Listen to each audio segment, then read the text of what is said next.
Oh my god. So loud. Aw. Switching games. Who's this? And then we go over to here. Switch this to Great Ace Attorney. Chronicles, that is. Some fun 大逆転裁判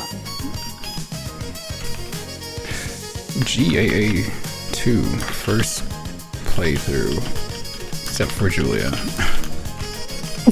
Wow. Dang. Except for Julia, who's here to help voice. There you go. Better title. And, yeah. And enjoy, and also go over And their be a notes. That too. Shia, hello. Welcome in. Welcome in. Great Ace Attorney here. With say, which YouTube channel do you prefer tagged? Your stream channel or your main channel? Oh, do you mean the main channel that I haven't put anything in for That's like what 5,000 I've eons? wondered about. Which one do you think is better? Probably that one once I like Okay, just making remember sure. to put things in there. Okay, gotcha. One day. Alright, just making sure I put the right One name day. in there. Alright.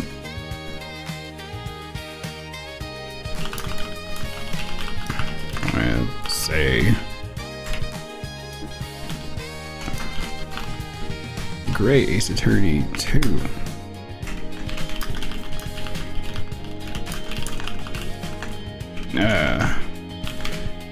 Do that, do this. Oh. Can I open up the game? Can I open up the game? Oh, why is it a black screen here? What the heck? Oh, you took a wrong turn at the fork of the road, didn't you? Where are you? First of all, hello? Oh, you know, just hanging out in the void. The heck is this? Why is there a black screen? The void. What the fuck? I should think that's self-explanatory. Oh, is it this? No, it's not that. There's a black screen on my screen here, but I don't know what it is. Huh? I don't even know where chat is. Wait, what the heck? Yeah, I know. Did you actually get lost in the void? Yeah, what? What is this? Okay, so you're gonna want to retrace your steps. I don't even know what's like showing up on the screen here. That's a weird thing. All the sources are invisible. I mean, on the stream it does look like a black void. Somewhere in here. And your PNG tuber. Oh no, oh, you flickered. What the fuck? Not that. It's not that. It's a desktop. What the fuck? This whole scene is messed up. Guess we can't use that one. Wild. Guess we'll just use this one then. Huh. Huh. What? The fuck? Well, okay. It's a great question, and I cannot save you. Damn. Save me. Save me from my hell. I can't.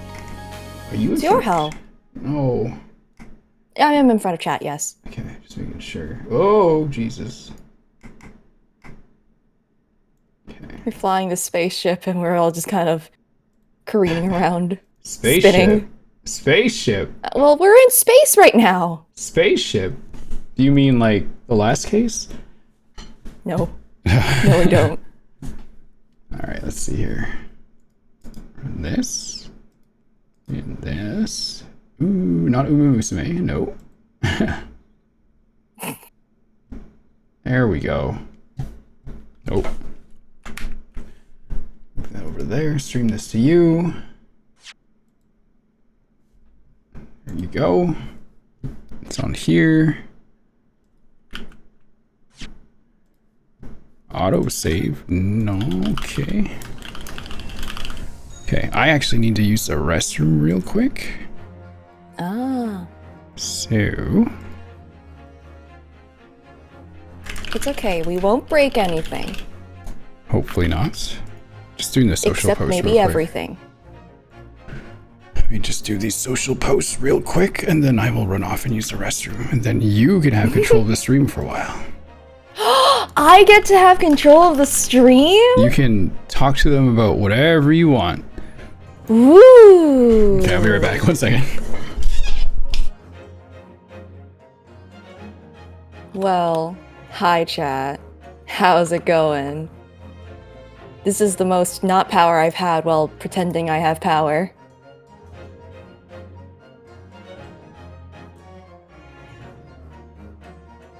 And just retweet. I'm still gonna call them retweets still. Boop. There we go. I also keep forgetting that there's like multiple chats, so I should probably go and open those too. Hold on. That way I can perceive everybody.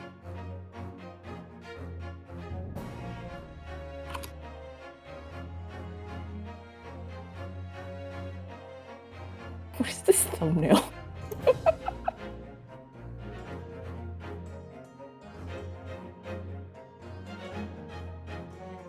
Okay. I pop on it.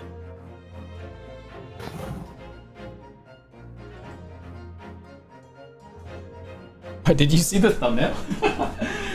Yeah, what is this thumbnail? Which one? The punching the screen one. You have a bit of a trend going. Oh, is it the Hita? Yeah? Right. Yeah. What's with you and punching? I mean, I hate people? making a thumbnail every time I do a YouTube stream. No, I mean like with you and the Totodile thing. What's up with you and punching? Oh, that's just a coincidence. That's just a sheer coincidence. Nothing else. Is that so? Absolutely. I don't know. Absolutely. Oh boy. Let's see here. Oh my god, my Twitter is just on fire today. Stop. But it's so cold, Rin. They need some heat. My tweet was at 2,500 likes about an hour and a half ago. It is now at 5,000. What the fuck? Why? Oh my god, people are making fun of me too. It's like, how did you play that much? Like, I don't know. A lot of time at work. Okay, close this. Going to find this. There it is. Found it. Oh wait, I close this. Keep this open. I see you hit the fave button on it. Okay, shall we continue? Not this one though. Well, you don't have to go through there. You can still go through load game. Huh? You can go through load game from the main menu. You don't technically ever have to open this. I guess. In fact, I'm pretty sure. Yeah, you have to do continue rather. Oh, okay, okay. Continue or load game. Oh, right, right. Okay, gotcha. All right, let's do this. Checking the time. Okay. Okay. I'll be. Oh, we're opening on such a wonderful character. Amazing. All right, we brought in witnesses too. Oh shit. Oh yeah, you saw the witnesses. It was a. Don't remember what they look like. Oh, you don't? No. Awesome. I can't right. wait for you to get jump scared by them again. Okay. Witnesses, please state your names and occupations for the court. Oh, that's right. Chief Inspector Satoru Hosonaga, Imperial Police Bureau. I'm in disguise, obviously, so I can go undetected. I love how the turtle bowed. You want to be Soseki? And I am, well, the next big thing in books. An author renowned throughout the capital, in fact. Yes. What's Soon to be sold out. The satirical I Am a Cat, a sensational success by Souzaki Natsume. Who is that guy? He's got a blue mark on his hand. Is that important? It's the paparazzi. Oh yeah, it's you. Oh my goodness. Struggling student from the provinces, please. You needn't be in awe of me. I needn't. It's only natural that you'd feel nervous in my presence, but all of you please, relax. Call me Souseki, even. Yes. What on earth is Souseki-san doing here? Uh-oh. That might be a problem. Tread carefully, Susato. That author fellow knows you from your time in London, doesn't he? If he exposes you for who you really are, this will be over before it's begun. Yes, of course, I know. I presume Souseki-san won't have forgotten about me. I could certainly never forget him. Although, he does seem to have changed somewhat in the 6 months or so it's been since I last saw him. What about the detective? Would he know too? He is the best. He's the best guy. He would never blow our cover like that. He is a master of disguise. He understands. I see. You don't need to worry about him. Oh, see enough. And as for Inspector Hosonaga, that amazing outfit is hard to believe. Do I have something on my face? You have a turtle on your head. Well, your glasses for one, although they don't seem to be helping you see. Thank goodness he hasn't recognized me either. Ah, I suppose it's this disguise, is it? I thought that appearing here in the clothes I was wearing at the time would make a more faithful testimony. It is my guiding principle to carry out all testimonies flawlessly. Well, I can appreciate why an Imperial Police Bureau detective might have been present. But what business does a writer such as yourself have being at the scene, Souseki-san? Well, you see. I had been asked that day to give a lecture. On the morning of the incident, in the Imperial Yume University's Grand Lecture Hall, no less. At Yume University. After the lecture, I had a very pleasant conversation with a researcher from the Medical Science Department. The professor over there, in fact. Oh. With Professor Mikotoba. Whoa, almost slipped. Yeah, that's right. It was arranged by one of the newspapers. He wanted some story or other about 2 former students who studied in Great Britain. Of course, being a renowned author, the press never leave me alone. They secretly spy, snapshot, scribble stories, and scupper my privacy.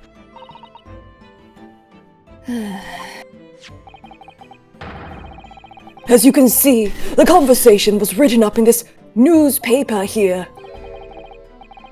Read it at your leisure, my provincial, struggling student friend. I have plenty of copies. Thank you very much. He practically threw that paper at me. Hey John, welcome back. Hello! Who's this handsome and gallant defense? This is a dashing and gallant defense attorney, excuse you. Very dashing, very gallant. Anyway, following my interview with the professor, the lady in question appeared and made a very unexpected announcement. I should like to go with everyone to see your country's coast. Those were her words. Wow. Amazing. Good impression. Thank you, I've been working on it. Excellent. As I explained before, Miss Brett was never taken into custody. She continued to work in my laboratory, under strict surveillance, of course. She worked with poison! At which utterance, the university immediately contacted the government to seek guidance. And the response was, permit Miss Brett to go as long as the detective accompanies her. Now, detective, I'm at liberty to divulge was me, Chief Inspector Satoru Hosonaga. Thereby, the entire party departed cordially for the seaside, it seems. It was extremely challenging to clear all other members of the public from the vicinity of the beach. Unfortunately, I'm at peak physical fitness at the moment, so I was able to carry out my duty flawlessly. Peak physical fitness as I bleed from my mouth. Oh my. Inspector, you... Well, you do have something on your face now. Ah, how unsightly. I do apologize. Does that mean that you went to the beach too, Father? Oh, no. Fortunately, I had work to finish off. Unfortunately, of course, it meant that, as my assistant, Ray was invited to take my place. Of course, being a renowned author, I didn't like to decline the invitation. Oh, but if only I had, I'd never have seen that awful sight. Relentlessly racked by remorse and regret. Very well. I must now ask you to present your formal testimony to the court. You will give an account of all that you witnessed on your impromptu excursion to the coast. Of course, Get him a cough drop. Your Excellency, in a lozenge.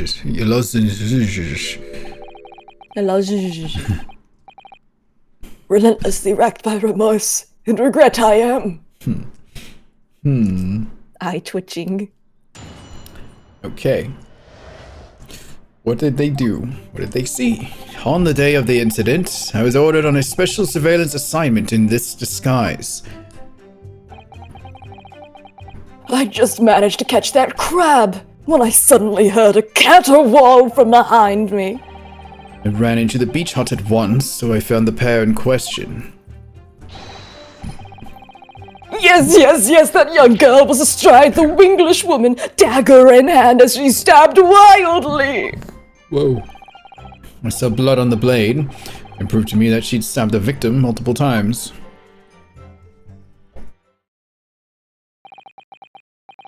Indeed, it does appear from this testimony that both witnesses here present saw it. Very moments of this heinous crime. What? Now, if you will recall, I promised evidence as well. Which phrase did I use again? Ah, yes, that was it. Damning evidence. Where have you there, Counsel? Wrong voice. A so-called fountain pen, is it? Correct, Your Excellency. Found it at the scene whilst examining the body. It appears that in her dying moments, with her final ounce of strength, the victim clutched a piece of evidence that would positively identify her killer. What? Your Excellency, if you would cast your eyes over the photographic print of the crime scene once more... That swan is dead. Yeah. Oh, goodness me. Yes, I thought they were gonna be like, a spilt drink? No. Oh, goodness me. No. Oh, no. Yes, the victim is clearly grasping something quite deliberately there in her hand. That's right, fountain pen. And if you would kindly examine the pen, Your Excellency. Oh! The owner's initials have been engraved into the ebonite barrel. R.M. Ray Mbami. The initials of the defendant! No! What the fuck? This fountain pen will be admitted immediately as critical evidence. Okay. So, have I omitted anything? Hang on, let me just fix something real quick here.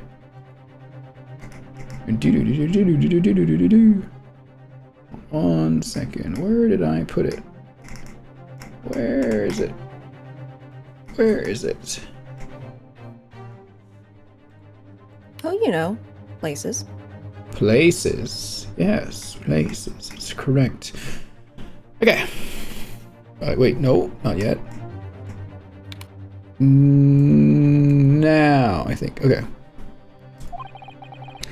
decisive testimony and damning evidence. There's a bright blue sky outside the courthouse today. Perfect weather to ascribe guilt, I feel. Bleh. I don't understand. The prosecutor Ouchie of 9 months ago had none of this man's poise. Counsel for the defense, you may begin your cross-examination now.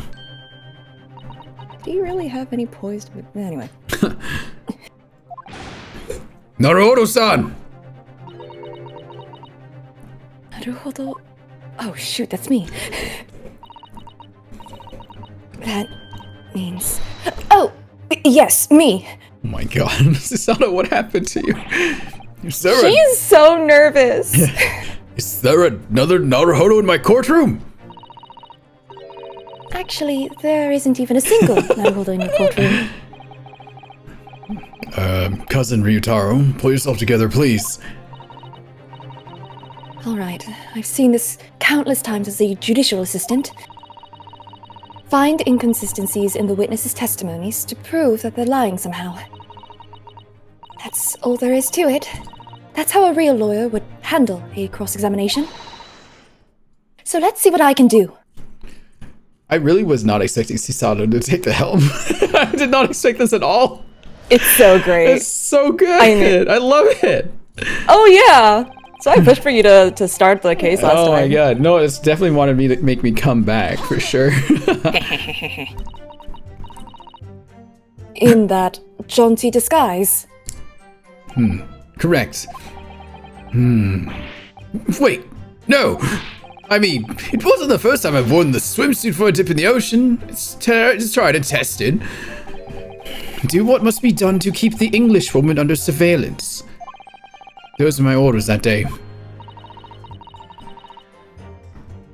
And this tried and tested outfit was the answer.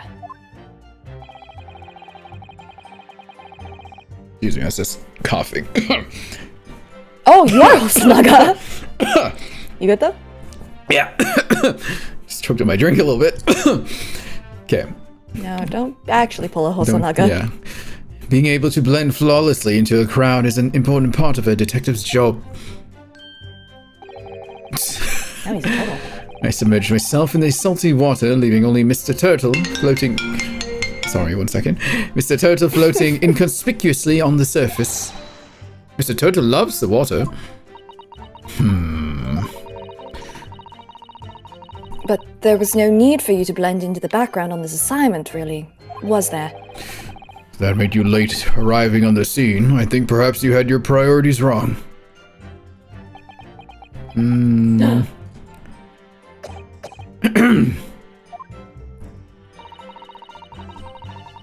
Perhaps I shouldn't pursue this line of questioning any further at the moment.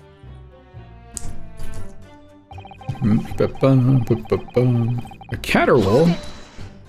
A scream? You're describing the victim's scream, presumably, Soseki-san. In more literary terms, you might say it was a scream that could have pierced the heavens. Kya! Or the like. Oh wait, I should have done Kya! Whoa. Or the like. Amazing. Of course, that's just a metaphor. We renowned authors are wont to describing things so. Like a drill? Yes, exactly. Soseki-san wasn't at all like this in England. Anyway, I spun around at the noise and the beach hut immediately fell under my gaze. Yes, the beach hut. The area is popular with government ministers. Many have seaside retreats there for the rest and recuperation. Okay. Oh, there's more. Locals are prohibited from entering the area, so it's always very quiet. The beach hut is a simple structure, erected as a place for people to change or take a refuge from the sun.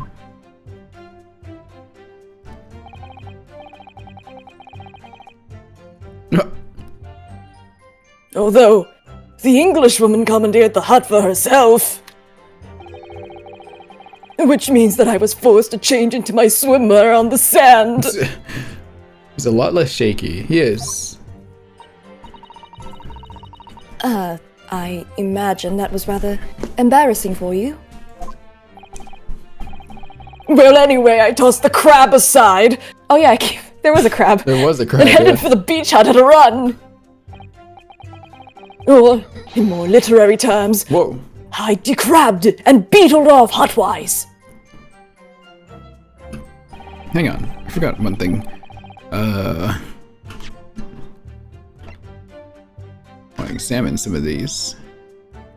Okay. Anything weird? Feathers?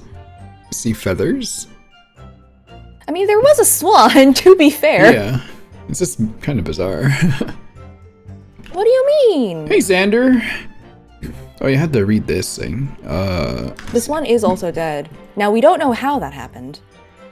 Look at this cat.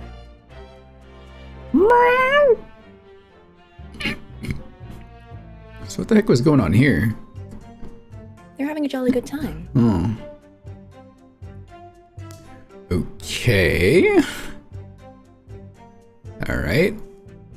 Nothing is off about that. You know Oh, I it's can't possible. examine the pen? Sorry, what? Oh, nothing. There's no 3D for the pen? It's not real. I'm sorry. Oh. I think it's because it technically hasn't shown you that part yet with the tutorial. Oh, I see. Like, I think that's the reason. I'm pretty sure you should be able to examine that Single pen. deep sand wound from behind, piercing a lung. Or something. I feel a hemorrhage within minutes. Most pupil construction was observed in the victim in both eyes. Oh, poison? Extreme meiosis? What's meiosis? That's what it was defining, the pupils. Oh. It's interesting they mentioned the pupils. Like, something else happened internally? Oh, well. Okay. I'll keep that in the back of my mind. Wait, by pair, you don't mean to say... But how could that be? No, you misunderstand. Obviously, I mean the victim and the defendant, Rei Mimbami-san. Oh. It would have been helpful if you could have just said that from the outset. If you jump to conclusions, you have to expect to fall flat on your face sometimes. Dear me, pinning your hopes on such an outside chance. Foolish. Very foolish. It really was an outside chance. I just wish I'd realized that before I said something silly. So, Inspector, why don't you tell the court how exactly you found the aforementioned pair in the hut? Well, it was a sorry sight. Really grisly scene. I parted the Norn curtain hanging in the doorway and stepped inside only to see the defendant leaning menacingly over the lifeless body, the victim sprawled on the sand. My glasses very nearly cracked at the ominous sight that met my eyes. How thoroughly appalling. He doesn't appear to be lying here. Well, Soseki-san, can you confirm what Inspector Hosonaga is saying, I wonder? Ah, you'd like a literary man's opinion. Not really, but okay. Yeah.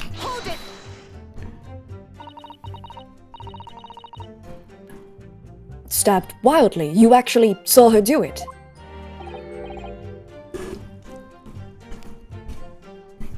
You want me to yeah, be I keep Soseki? I can do it. Oh, indeed!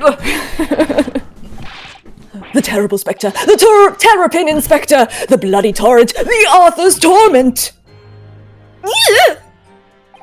Wow. Every side and every sound is still carved in my melancholy memory. That was my impression, at least, as a future literary sensation. Didn't the...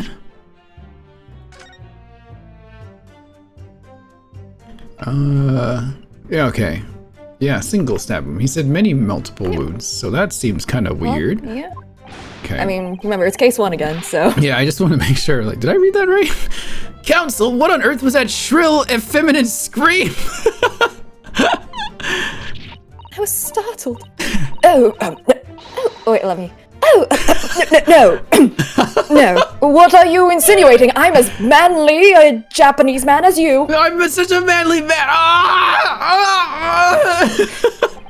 So loud they can hear her from the past. I wonder if I might interject here, Soseki-san. Something you said is troubling me. That was my impression, were your words just now, I believe.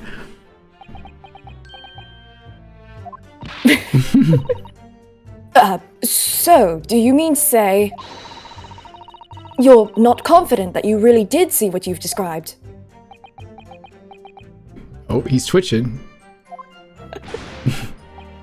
No! I mean, yes, I know what I saw. My ears didn't deceive me when I heard that scream, hence my eyes didn't deceive me either. I could describe everything I saw vividly. I could publish it all in tomorrow's newspaper serial. Oh. It sounds as though the next installment of I Am a Cat may take a macabre turn. Is that how you say Macabre. that? Macabre? It's macabre. What is that? Macabre. What is a macabre? So like gruesome, I think is a gruesome or dark. I learned a lot of new words playing this game. It's awesome. I think this is a fool's errand. The more we press your author friend on what he saw, the more entrenched he's going to become. Oh dear. How awkward. How macabre, as you could say. Anyway, excuse me. She stabbed I saw the blood on the blade. It proved to me that she'd stabbed them. No. Oh, I was about to do this one. Maybe both could be right. Stabbed wildly. That includes plural, but this directly says multiple times. So that's a... Oops, I meant to hit %, whatever. Okay. She was stabbed multiple times. How can you be sure of that? Very simply, for the blood on the blade, from the blood on the blade. The blood? When I entered the hut, I saw the defendant holding the blade raised up in the air. Yes, that's right. I saw it too. Oh. And I noted that there was blood on the blade already at that point. In other words, the victim had already been stabbed at least once by the time I arrived on the scene. Yes, that's right. I saw it too. And the victim was already holding the defendant's fountain pen in her hand.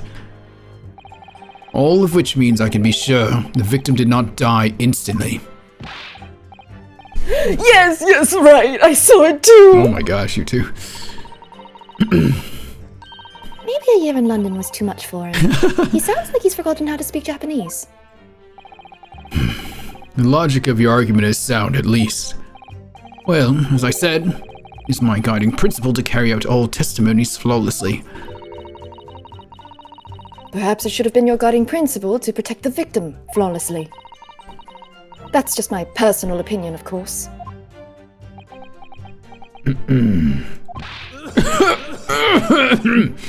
Bit of a burn right there. Is the turtle's head bobbing? Yeah. Counsel, you will refrain from mocking the witness. I'm mocking if it's the truth. Oh no, I just have so many thoughts whirling around in my head. It's all I can do to stand here, wide-eyed and mute. Goodness, my dear, you really must try to calm down. But how am I supposed to find an inconsistency in what these two gentlemen are saying? I don't see why either of them would have any reason to lie. What you must remember, I think, is that witness may inadvertently lie at times. For various reasons, misunderstanding, a mistake observation, a delusion, even... A delusion? What's important is that we determine the truth, and there's only one sure way to do that. Yes, with evidence, of course. Spoken like a true judicial assistant. During witness testimony, you can use to pick a piece of evidence to present for consideration. So you need to listen carefully to each statement and compare what's said to the details in the court record. If you find some conflicting information, that may be the inconsistency you're looking for. Yes, it's all about inconsistencies. Once you've identified a witness statement that appears to conflict with a piece of evidence, present the evidence to the witness with, and the way ahead will present itself to you, I'm sure. Yes. All right then. I'll consider the details of all the evidence in the court record against each statement to find an inconsistency. I hope I'm up to the task. Don't forget that you can have the witness repeat their statements as many times as you like. Everyone has to start at the beginning, remember? So those wide eyes are quite forgivable. And besides, there's no one else to defend the poor girl. All right. I need to listen to the testimony again from the start. Imagine. Over and over and over and over and over and over and over and over and over again. Like, can we go home? No. Stay right there. Alright, where are we? That's the fourth statement. This is the fifth one. We want to present the autopsy report, or the post-mortem report. Objection! There it is. Objection! She says so English.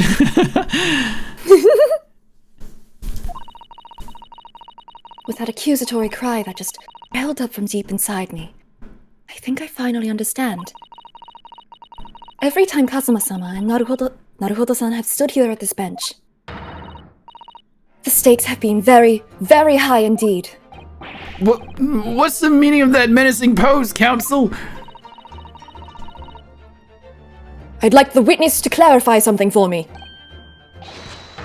Who? What? Where? When? How? Not you, Soseki-san. This query is directed at Inspector Hosonaga. At me? Look at me? In your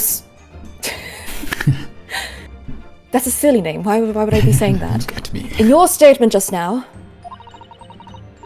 you said that the victim was stabbed multiple times. Yes, that's right.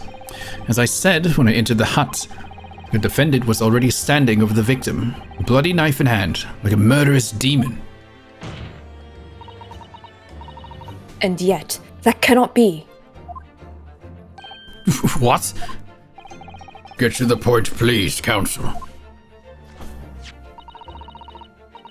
In the post-mortem report, it clearly states... Hang on, I was putting my sweater on. It's chilly in here again. that the victim was stabbed one time only. I was about to be like, oh, her theme is so good. It is different. And then it stopped.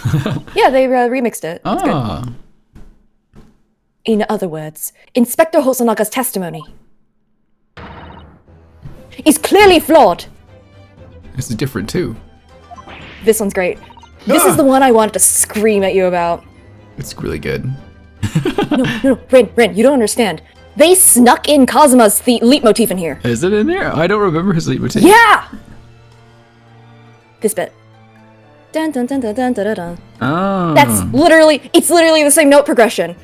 Ah! Okay, sorry. I noticed that, and I swear it's not me imagining things either. I realized when I was just playing them for fun on my violin, and I was like, wait, that's literally the same note progression. Ah, I see. You were playing Kazuma's Anyway, this is a very good theme on violin. Why not?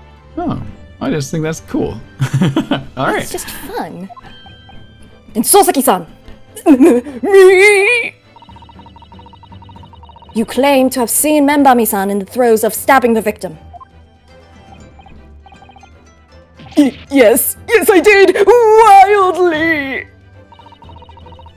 But both you and the inspector confirmed the same point. That there was already blood on the knife that you saw the defendant holding. Yes, and? Clearly Hosonaga-san coughed on it. Yeah. It's quite simple. We know the murder weapon was used to stab the victim only once. Therefore, there is no way there could have been blood on the knife if that single stabbing hadn't already occurred. True! Then what exactly is your contention, counsel? Are you ever gonna tell us? Yes, Your Excellency. There's only one logical conclusion. What Soseki-san in fact saw was not the moment that the defendant stabbed the victim at all.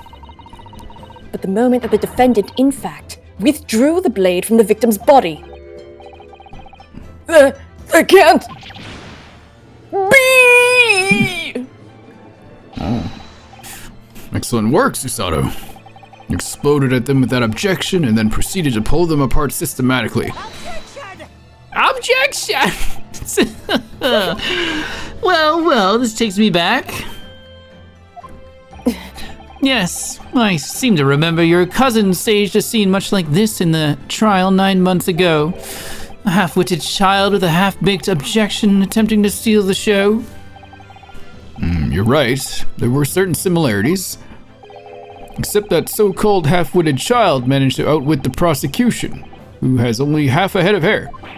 Slander! Brian is quite adequately dressed!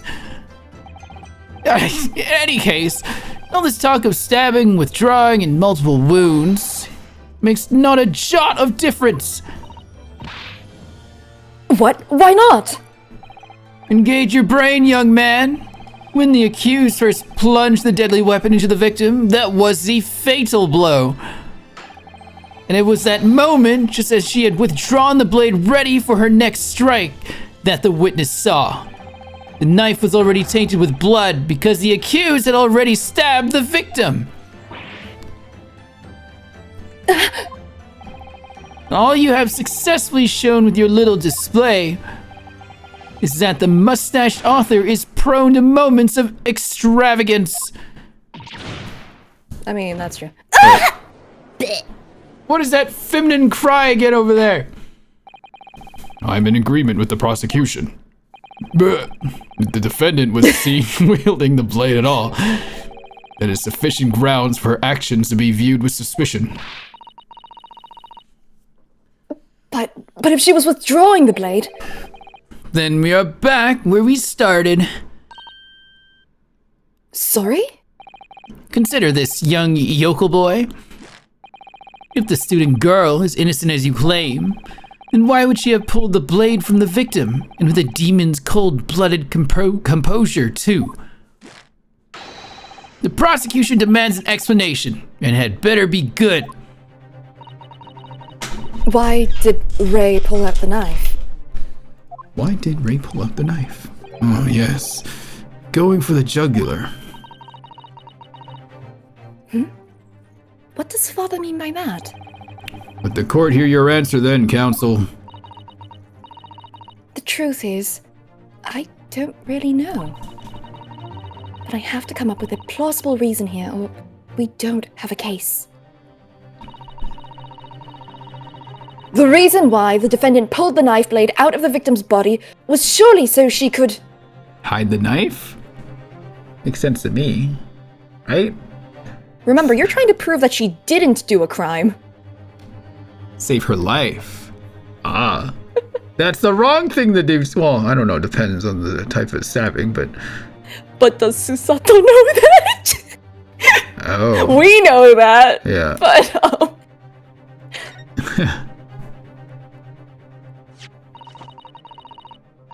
According to the post-mortem report, the victim's death was not instant. That's correct. It's though she would have remained conscious for a short while after sustaining the injury. Indeed, giving her the time to take hold of this piece of evidence that clearly indicates her killer. The point is, being a medical research assistant, Membami-san was compelled to act when faced with the wounded victim. Instinctively, she pulled the blade out in an attempt to save Miss Brett's life.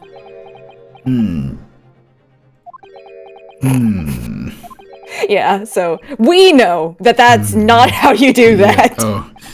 She does not. You hear that, Your Excellency? It would seem this is the best we can expect of this young yokel. Indeed. Is it just me, or does it suddenly feel much colder in here? Your Excellency, if I may.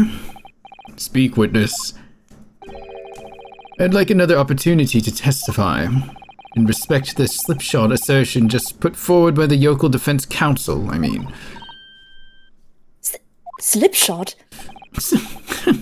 An excellent idea, Inspector. Our young yokel, hopeful as a modicum of knowledge when it comes to the law, it seems. Didn't I also question? I'm pretty sure I went, wait, that's not how that's supposed to work, I'm pretty sure. Yeah. But in I was matters... like, I guess. Yeah, like, you leave it in there. It's stopping the blood. Don't take it out, it's worse. Like, I like, second guessed myself because I was like, wait, did I misremember that? But in matters of medicine, he appears to possess not one iota of common sense. Very well. Inspector, I'll permit your request. You will testify again before the court on the subject of the defense counsel's assertion. Yes, sir. I will do so flawlessly. Oh, it still let us advance. Yeah, you leave it in there because that's what's keeping you from bleeding out. Yeah. No bueno. Yeah, it's not a good idea. Pulling a blade from Right a wound without thinking could cause heavy bleeding. That's basic knowledge that any medical research assistant with an ounce of sense ought to know. In other words, there's no good reason why the defendant would have tried to pull the knife from the victim. Let's not forget that the young student did have a motive for killing the victim. The victim murdered 9 months ago, Dr. Wilson, was the defendant's highly respected mentor. Okay.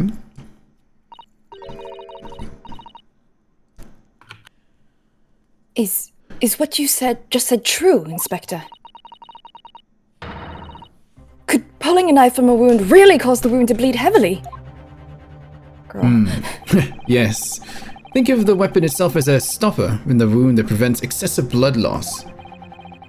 Until a doctor is ready to provide proper treatment, that stopper shouldn't be removed. Oh, I see. Ha! This is why yokels should stay on the farm. Even a quack from some obscure mountain village would have such basic knowledge. Anyone who's ever given someone a little poke with a knife and pulled it out again knows it. Oh, well, I've never stabbed anyone, you see, or pulled a blade out of a wound, so... Of course you haven't. I didn't bring you up to behave like a bandit. Father, is it true what they're telling me? Yes, it's been... Thank you for the follow, Manfred von Karma. Oh no! Objection! Stab him! Do it, now! Yes, it's basic remedial knowledge for medics. Ray would have been well aware of it. If she were to claim ignorance of such fundamentals, that would prove fatal in many ways. But then, why would Ray have done it? Could she have pulled out that knife in full knowledge that it would be fatal for Miss Brett? I don't know. Ray never once mentioned anything about the knife to me. You didn't have time to talk outside of her going, oh my god, you're so dashing and gallant and dashing and gallant, so... Yeah. You know. Stop being LGBTQ and you would actually learn things. I'm kidding. Focus! Kidding. Wait, what's that one Tumblr post again? Tiffany, you useless lesbian! That one Tumblr post. Exactly, yeah. For context, it was, you know, like telling OP to help up the crush friend person, and it's just like they were frozen because the skirt got flipped up. She's like, Tiffany, you useless lesbian! Oh my gosh. It's great. I don't remember in such detail. Anyway, seems almost impossible to believe, but could my friend actually have... Susato, Yes? pull yourself together. Aren't you being too loud? Won't they hear We you? mustn't lose sight of why we're here. Counsel, it's time for your cross-examination. Yes, Your Excellency. However, I must warn you that if your cross-examination fails to identify any issue with the established facts, I will be moving to my adjudication immediately afterwards. Adjudication. Eh.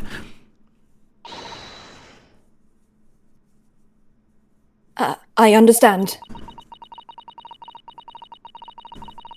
believing in your clients and fighting for their cause until the bitter end.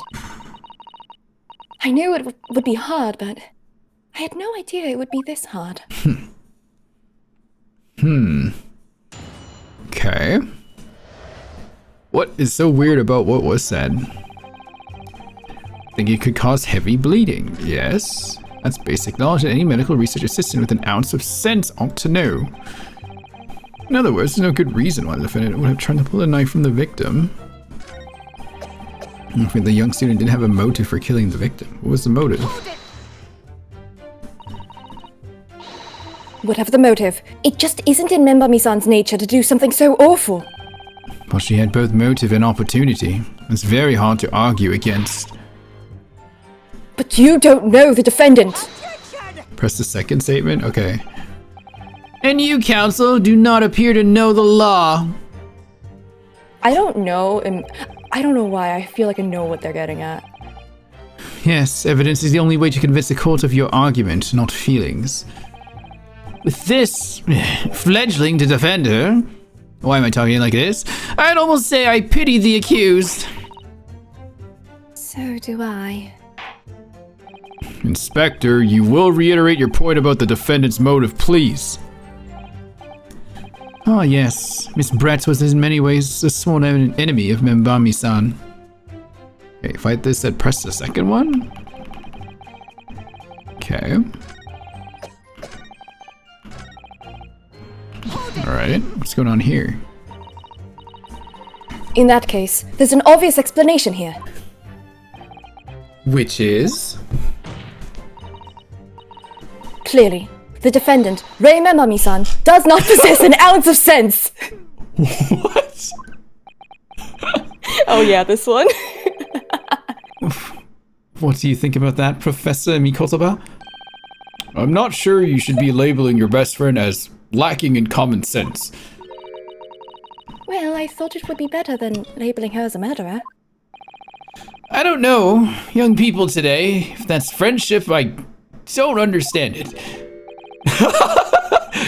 Careful, counsel. A lack of common sense can be a very dangerous thing. Oh dear, that recoiled on me rather badly. That's life, I'm afraid. A lesson everyone must learn. Hopefully, you can see now that this is really basic medical knowledge. Being involved in medical research, and Barmi-san would certainly have been aware of it. What the Like this, I got you. I'll look up the transcript. You're gonna look up the transcript? Yes, I am, because I know what fight this is getting at, and I too want to find out where it is. Oh, there's something unique in this case? Yeah, I don't want to skip it, so hold on Okay. real quick. I'll hold on for a second. Boop-a-doo-doo-doo-doo-doo-doo. Do do do do do do do do do do do.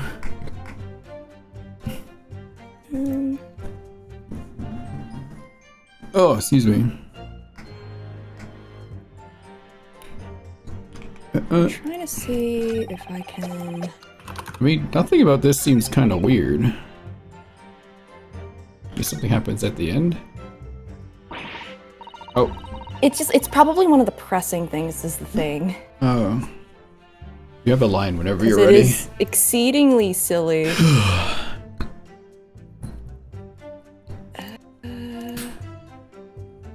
Oh man, I have to... the way that this is, I have to like open up all of the things. Oh, yeah, you're using the site I used the last time. Yeah, I have to open up all the things so I can control F it properly. Yeah. Hold on! Okay. Let me just open up every single one. I'll just open the ones that you know you're gonna do, so. Well, it's just like, it's in one of the presses and I don't remember which one. Oh, Crugis with 60 months, thank you!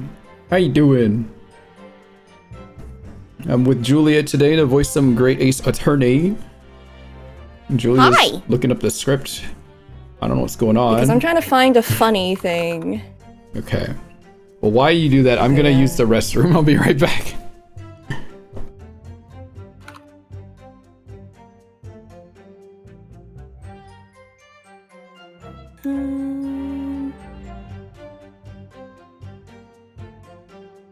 I'm trying to find, like,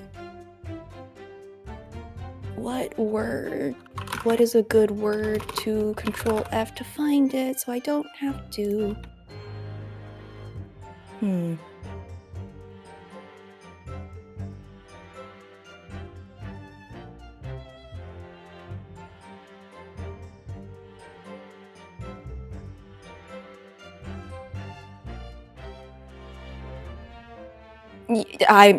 I'm trying.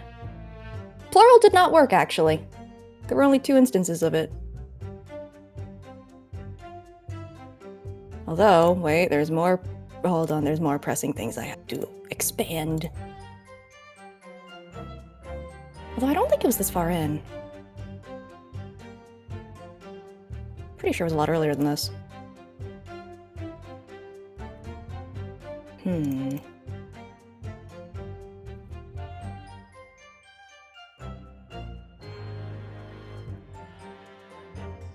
I think I have to just skim now to find it. Oh, I didn't expand these ones. I'm that back. might do it. Hello, I'm still looking like a fool. Oh, man. View page source, then find on page? Oh, shoot, that's the smart way to do it. Damn.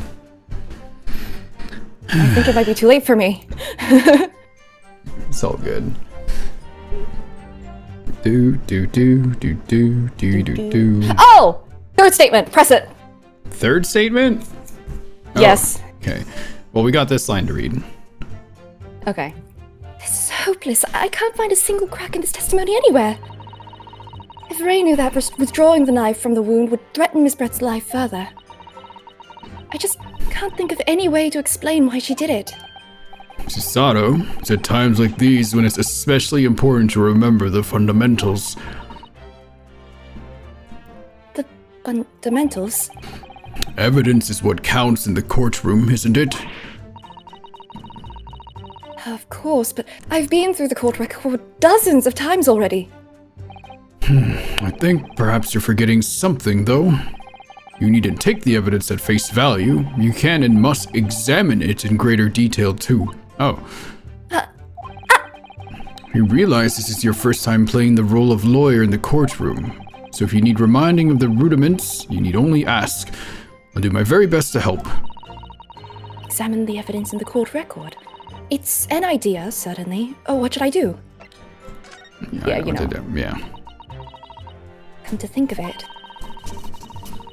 Kazuma-sama and Naruhodo-san were always turning evidence over and over in their hands, getting the fingerprints all over it. Yeah.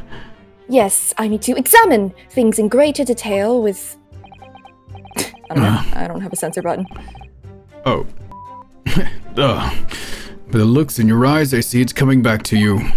Go through the court record again and have a thorough look at everything. You may just find a clue. Yes, I'll do it straight away, after I press the third statement. What? Okay, third statement, you said. Third. But the defendant had suddenly encountered somebody she knew lying on the ground, bleeding to death. Oh, right, sorry. The sight could have shocked her delicate sensibilities, causing her to remove the blade inadvertently. I really don't think inadvertent actions can explain this. The woman is a medical research assistant. I can't imagine she would behave so irrationally. Oh, but irrational behavior is a woman's prerogative, isn't it? What the fuck? Oh dear, you have a lot to learn about women. Only a small-minded man could have such bigoted views. Oh dear, perhaps I'm letting my male persona take hold a little too much. Well, have I managed to convey the basics now? It should cover the medical side of the argument. Wow. Yeah, I don't know why. What the fuck? Yeah, it's a thing that happened. It was wild. Oh my god. Okay. Anyway, go ahead and examine your evidence. Can I remember I was able to like look at newspaper. Oh, there we go. All right. Yeah, now you're allowed to. Okay, Now you're allowed to look let's at the on that back. newspaper, you're allowed to look at the pen, you're allowed to look at all the things. Nothing really going on there. Oh, wait, I forgot I could just like do this. Oh my god. England returnees tell all. This is the interview with you and Soseki-san, is it, Father? 2D art looks so good. Yeah!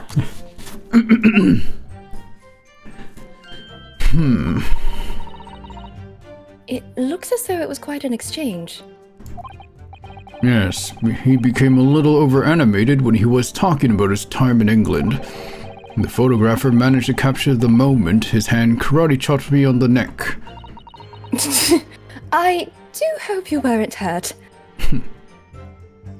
Oh, there's a Moments nice chick- before he went, "Ah!" Yeah. This is the newspaper from Soseki-san. There seems to be an important article on the back page as well. Exclusive. Deadly poison stolen from the Yume Medical Research Laboratory. From Yume's Medical Research... Father! Isn't that your lab? What the? Let me see that. The poison's been stolen. Shouldn't you know that? It's this morning's paper that Soseki-san gave us. Are you saying you didn't know? As embarrassing as this is for the head of the laboratory, I didn't. Not heard of any such thing. What on earth could the reporter have gleaned? Where on earth could the reporter have gleaned his information? Come to think of it, there was no article mentioning this story in our paper this morning, was there? It's a highly toxic poison we've been working on in the strictest confidence. I put Ray in charge of the project. Ray! She was managing it. If what's written here is true, it means that she tried to hide the theft from me.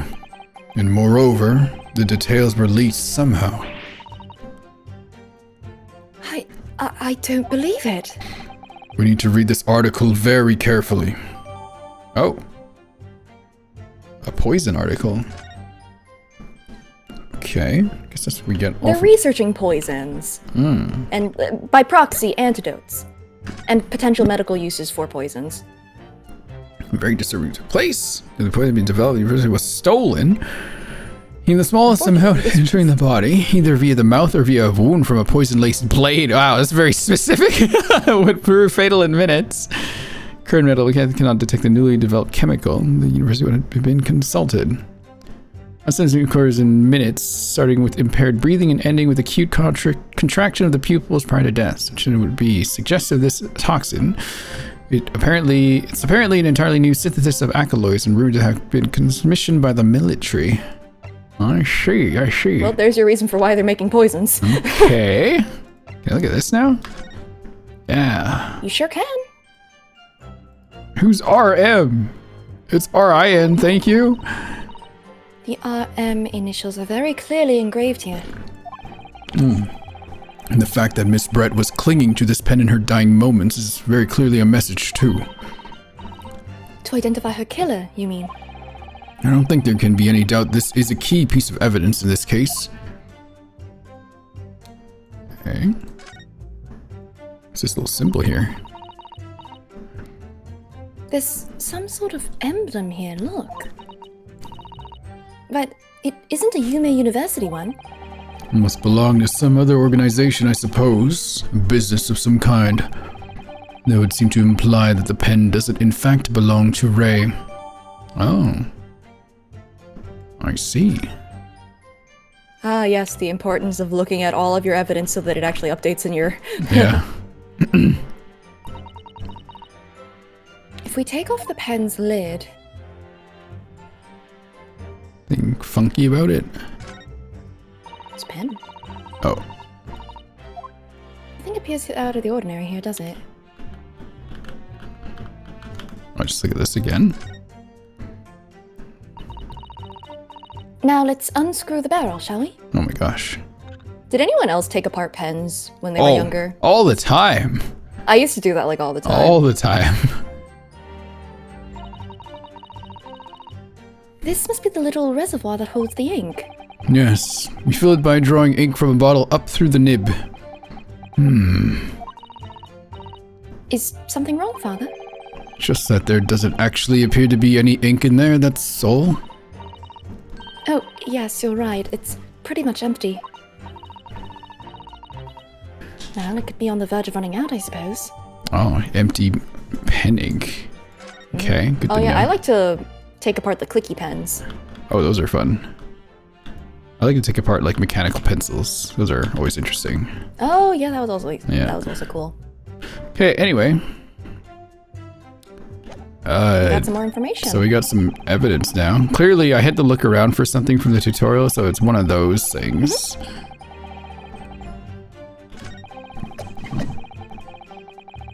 Remember what you learned.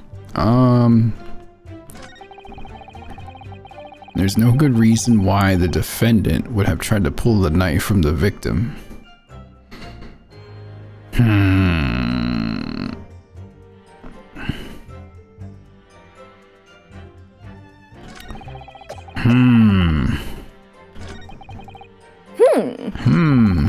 What if there was poison on the blade?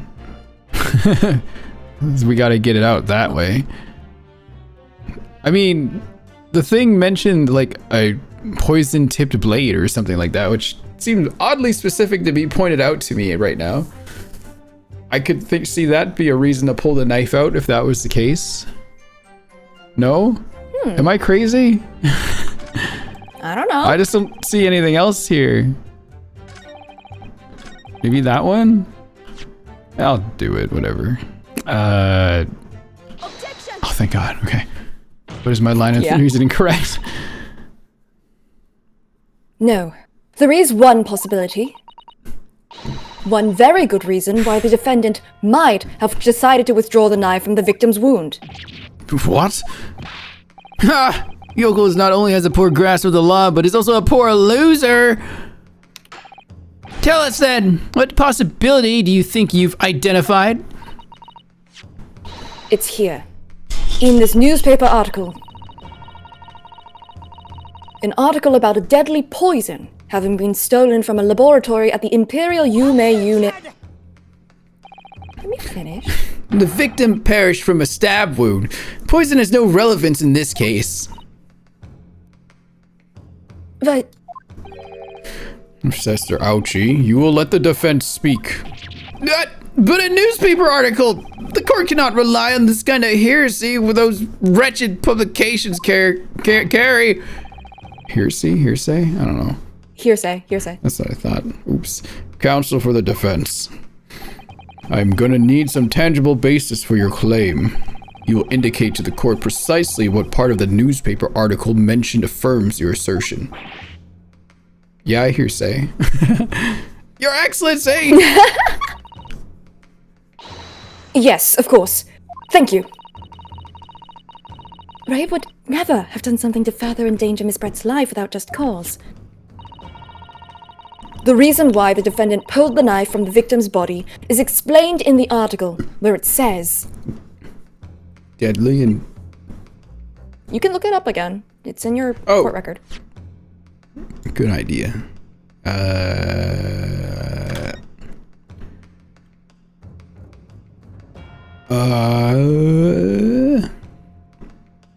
What am I proving again? What was I proving again? Which part is... What? Look at your history. Why would the defendant have pulled a knife? Oh, okay. Shit. I gotta go back to the articles.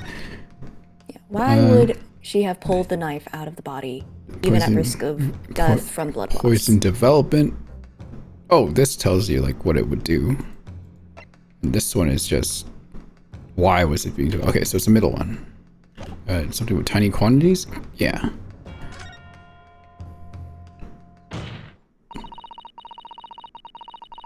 The article reveals the following property about the poison in question. When the toxin enters the body on a knife laced with the poison, it's rapidly absorbed and causes death in minutes. Are you suggesting? If the knife used to attack Miss Brett was laced with this very poison, it would explain why the defendant, Membami-san, would have withdrawn the blade as soon as possible. Yes, the truth is... Whoa. It was an attempt to stop the poison from entering the victim's body. What? This is complete and utter nonsense. Not at all. The defendant withdrew the knife blade from the victim's body not to accelerate the woman's demise, but to save her life. And the prosecution cannot deny the possibility. Have you not read the post-mortem report? Cause of death was hemorrhage. The word poison appears nowhere in the document.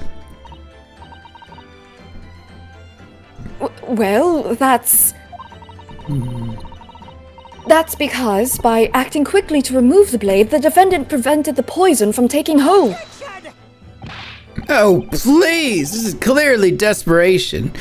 The weasel's last breaking of wind. Poison has nothing whatsoever to do with this case, as I believe the defense is well aware.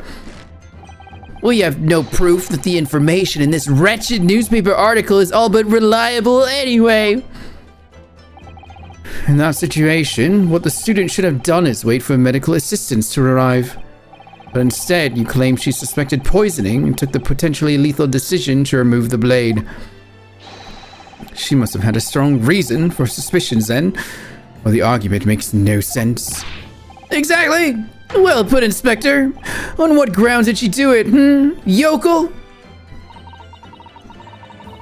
Why did Ray suspect the stolen poison was involved?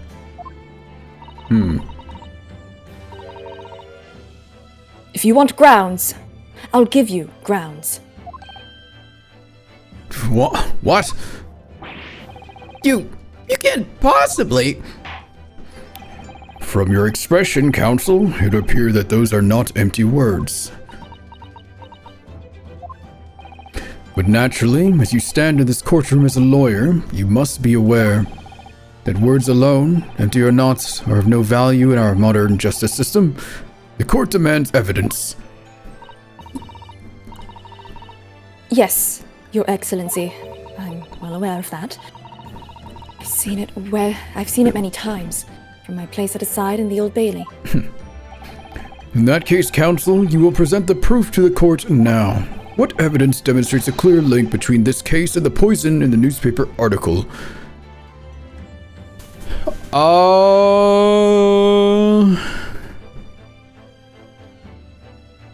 Wasn't the...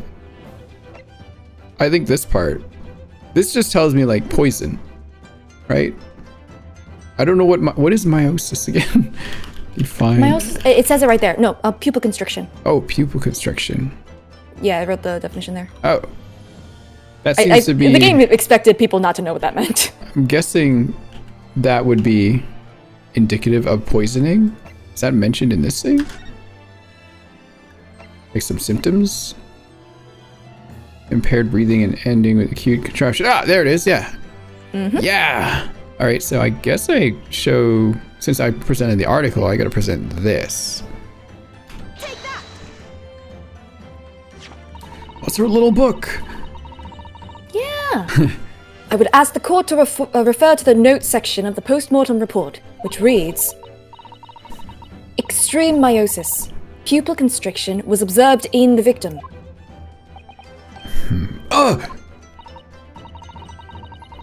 Clearly, being a yokel with no knowledge of forensic science, I have no idea. So please, do tell me. Presumably, the fact that this condition of the victim was noted in the post-mortem report means that it's an unusual symptom of death. Well... Under normal circumstances, the pupils dilate when someone dies. There was extreme constriction instead. Did I say dilate? I thought I did. No, it's just dilate, if you will. Oh, dilate. There was extreme constriction instead. This was certainly unusual, yes. What are you doing, you yokel detective? In the newspaper article, there's the following information about the stolen poison. Onset of symptoms occurs in minutes, ending with acute contraction of the pupils prior to death. What? If the defendant, upon seeing the victim stabbed in the back, happened to notice that the pupils of Miss Brett's eyes had constricted severely. Yes, as a medical research assistant, she would have suspected poison immediately, without doubt. Whoa. Prosecutor Algie, I think you'll agree that this is very compelling evidence. You, yokel student, yokel professor! I believe the defense has expertly demonstrated a credible reason for the defendant's actions. No! Yujin Mikotoba. Yes, Your Excellency. I believe you are best placed here to confirm or deny the veracity of the defense counsel's argument. You will tell the court the truth about the details reported in this newspaper, please. It pains me to have to admit it, but I'm afraid I don't know. You don't know? The toxin was kept under lock and key in my laboratory, certainly, but I was unaware of any theft. Do you mean to tell the court that the reports of this theft are unfounded? No, Your Excellency. Without returning to the laboratory to investigate myself, I couldn't say. Ha! Listen to the bumbling academic. Unaware of the theft of secret state research from his own workplace until he reads of it in the newspaper. I take full responsibility for the incompetence of my supervision. Father. A pitiful situation for a university professor. You should have more control over your students rather than allowing them off on killing sprees. That's totally unfounded. Hold it. Who's holding? Oh. Oh, it's Ray. How did... None of this is Professor Mikotoba's fault. It's all... Oh, no. It's all my fault. Not again. Ray. Mbami-san, you stand accused here. Outbursts like that will not be tolerated. But it was me. I was the one who noticed that the poison we were developing had been stolen that day. What? So you knew? I'd been placed in charge of overseeing the project. It was the day that the professor and Soseki-san was interviewed together for the newspaper. That's when I noticed that some of the poison was missing. Just a tiny amount it was. Why didn't you let me know immediately? I was scared.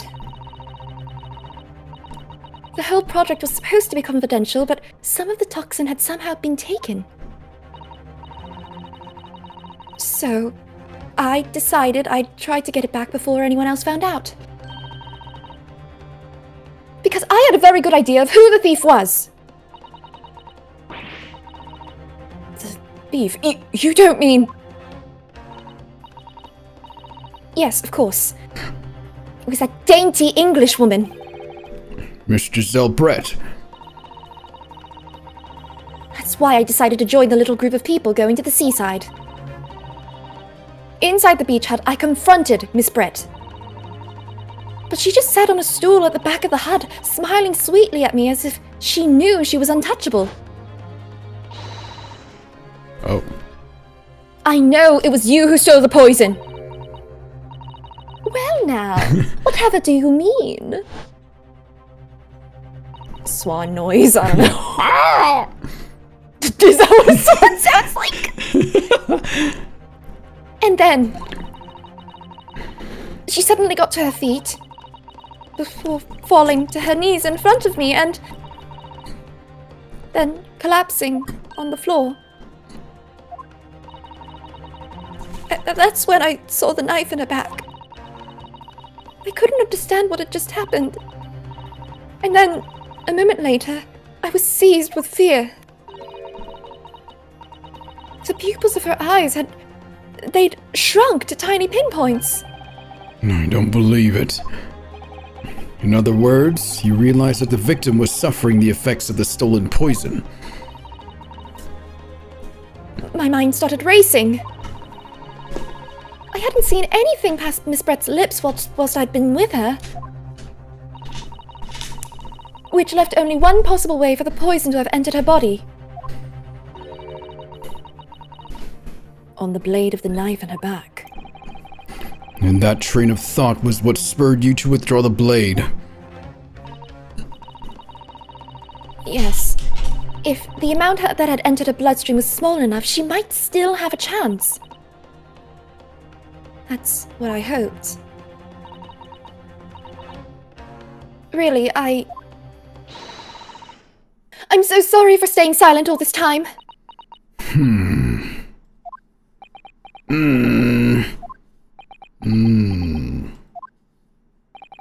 Your attempt to hide the truth of what happened is not something that can be overlooked. However, I have duly noted the courage with which you confessed in the end. Thank you, Your Excellency. It's barely perceptible, but I do think the balance has shifted a little here in this courtroom now. Objection! No! Your Don't, Alchie. Excellency! Do not be deceived! The victim just collapsed before your eyes, you say? Well, Membami-san, if that is the case, perhaps you could explain how Miss Brett came to be stabbed? Well, You have no answer because the simple truth is that you stabbed the victim motivated by revenge. but you have no conclusive evidence to prove that assertion, do you? Oh, I have evidence. It is very much conclusive. Then why didn't you present it earlier, doofus? Yeah. What's the prosecution counsel up to? It was brief, but he hesitated for a moment there. I'm almost sure of it. You will produce the aforementioned evidence at once, Prosecutor Ouchie. Perhaps some praise is due, young yokel student. What? I'd imagine there would be no need for me to submit this evidence. But you brought this on yourself.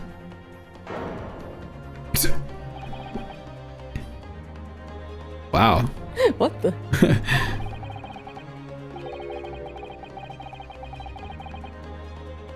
Could a more damning shot exist? The cruelty in the air on the beach is almost palpable. Wait, who's talking? I don't know. I'm assuming it's the peanut gallery.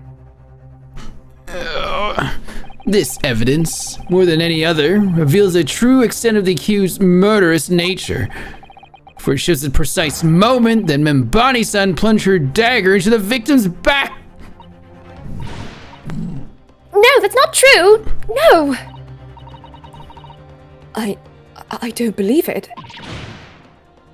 Gah! Wow. Order! Order! Order! Counsel for the detective, was it you who was responsible for that shrill scream that just pierced my courtroom? Perhaps his voice is yet to break. These yokels are slow of mind and slow to mature.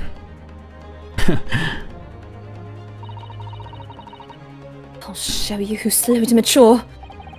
Careful now. Susato is starting to show her face here. Who's Susato? Nothing. Don't worry about it, Your Honor.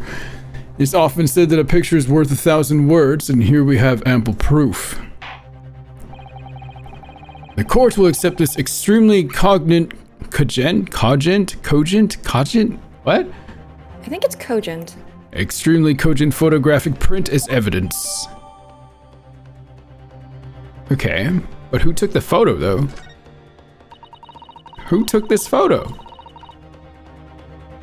Who took this I photo? can't believe he's had a photograph like that up his sleeve the entire time.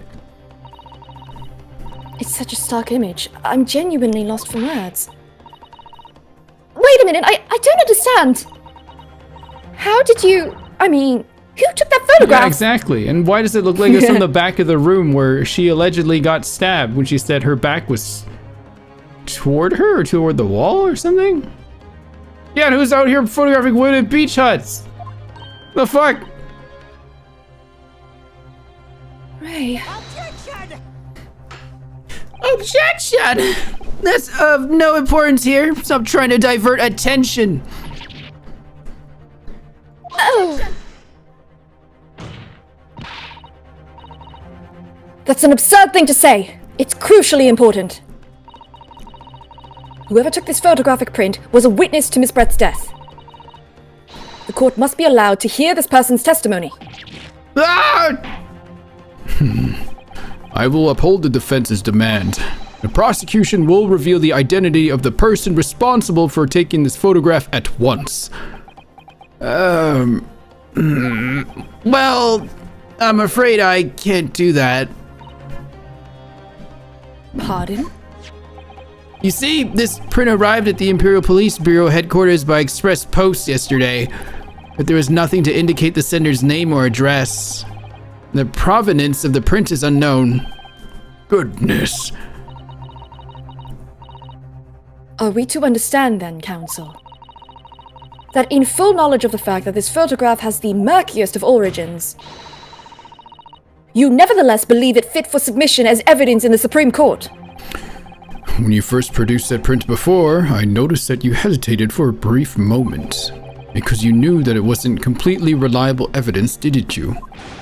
Silence, you yokel student and blabbering professor! What matters is the plain truth that this print so eloquently expresses. But the defendant has already admitted to pulling the blade from the wound. Clearly this isn't the moment that the knife was plunged into the victim's back, but... I got this photo from a magician in the hallway outside. True, see? No, not the random magician in the hallway again! The moment it was withdrawn. Don't waste this court's time with your ramblings. Indeed. Without knowledge of who produced this print, we have no means of verifying the claim. And the scene it captures is without the doubt the most compelling evidence presented to the court. If the defense is unable to shed any further light on the matter, I believe the conclusion is clear. No. Susato, this is the time for you to fight. If what you have established so far is true, then there can be no doubt. This photograph shows the moment that Ray withdrew the blade from the victim. Yes, we just need to prove that somehow. Hang on. Wait, not that one. Man, they give us this magnifying glass, but I don't think I've ever had to, like, properly use it for anything. I think it's just kind of an accessibility thing. Yeah, hang on, I want to look at the crime scene. Maybe, oh, did she get stabbed, like, through this little slit in the wall there? Because that's where the seat is. That'd be perfect. Maybe the picture was taken through that little crack? Ah, it seemed to line up. It should. It does seem like it. But before we keep moving here, let's take a quick break. I went a little bit further just to see if we can get through the climax of this little point here. Oh no, we're leaving it on some real incriminating stuff. Oh no, it'll be like clickbait thumbnail when people come by the stream like, what's going on here? All right. Oh no! I gotta go piss again because I keep drinking today. I'll be right back. I too will also be right back. BRB chat. Don't set anything on fire.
Alright, I'm back.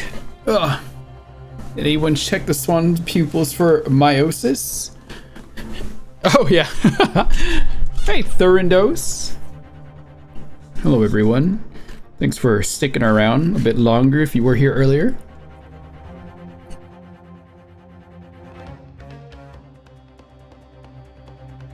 I got some watermelon now. Mmm.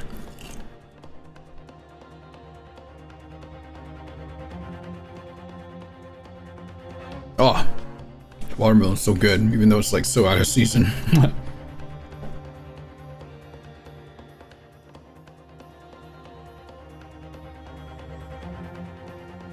You'll never know why the swan died.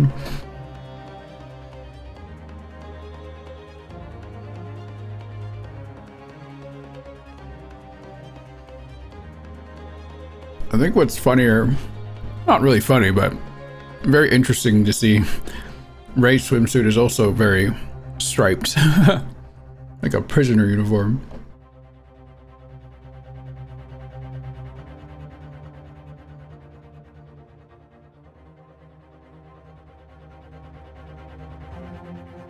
But the first time we see like sort of Gisette or Giselle Brett bathing suits of that era, I suppose. Yeah, we should bring him back. This should be the bathing suit of 2026. Whoa, $10 from Thurindos. You should get paid for solving a case. I should. Where's my payments? Thank you for the $10. I appreciate it very much. I will use that to pay my bills.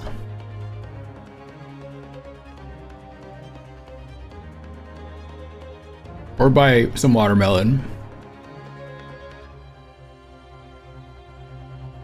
Oh? Hi. I have some watermelon, and I got a $10 donation.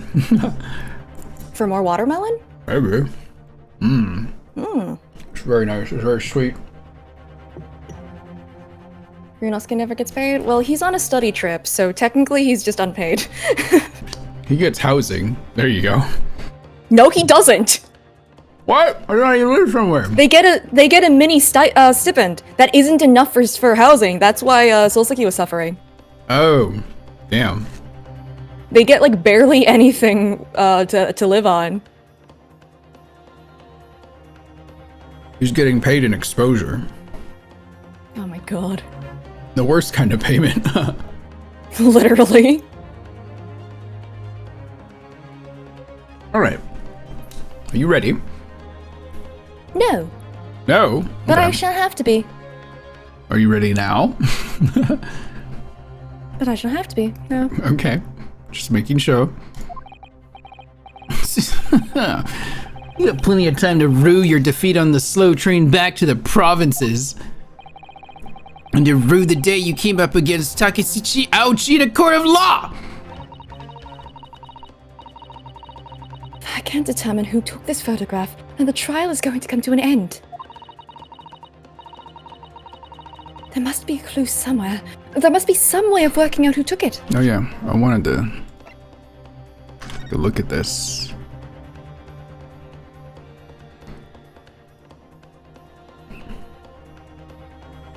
Anything on here, like a signature? No? But yeah, this definitely looks like it's through the hole in the wall. I mean, it's a bit more open on this side, but... Don't tell. Smiley face. Maybe they... Wait, Let who me was know that? if you ever need a hint. There was that reporter guy that was there earlier. Was it him? What, are you just blaming it because he's a reporter? I guess. Wow.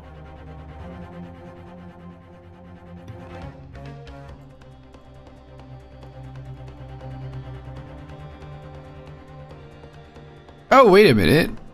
That little mark here was on the photo too. Yeah, it is. I can see it. Oh. What do you think that is? I'm not sure what it is, but that seems to indicate that it's the same camera. Right? Like a lens fracture or something? I don't know. Yep. Oh, okay. So whoever took this photo was someone who wrote for this. Okay. All right. We have our stuff then. Okay. You did it. Well, counsel.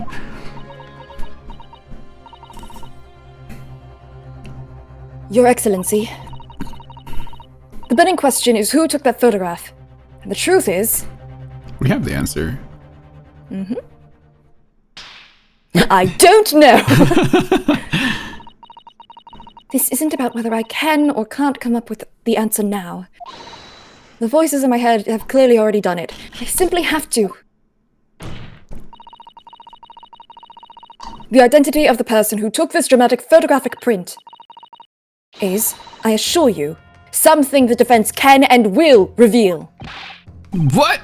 No, you can't possibly. But as you so boldly claim that you can, oh, please do enlighten us. Unfortunately, I'm unable to present a name. Oh, utterly underwhelming. Whoa, what did he say? Did you really believe you could? However, I am able to present evidence. The defense has a piece of evidence that reveals important details about the photographer's identity. What? Very well then, counsel. Present your proof to the court. Which piece of evidence do you claim reveals something about the identity of the mysterious photographer? This one. Present. What is that? A newspaper again? Rackus England returnees tell all. Rackus, right? Rackus, I think? Oh, excuse me. Okay. You're excused. It's not the headline that's relevant here, Your Excellency. It's the photograph. If you look at it closely, you'll notice that there are some white lines on the right-hand side.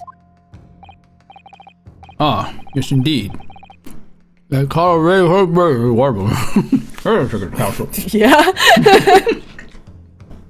They had already caught my eye as it happens. Ha ha! What of it?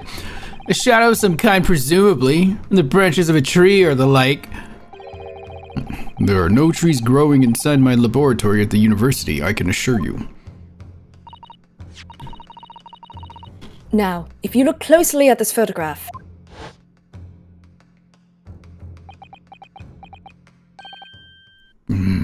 Good gracious!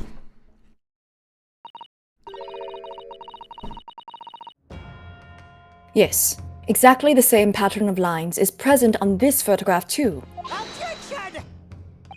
Well, that tells us nothing. Yes! It's a shadow of some kind, definitely, from the branches of a tree.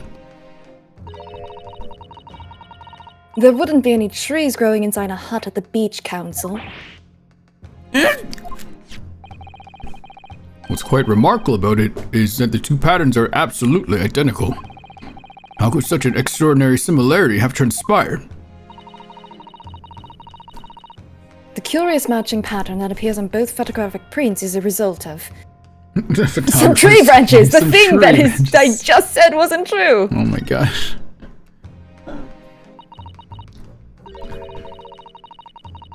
Obviously, it must be due to a problem with the camera used to take the photographs. With the photographic device?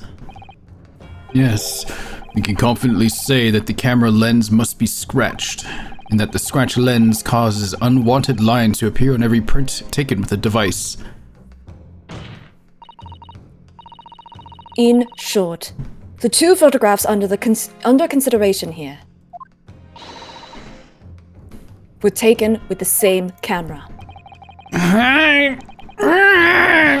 But there must be hundreds of such camera devices here in the capital.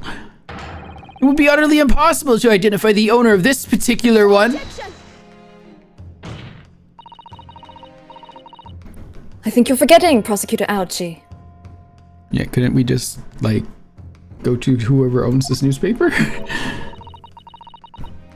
That one of the photographs featured in a newspaper article.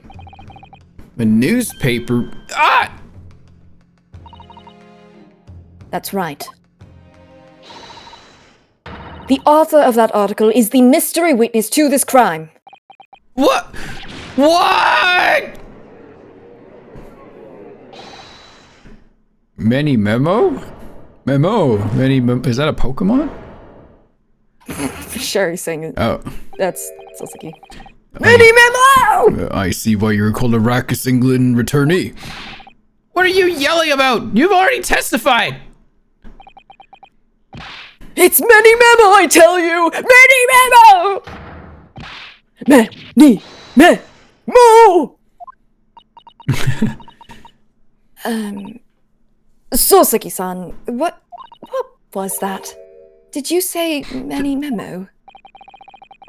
Ever since I returned to Japan, a reporter from the Shoyu News has been hounding me, following my every move. A reporter by the name of Raiten Many Memo. Wow. Yes, hounding me from dawn till dusk. You kidding me? Right 10. What's Many Memo. writing Many Memo? Writing Many Memo. Right 10 Mini Memo.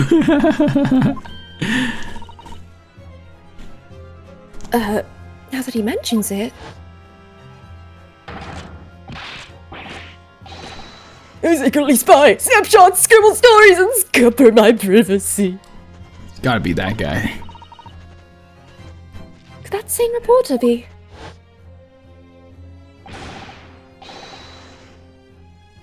A camera to the left of him, a notebook to the right. There I am, stuck in the middle with Raiten Many Memo. So you're saying that this picture was taken by... My Many Memo, yes! My lord, your excellency, Esquire! Officer, find this newspaper reporter at once and bring him to my courtroom.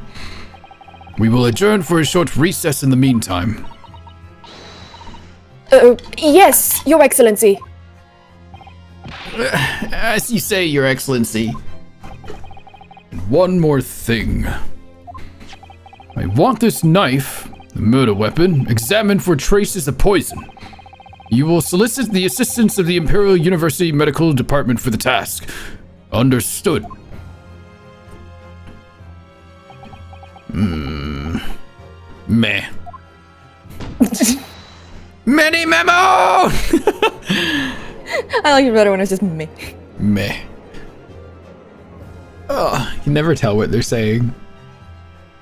Oh, to be continued. Hooray! Okay. Is this a long case? It's Great Ace Attorney, of course it's long. No! Where do I even save here? Oh yeah, here. Wow.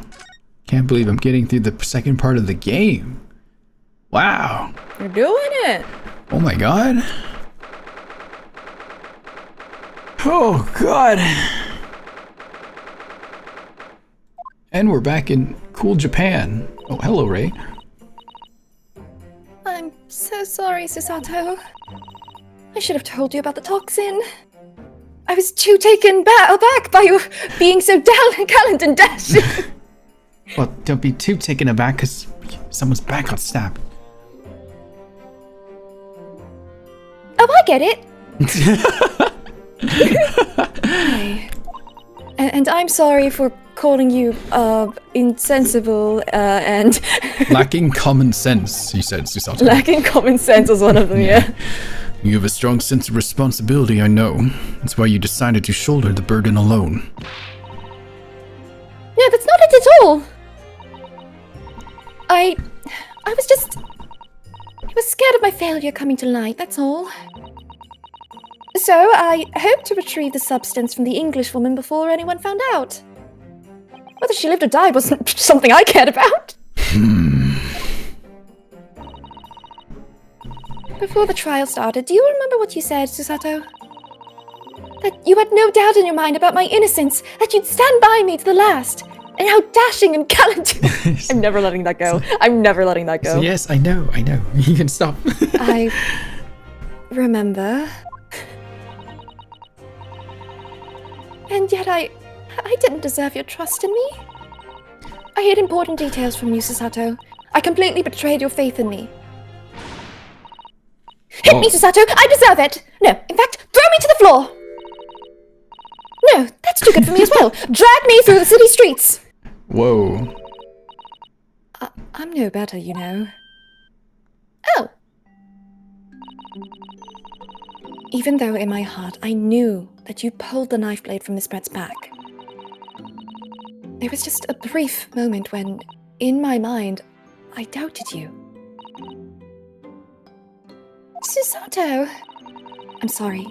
I stood here and promised you that I'd stand by you and always be on your side. I betrayed your faith in me too. And as such, I failed you as a lawyer. Oh, no. I think this situation has taught both of you a valuable lesson. Placing your unbridled faith in another is no easy task. Yes, Father. That fact has certainly struck home. Which is why I can see more clearly now. So, Ray.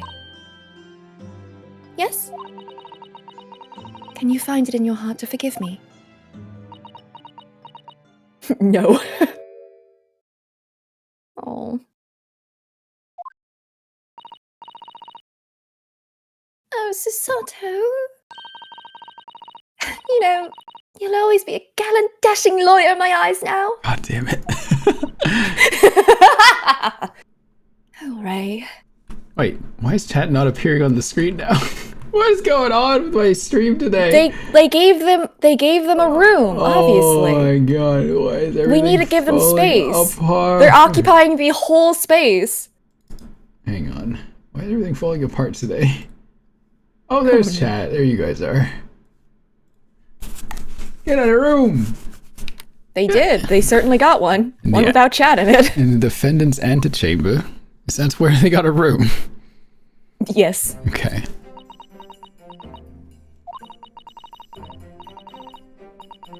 I was so scared, you know, when it happened. I didn't know what was going on. The English woman was sitting at the back of the hut, listening to what I was saying. Oh. I know it was you who stole the poison! Well now, whatever do you mean? Oh! And then a moment later, she suddenly got to her feet. Before collapsing on the floor in front of me, with a knife in her back. Eek. The swan somehow inexplicably died too. I don't know why. There was no knife in it, or poison in it. I do not know why it died. That's where her brain was. It was inside the Oh swan. my god! It all happened right before my eyes. And you were the only people in the hut at the time. That's right, just Miss Brett and myself. There was no one else. So I just don't understand how she could possibly have been stabbed like that. I mean, I think you already have an idea. A great mystery indeed. Yeah, I have a kind of idea. I still can't believe it happened. That's why I just couldn't bring myself to speak up. It's more than one way to poison a swan. Yeah. It would be all right. However it happened, and whatever really went on by the sea that day, I promise you that I'm going to prove everything you said you saw is true. Spoken like a true Mikotoba. Now, I think we should discuss what's coming up in the trial, don't you? We don't have much time. We must make sure we have our facts in order. Yes, I expect the poison is going to come under close scrutiny in the upcoming proceedings. The police should hopefully have identified it on the blade by now. Yeah, I don't think anyone read that report, unfortunately. Yeah, there we go. The trouble is, it's a completely new laboratory synthesized blend of alkaloids. The police won't have any way of testing for it. Like last time. Really? Huh. Oh, I see. Yes. Without this chemical reagent, it's impossible to detect the toxin. Wait, without you have it? Chemical No. reagent. No, I don't. Wait, what? Hold on.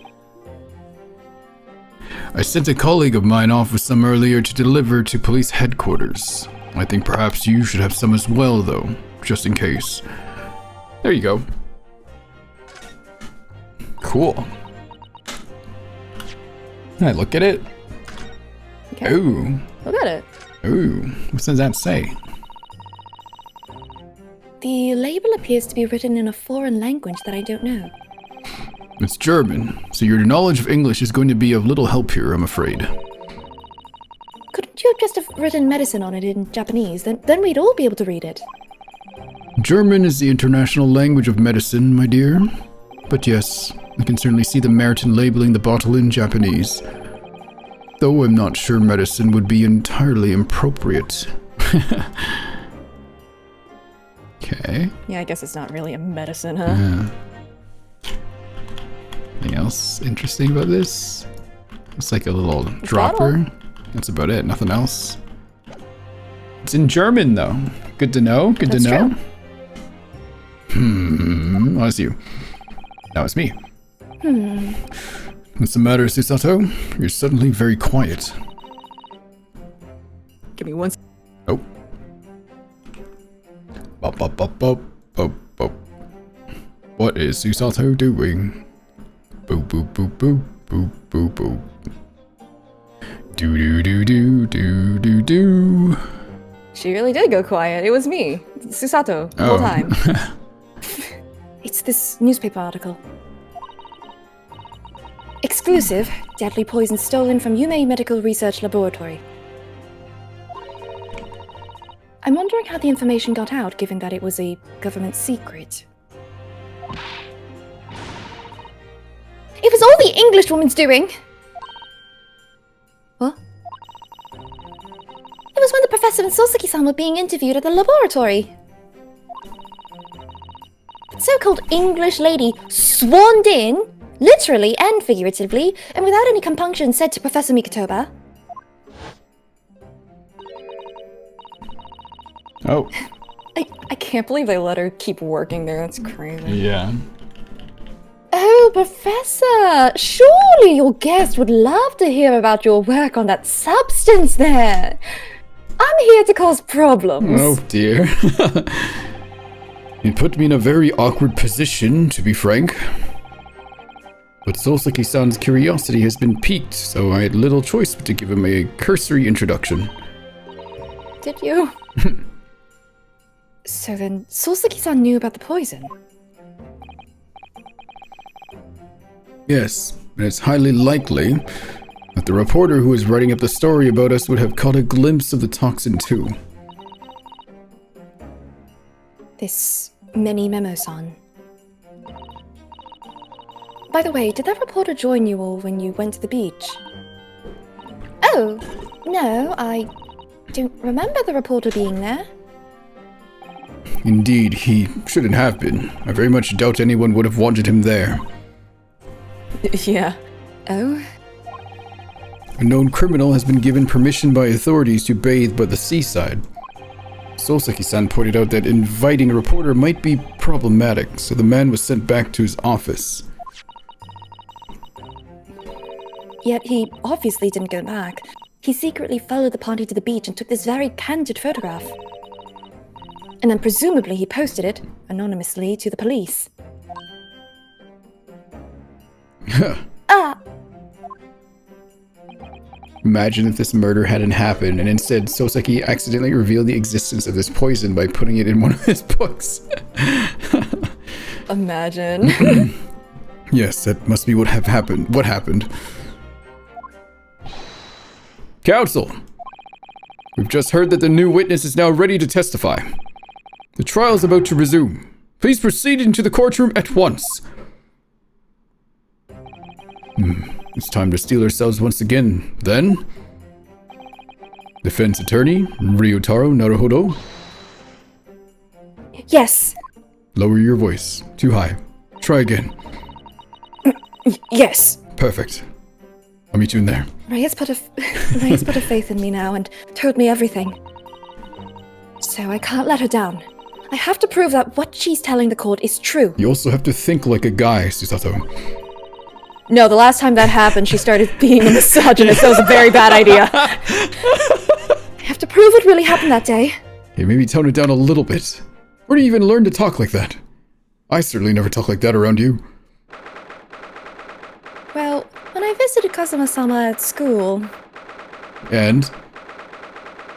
Did he say something weird? Oh, not him. Oh. Everyone else. Order! Yeah. I hear both. That was a very sad... Yeah.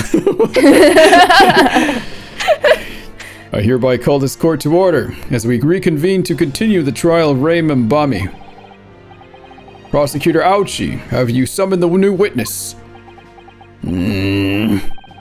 Before I address that question, Your Excellency, I have some very important news to share. Oh? What news? And why does he look so happy about it? During the recess with the collaboration of Professor Mikotoba's laboratory at Yume University, the police re-examined the knife that was used to end Miss Giselle Brett's life. Excellent. I admire your rapid handling of the matter. Oh, too kind, Your Excellency, too kind. Is merely carrying out your instructions, of course. I had the reagent delivered to police headquarters by rickshaw, so we'd be there in good time. But judging by the man's swagger, I fear we might need to brace ourselves for the inevitable. And counsel, what were the results?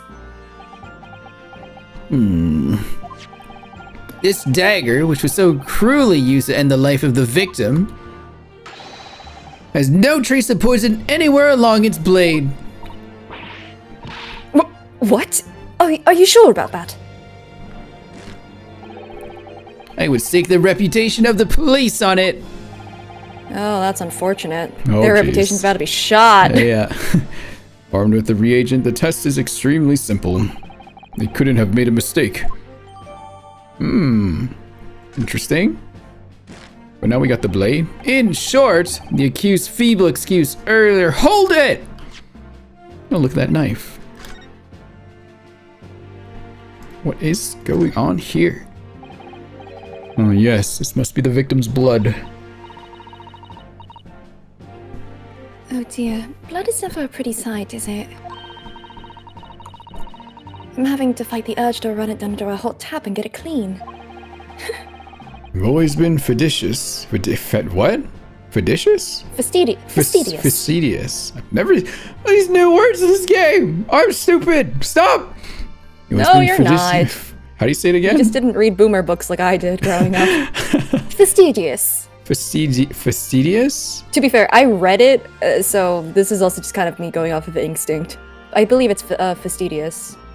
You've always been fastidious about cleanliness, haven't you? Oh my god. I think this is... Oh. I think this is something else, Father. No. No, you weren't. You're not. Shut up! Ryutaro? Is that it? Really? Nothing else with the blade? Or no, it's pointing at me. Hello! Very interesting Twitch name that I don't want to read out.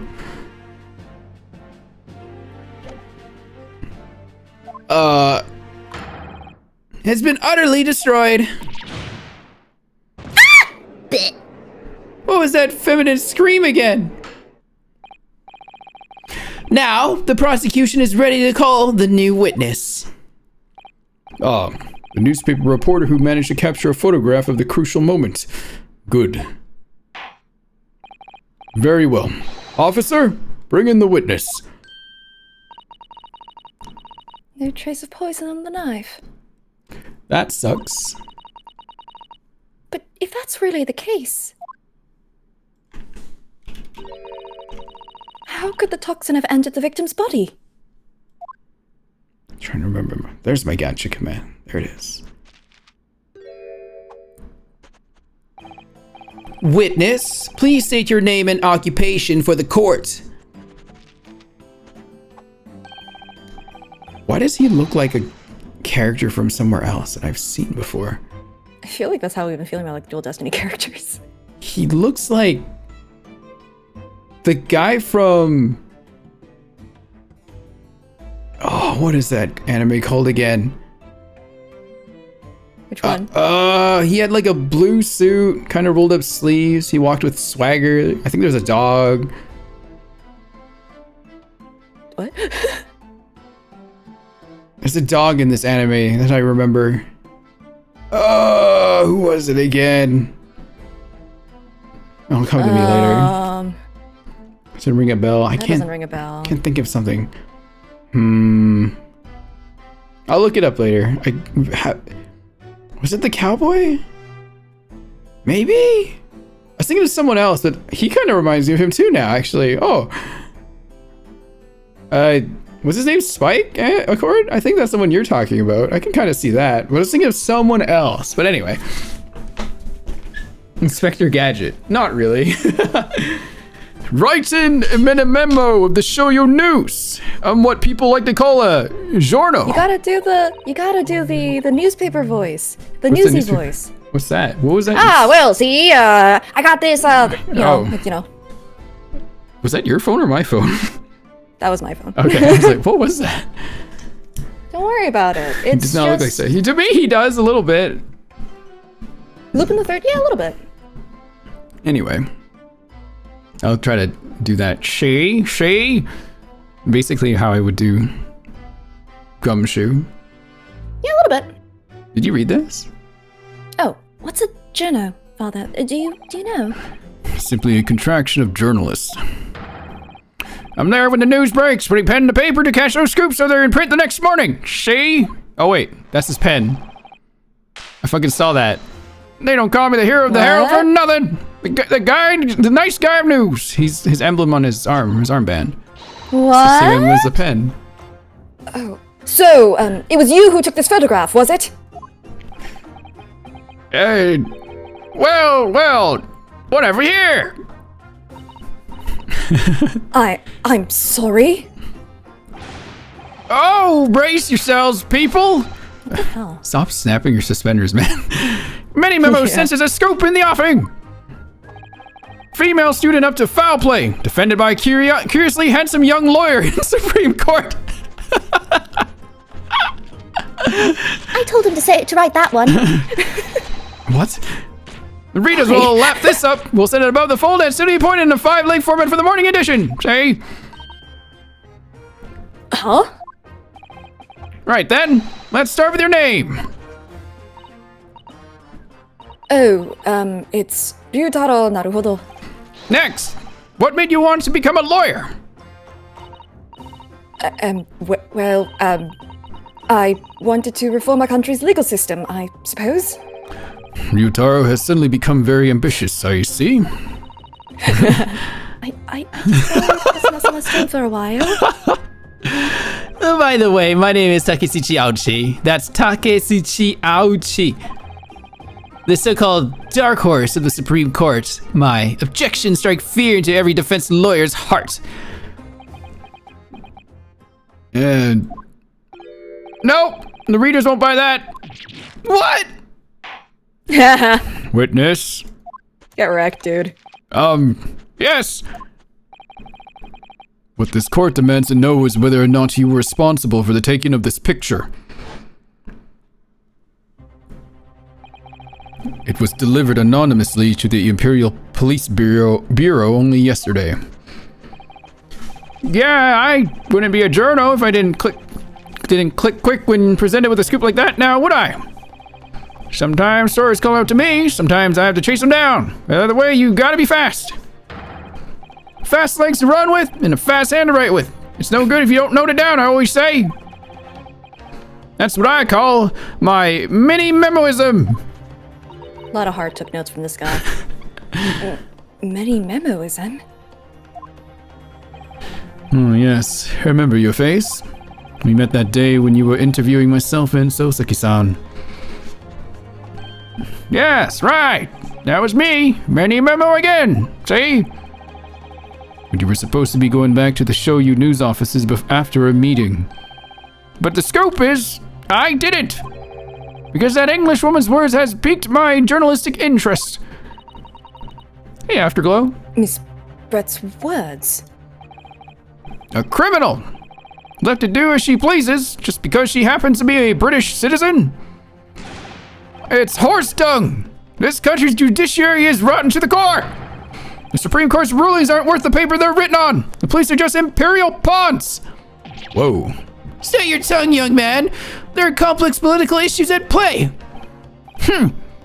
Well, anyway, I quickly jotted down those words she said in my memo pad. Are you ready? I'll read it out. It's all here, right? Here goes. I should like to go with everyone. Go ahead. Oh, okay. I didn't know. I mean, he's reading it out, right? Okay, go for it. I should like to go with everyone to see your country's coast. A serious criminal going on some junket. Junket? The people need to know about I believe this. so. That's why I decided to sneak after them. How many pencils are you going through, dude? Too many. Two at least right now. Many memos? Many pencils. Oh, Many pencils. That's his middle name. To get the woman's story so I could hammer her in the press. do you mean to say that you did indeed witness it firsthand? The grim scene portrayed in this photograph? Oh yes, I saw it with my very own Jorno eyes. Okay, so hang on. Let's hold that thought for a second. Okay. That little tangent he went off about how the judicial system sucks and Yes. we're a bunch of imperial pawns. I bet he stabbed Brett for that motive because he's like, if they're not gonna do it, I'll fucking do it. literally. Goddamn. Literally just, well, there's the motive. Yeah. There's the From start to finish, through the viewfinder of my trusty camera. Thank you, Minamemo-san. You will now give a formal testimony before the court. You will state exactly what it is that you witnessed of the events surrounding Miss Brett's death. Damn, we had some nationalism murder going on here. This crazy guy. I mean, he does have sort of a point. Brett got off of, like, He a murder does, charge really lightly. but you can't justify murder for more murder, No, you're right. right? But the system is definitely borked. It's definitely and, like, borked. He has a point in that regard. Wow, it's just like real life chat. Jesus Christ. Anyway. The beach hut was made of shoddy old reed screen, so there were plenty of gaps I could see inside through, see? The English woman was sitting on a stool when the student girl came in and started arguing with her. See? Fourth pencil. Seconds later, the girl pulled out a knife. Throwing the English woman to the floor, she stabbed her in the back. My smoldering journal spirit burst into flames. Quick as a flash, I went with my camera ready to click. I pulled apart the rough weave of one of the screens and poked the lens through for the perfect shot. Stab. Both.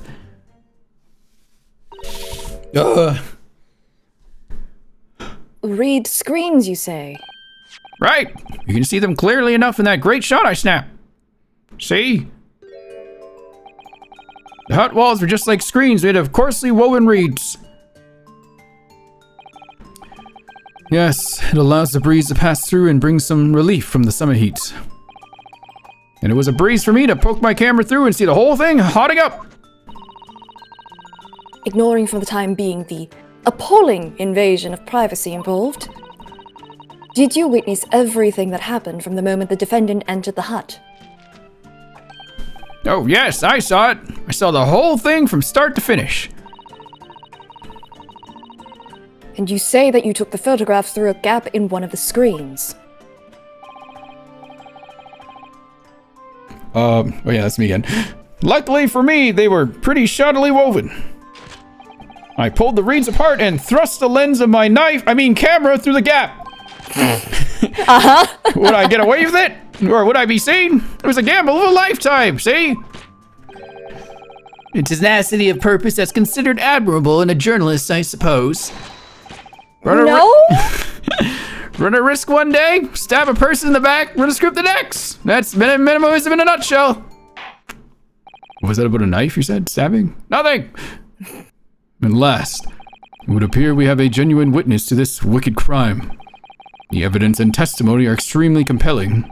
I believe we may be close to a verdict. No! Wonderful news, Your Excellency. Wonderful. Nevertheless, it cannot be denied that this testimony begs one very large question. What question? Exclusive news, a startling photograph, all the makings of an exceptional story for the reporter. Why then was the story never published? Oh, that's right. It seems clear to me that there are circumstances at play here that are yet to be understood. Ha! More pathetic excuses. Very well then, counsel, proceed with your cross-examination. Yes, Your Excellency. There's more to this reporter than meets the eye. He's keeping something about this case very close to his why? Very close to his chest. Really loves snapping his suspenders. Stop that. Sure does. Okay. Uh-huh. Is there anything about here I should press before I should hone in on my guess? Nothing that I remember. The most memorable bit was absolutely That one? Susato. Okay, because I think it was this, for sure. No, that's not what happened at all. But I'll press it. Do you swear before this court that you actually saw the precise moment when the stabbing took place? Ha! The precise moment? I didn't see just that. I frickin'... You are in a court of law. I saw the whole hellish scene play out from start to finish. By me! I have here a simple plan. I guess he's true. Yeah. I have here a simple plan of the beach hut. Perhaps you could use it to explain to the court exactly what you witnessed.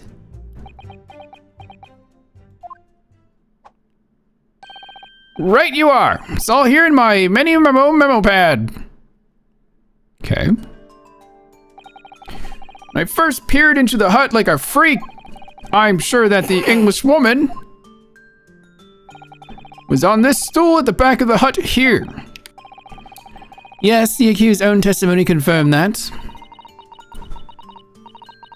She just sat at the back of the hut, smiling sweetly, is what I have noted down. It's my turn to testify now. Try not to interrupt.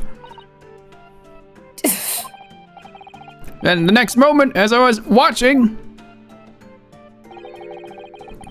the evil student girl entered the hut. After a while, the pair of them ended up in the middle of the hut, arguing furiously. The English woman went for the student, but the girl dodged out of the way. And in a flash, plunged a knife into her adversary's back as the two passed each other.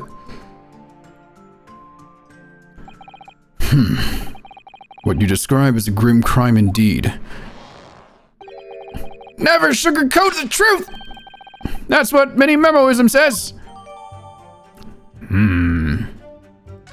But cover it in the bitter taste of lies instead. Yeah. By the way, Mini Memo-san, whilst you were watching that terrible scene unfold before your eyes through the gap in the screen,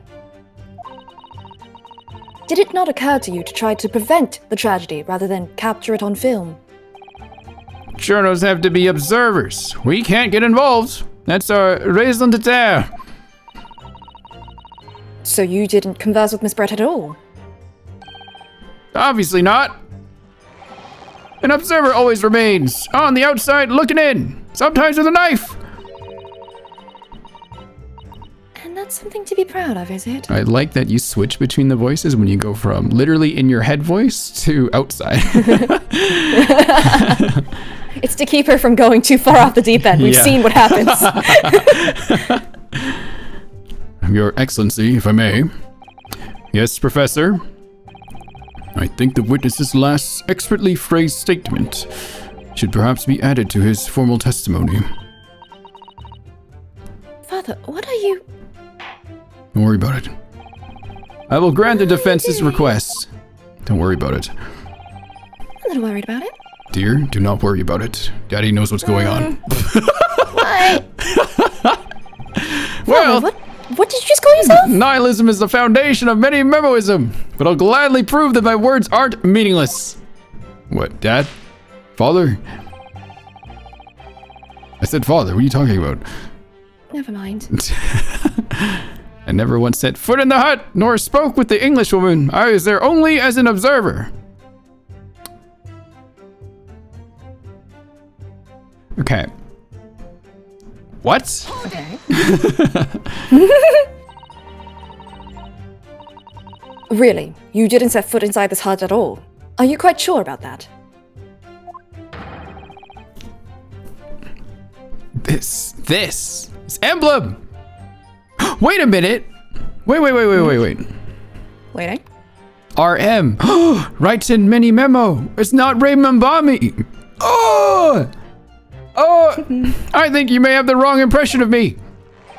We're talking about a murder scene here. My nerves were stretched to breaking point already. Like these suspenders that will inevitably break when I break down. Yep. Oh, I see. You were scared. Maybe I did have the wrong impression of you, yes. It was all I could do to stifle a scream and hold my hand steady enough to stab and to snap the shot.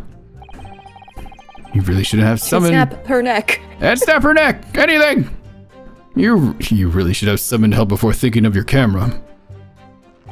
Many memoism and humanism don't always agree. And most of the time in those instances, many memoism comes out on top.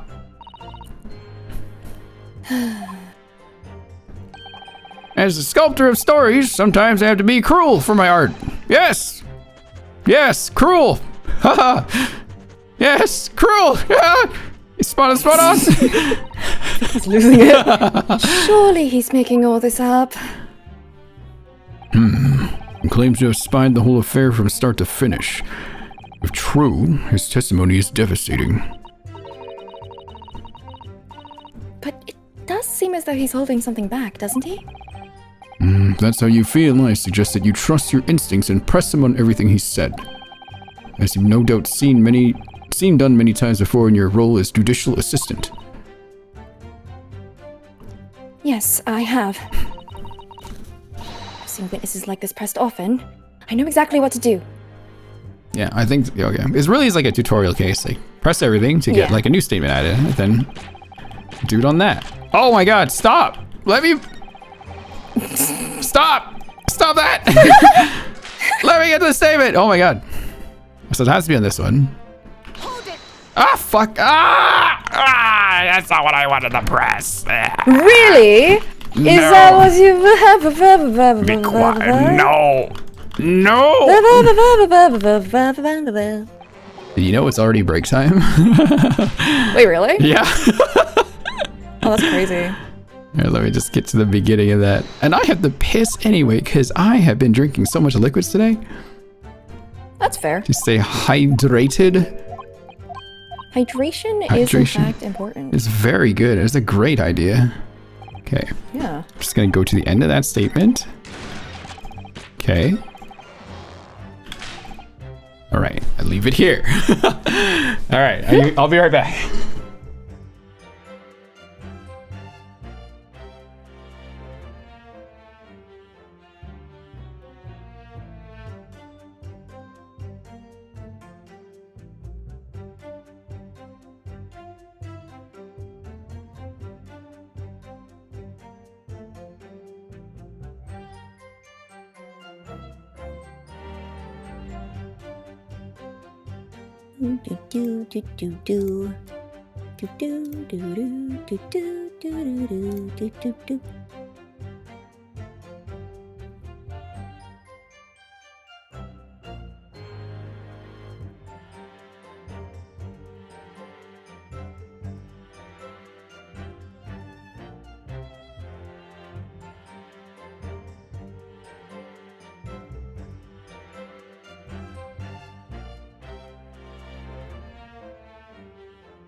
Okay, I'm back. Oh, hi. All right. No fires, nothing, no murders happening.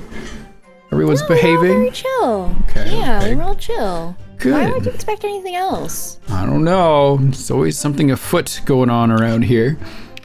Well, the game is afoot, but Okay, never once set foot in the hut. I think it's the pen because she's holding a pen, right?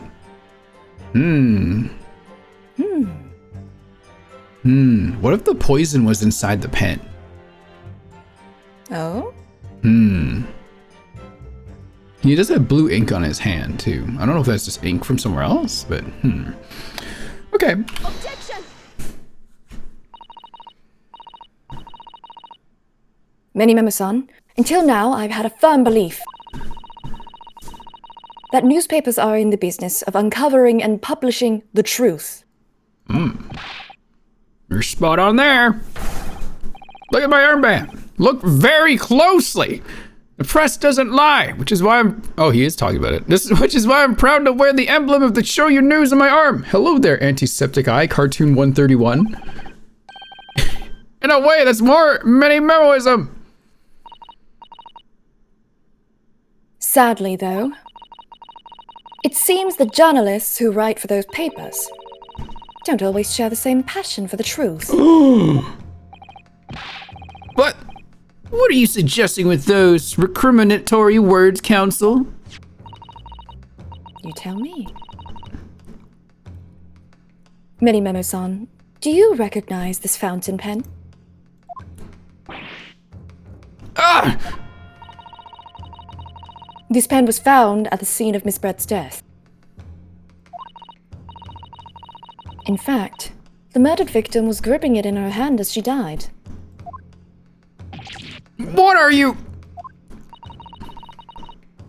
If you look at the barrel of the pen, you'll notice that its owner's initials are engraved there. R.M. Yes, thank you for bringing that up, Counsel. The initials of the accused, Ray Membami. Is it a coincidence, I wonder, that your initials are also R.M.? No! Write in Many Memo. R.M. That's horse dung. Can't you see one of the central tenets of many memoism is being a pencil user? And yet, as the court will clearly be able to see, on your right hand, It does come into play. there is a very obvious blue ink stain. It would appear that you must have rather carelessly left it somewhere recently. Your favorite fountain pen, that is. Horsey horse dung! Why do we keep talking about horse shit? Stop. Stop that. Many Memo-san, is it not the case that before she died, you met with Giselle Brett in that beach hut? Objection! Why should we listen to this absurd nonsense? It's nothing but another excuse. Exactly. Shoyu News will stand behind me all the way. I deny everything. There must be as many people with the initials RM as there are stars in the night sky. The defense has neither the time nor the inclination to count every star in the sky. Huh? And there's no need anyway, because this pen has more to tell. Yes, there is another clue. Oh. A clue that undeniably proves... Sorry, I'm gonna try that again. A clue that undeniably proves who its owner really is. In that case, counsel, the defense will now show the court with this alleged clue where this alleged clue lies. Of course, Your Excellency. We do. Perfect. The clue on this fountain pen that clearly reveals its owner's identity is... Meh! Ah! It blinded me. As well as the initials, there is also an emblem on this fountain pen. An emblem that you will of course recognize, Many Memo-san. Goodness me. It's the emblem of the Shoyu News. In other words, the owner of this pen is an employee of the Shoyu News, whose initials are RM. Suddenly, the stars in the night sky don't seem so numerous, do they? Well, Memo-san, how do you respond? No! Wow. Suspicious. Order! Order! Explain yourself, witness. Ha! Ha! Ha! Ha! So, this is how the mighty Supreme Court works, is it? Using coercive tactics to have well-meaning citizens reveal harmless secrets. He seems to have a really big chip on his shoulder about the justice system currently. Yeah, might be. She looks so good in this outfit. She does! Right? She looks so good! There's nothing but honest tactics. Alright then. Fine. I won't try to hide it anymore. Yes. Not long before any grim tragedy unfolded, I, a Shoyu News reporter on behalf of the public, conducted an interview with the English woman. An interview? You never mentioned this before? When exactly was this? As I said, it was before that evil little student girl showed her face in the hut, not hunt. It couldn't have lasted more than 2 or 3 minutes, that's all. It was just a brief exchange. But it came to nothing. And as many memoists say, I read that almost as many moist. Many memoists say the people don't play their dues for unworthy news. However insignificant you deem it to be, this court cannot overlook the meeting between yourself and the victim. You will testify now under oath about the precise nature of this meeting and what transpired. Got it. Yes. All right. But on one condition. Condition. In all good conscience, I couldn't speak out alone about this. You need to call back the earlier witness, Souseki Natsume-san. The one you're stalking? Yes. Souseki-san. Oh yes. According to my notes here, that man has a secret of his own. And brace yourselves, because it's not a harmless one. It's big, see? What? What? Many memoism states that one man's secret is every other man's front page story. Don't. Very well. I'll grant the witness's request in this instance. Officer, summon the earlier witness back to the stand. Souseki-san, hiding something. Does he stand there with them? Or he does?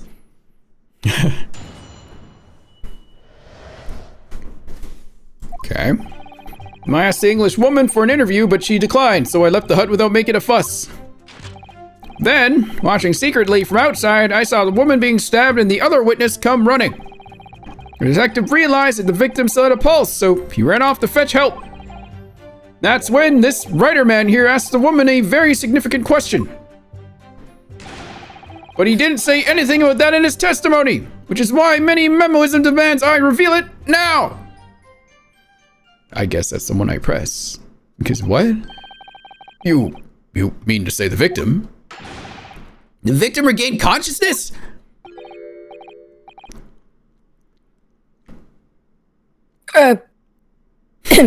Well, And when she did, you decided to ask her a question? That's, true. Yes. What the fuck, Souseki? What did you do? He did! And that's not all. The woman gave him a very definite answer. An answer that incriminates the accused. This is preposterous. Why am I only hearing about this now? Why did you mention this before, you yokel hack? Uh-oh. It wasn't even a conversation. Yes, I did pose the Withering English Rose a question, I don't deny it. But she could no longer speak, she was barely conscious even. Counsel, for the defense, I expect a thorough cross-examination to be conducted here. This court must and will know the truth. Absolutely, Your Excellency. The reporter is claiming that Miss Brett implicated Ray somehow. What on earth could have happened in that hut? Is this one of those look over to see someone reacting lessons we're gonna get? Maybe? No? Anyway, I know which one I want to press right away. Not that one. Not that one. Not that one. Is it this one? Yeah. What was this question? What question? What exactly did he say? Well, now you should hear that from the horse's mouth. This is really funny after playing a movie. So they say, I think. Don't you, Mr. Writer Man? Out with it, you yokel hack! What did you say to her? What did you say to the dying English woman?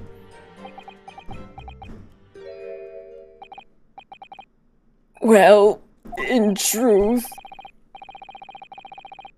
I've been catching crabs at the water's edge and building castles in the sand, you see. Well, the seaside is a place to be at leisure, I suppose, even for a grown man. But then all of a sudden, from that little beach hut, a young girl's panic-stricken cries for help pierced the air. Ray?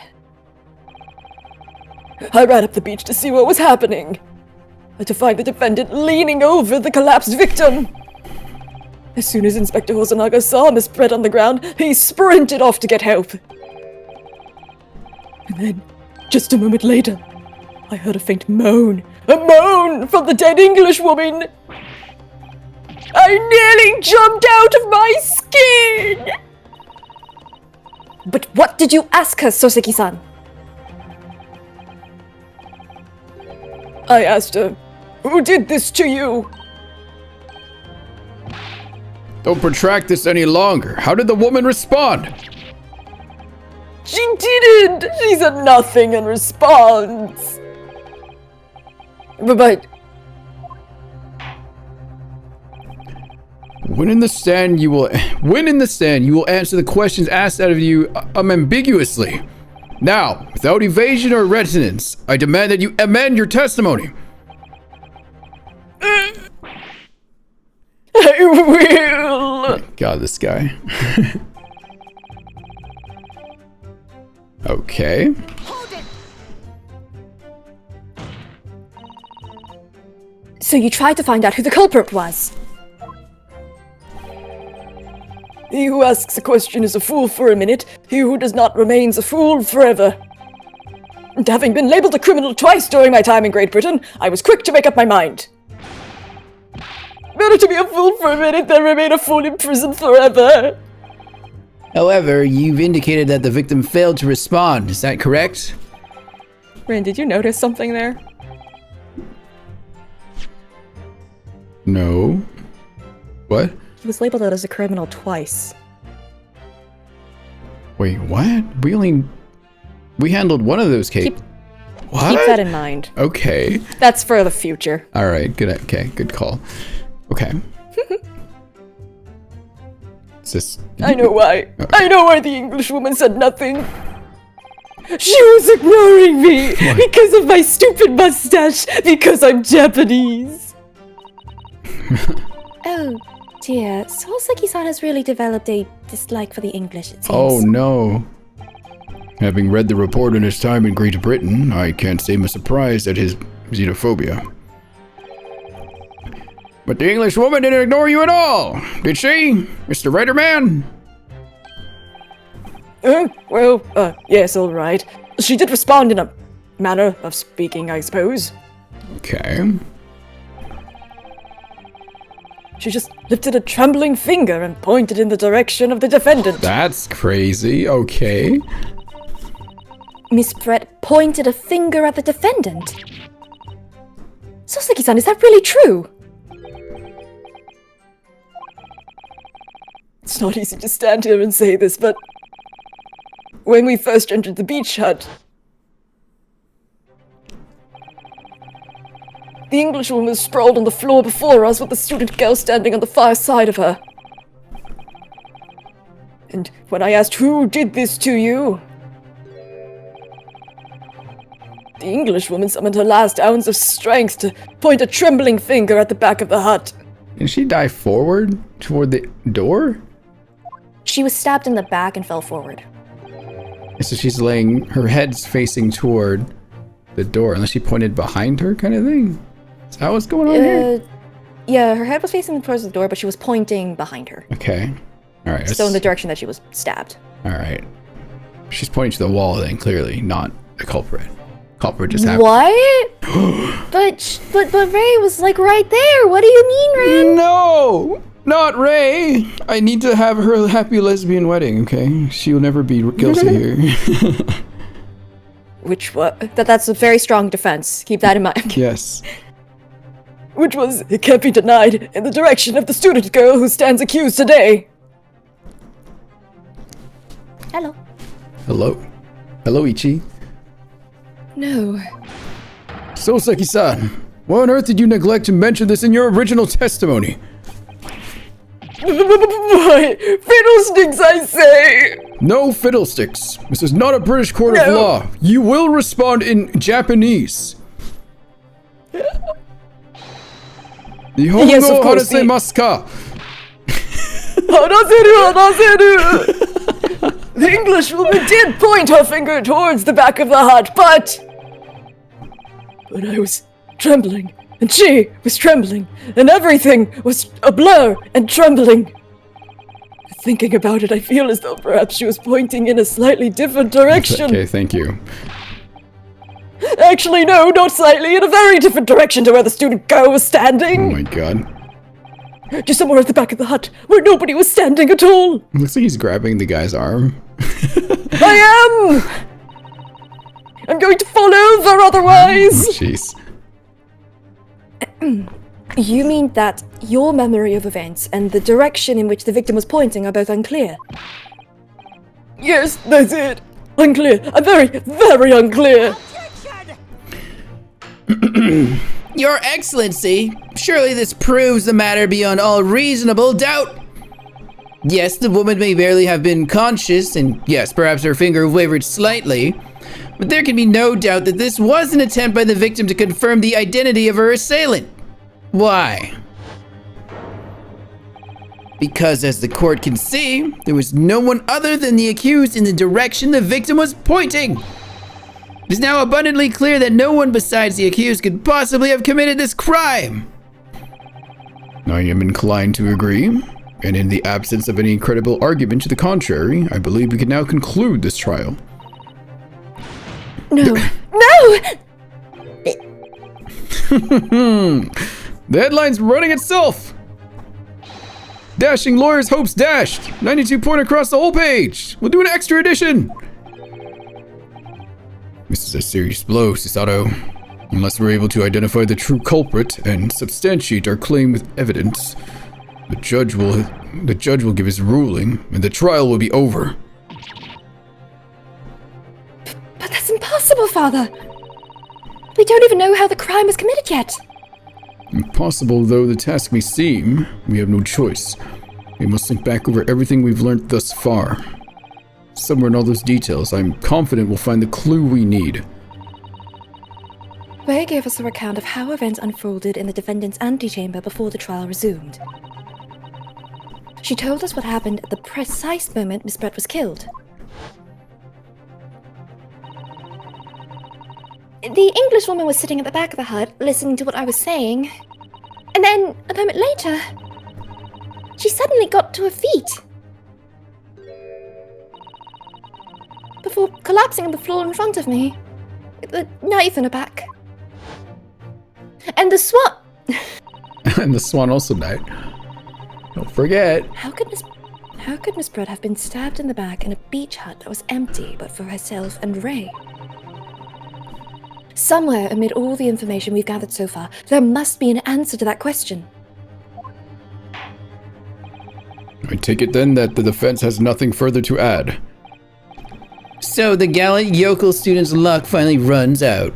I can't say Admits I'm that she's surprised. Yes, gallant and dashing, as the defendant would say. In that case, I am ready to deliver my final verdict on this matter. This is a crucial turning point now. If I can't establish what really happened, it's over. I love Soseki, says Afterglow Ampharos. Why don't you cut that nub off his head?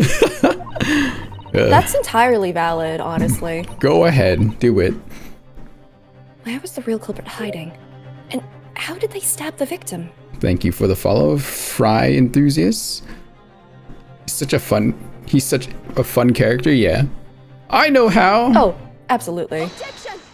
Everyone in this, I love GA. It's just for the character design and just their variants and wild Their personalities, yeah. and like they're all really well written. Yeah. Even like the minor characters, like it's not just I did it because I suck and I'm very selfish. It's I have this like understandable motivation, but went about it in the worst way possible. Exactly. Your Excellency, I respectfully ask you to postpone your adjudication for the time being. Oh, to what end, counsel? The defense would like to present the court with an alternative theory. An alternative theory that can explain who the victim was actually trying to implicate with her dying gesture. Objection! An alternative theory? Ha! None exists. Objection! There was someone else present at the scene who could have committed the crime. What? And the victim, Miss Brett, tried to reveal who it was to those around her at the time. By mustering all her remaining strength and pointing a trembling finger in the killer's direction. This is fiction! Fantasy! To be your final fantasy. You become too aware of your life right now. Ouchie, this is a game. You should not know this. Kicks him in the head. How do you know this? Yeah. Very well. As you seem so sure yourself, counsel, I am prepared to hear your alternative theory. So, young Ryutaro Naruhodo. Yes, Your Good. Excellency. You will present your latest theory to the court by means of this plan. At the moment the victim was stabbed, where exactly are you proposing the culprit was concealed? Over here. Like right here. Naruhodo-san would never give up. And I'm a Naruhodo now. The true culprit who fatally stabbed Miss Brett was concealed in this location here. Are you mad, counsel? You're suggesting the culprit was outside the hut? Hey, what? Did you forget that this thing doesn't actually have walls? Order! Order! Order! But student lawyer Naruhodo-san Esquire, that makes no sense at all! You've just pointed out the exact spot where I was hiding to get my scoop snap. Eh. But I didn't see any suspicious individuals loitering about. I can swear to that. You can't see any suspicious individuals without a mirror. What's a mirror? Obviously, if the culprit has been outside the hut, there's no way that he or she could have stabbed the victim who was inside the hut. Actually, Prosecutor Aochi, there is a way. Ugh! And, in point of fact, the defense can provide evidence strongly suggesting that is precisely the way Miss Brett was killed. You're bluffing! You're bluffing, you yokel! The defense's assertion is clearly too fantastical for the court to comprehend. You will need to give us more guidance, counsel. What piece of evidence corroborates your theory that the victim was stabbed from outside the hut? This one, I guess, because you can see the slit in the wall, right? It's very, very little, but you can. Yeah, I think I remember having trouble like presenting which one here because like I knew the reason. I just Yeah, I think it's this Yeah. one. Yeah, you were right. The original photographic print of the crime scene. Yes, it's clearly visible in this print. The trace of the fatal thrust that was delivered from outside the beach hut. Do you take us for fools? There's no hint of any such thing. I mean, I know you're a fool, but What? I'm sure that everyone present would agree. Someone, at least, appears to have noticed what it is that I'm referring to. Counsel, once again, I must call on you to be explicit for the court. Where on this photograph is a trace of the stabbing which you claim took place from outside the hut? Over here, right? Yeah, it's also like, how would you have gotten a picture if there was like no opening Yeah, with which there's you could totally stab through, Very, right? very, very little. Exactly. Look closely, just here. Enhance. In the screen at the back of the hut, you can see the effects of a blade having been forced through the reeds. No, I can't see any such thing. Clean your glasses. It's true that the hut in question had 4 walls, as you'd expect. However, Man, he got lucky that she was just sitting there. Happened to be sitting there at that time. Or he's been stalking them, so like he's kept an eye on everything. did he like go in the hut, talk to her to get her to sit down, and then went outside, went around and just stabbed her? Maybe? Huh. Maybe he was observing her long enough to know what her habits would be. I guess. By parting the reeds, a knife blade could easily penetrate them. Either that or it's he saw an opportunity, wasn't intending on murdering, and then murdered. This is extraordinary. Oh my gosh. Yes. The true culprit actually stabbed the victim from outside the beach hut. And of everyone present at the scene, there is only one person who could have done that. Only one person who was directly outside the hut when Miss Brett was killed. Right, Many Memo-san. It could only have been you. No! Now? Now, This preposterous idea leaves me almost speechless. Sorry, what was that? I was just like, I'm wondering if it was like short for like naoshite or something, like to correct or something. Get it. Just look at the photograph again! The victim lies almost exactly in the center of the beach hut, does she not? Are we to assume as part of this farcical scenario that the assailant was a knife thrower? No, of course not. We're not! Did you want to? If you recall the testimony of the defendant about the events just before the victim's death. No. Inside the beach hut, I confronted Miss Brett. But she just sat on a stool at the back of the hut, smiling sweetly at me as if she knew she was untouchable. A stool. Yeah, you used this for sitting on. Yeah. Have another look at the photograph.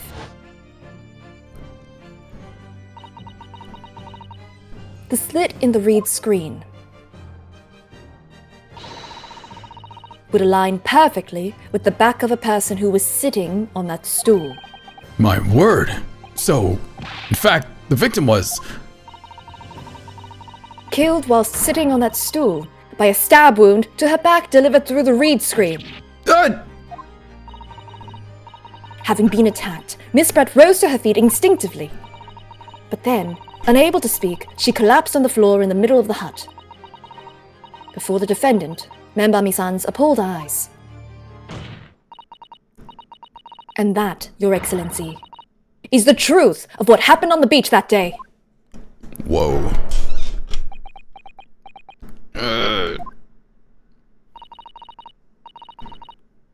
By your silence, Many Memo-san. I take it that you don't deny the charge.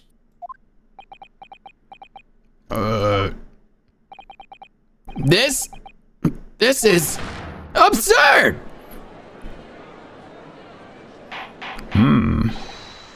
That will do. It would appear that we have a tacit admission of guilt from the witness.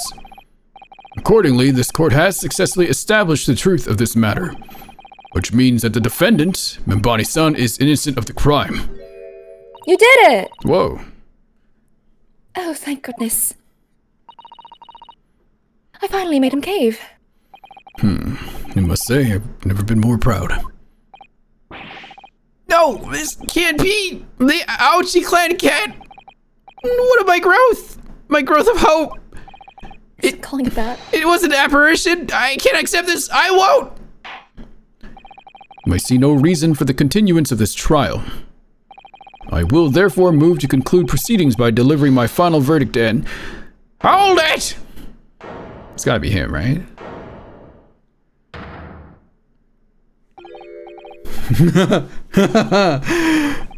Well, this is all very convenient.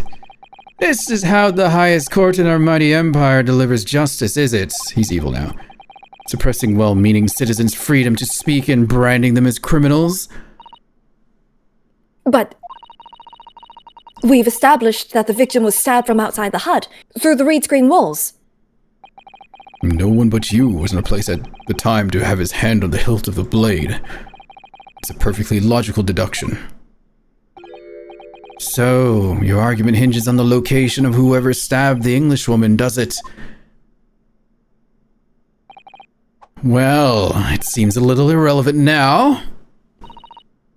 Irrelevant? Where she was stabbed, how she was stabbed.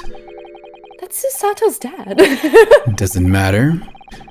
I mean, whether she was stabbed at all makes no difference if you think about it. After all...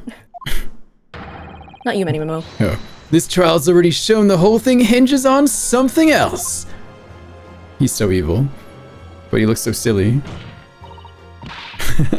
What are you talking about? Maybe Soseki should get away from him before he takes him hostage or something. Brace yourself, Or little snaps man. him in the face. I'm talking about the fact that everything's changed. Because of the dirt you dug up. What? Enough obscurity. Explain yourself, witness. What's to explain? I'm talking about the poison, of course. The poison? Let's ask the professor for a comment on the situation, shall we? I understand that a deadly poison you were developing was stolen from your laboratory, correct? It's been shown that this poison was administered to the victim, Miss Brett. Is that right? That is correct. The unusual constriction of the victim's pupils are a sure sign that this particular poison was used. I see. So presumably that means that the victim already had the poison in her body before she was stabbed? Given that her pupils were clearly constricted, it seems highly likely, yes. If she had been dead already, the poison could not have circulated in her blood.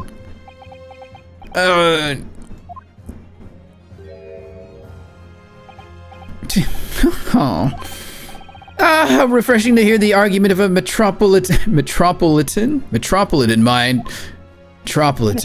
Metropolitan. I'm so bad at words today. Fine. It's 8 hours of reading so far. Precisely! Matters not a jot who stabbed whom and whose back and with whose blade. Because, quite simply, the Englishwoman's life was taken not by the knife, but by the poison! Didn't you earlier say the poison didn't matter?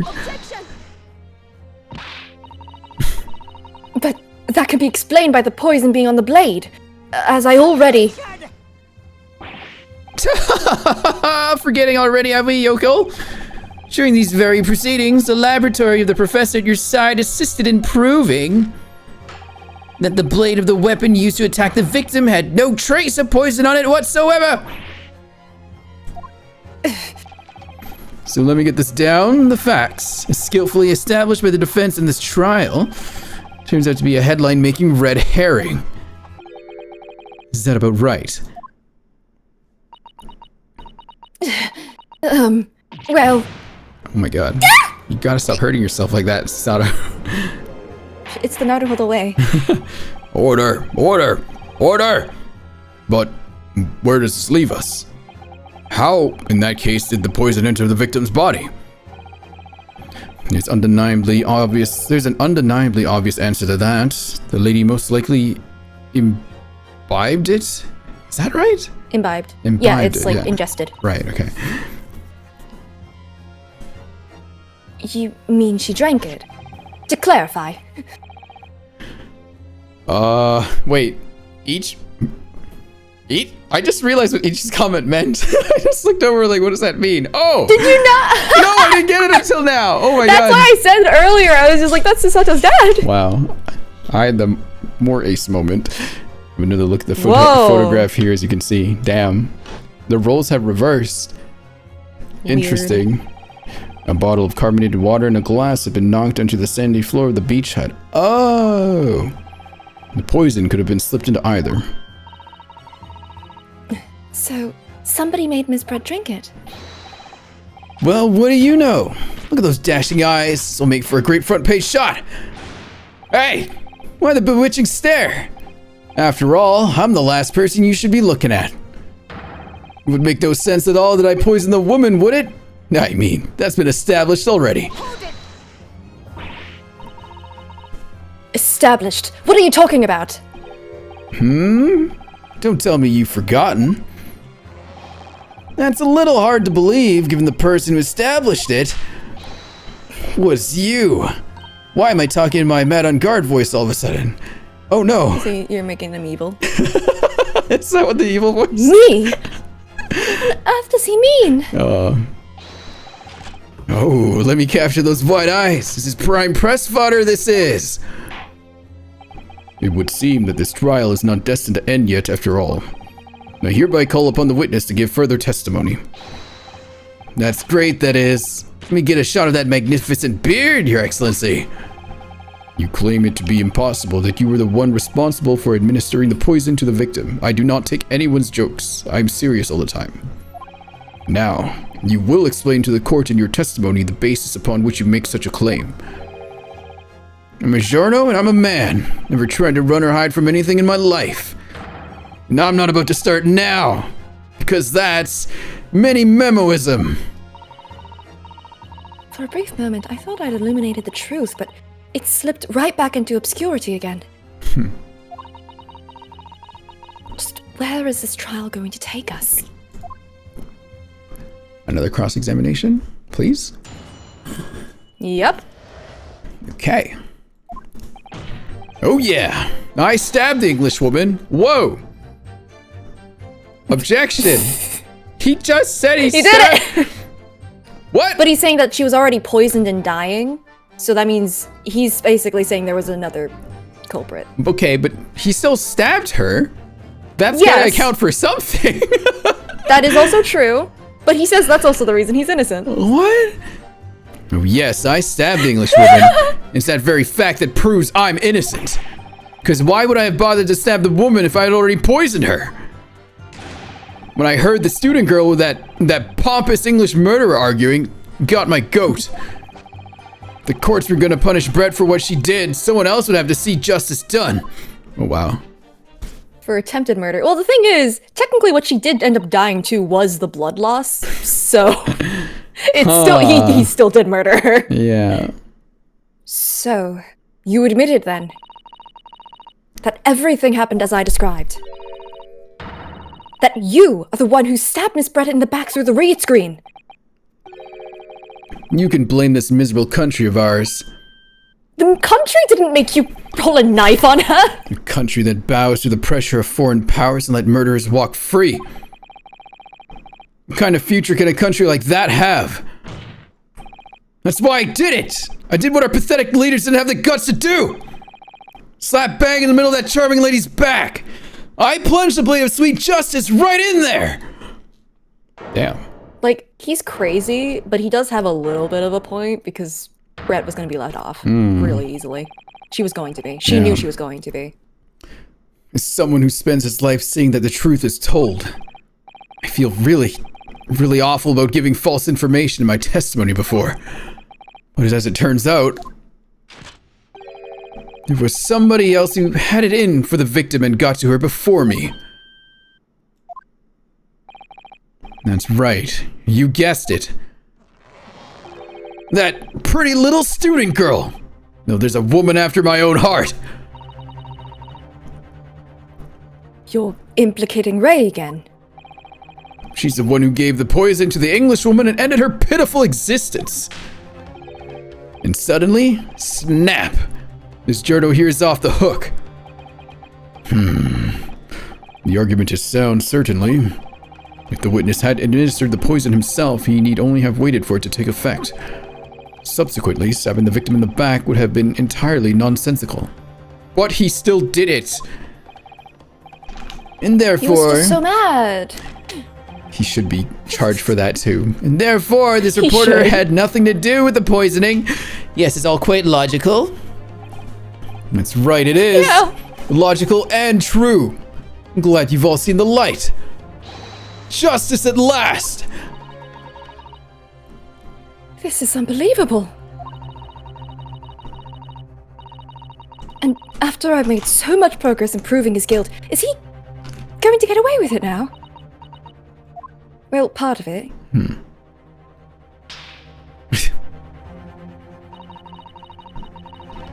Think of Kazuma-sama and Naruhodo-san. In what way? What were you thinking? Stop! Susato! I was like, think of Kazuma-sama and Naruhodo-san, but preferably not together because that's entirely its own thing, and I do not feel like dealing with that right now. Stop looking for a way forward until the judge's final gavel.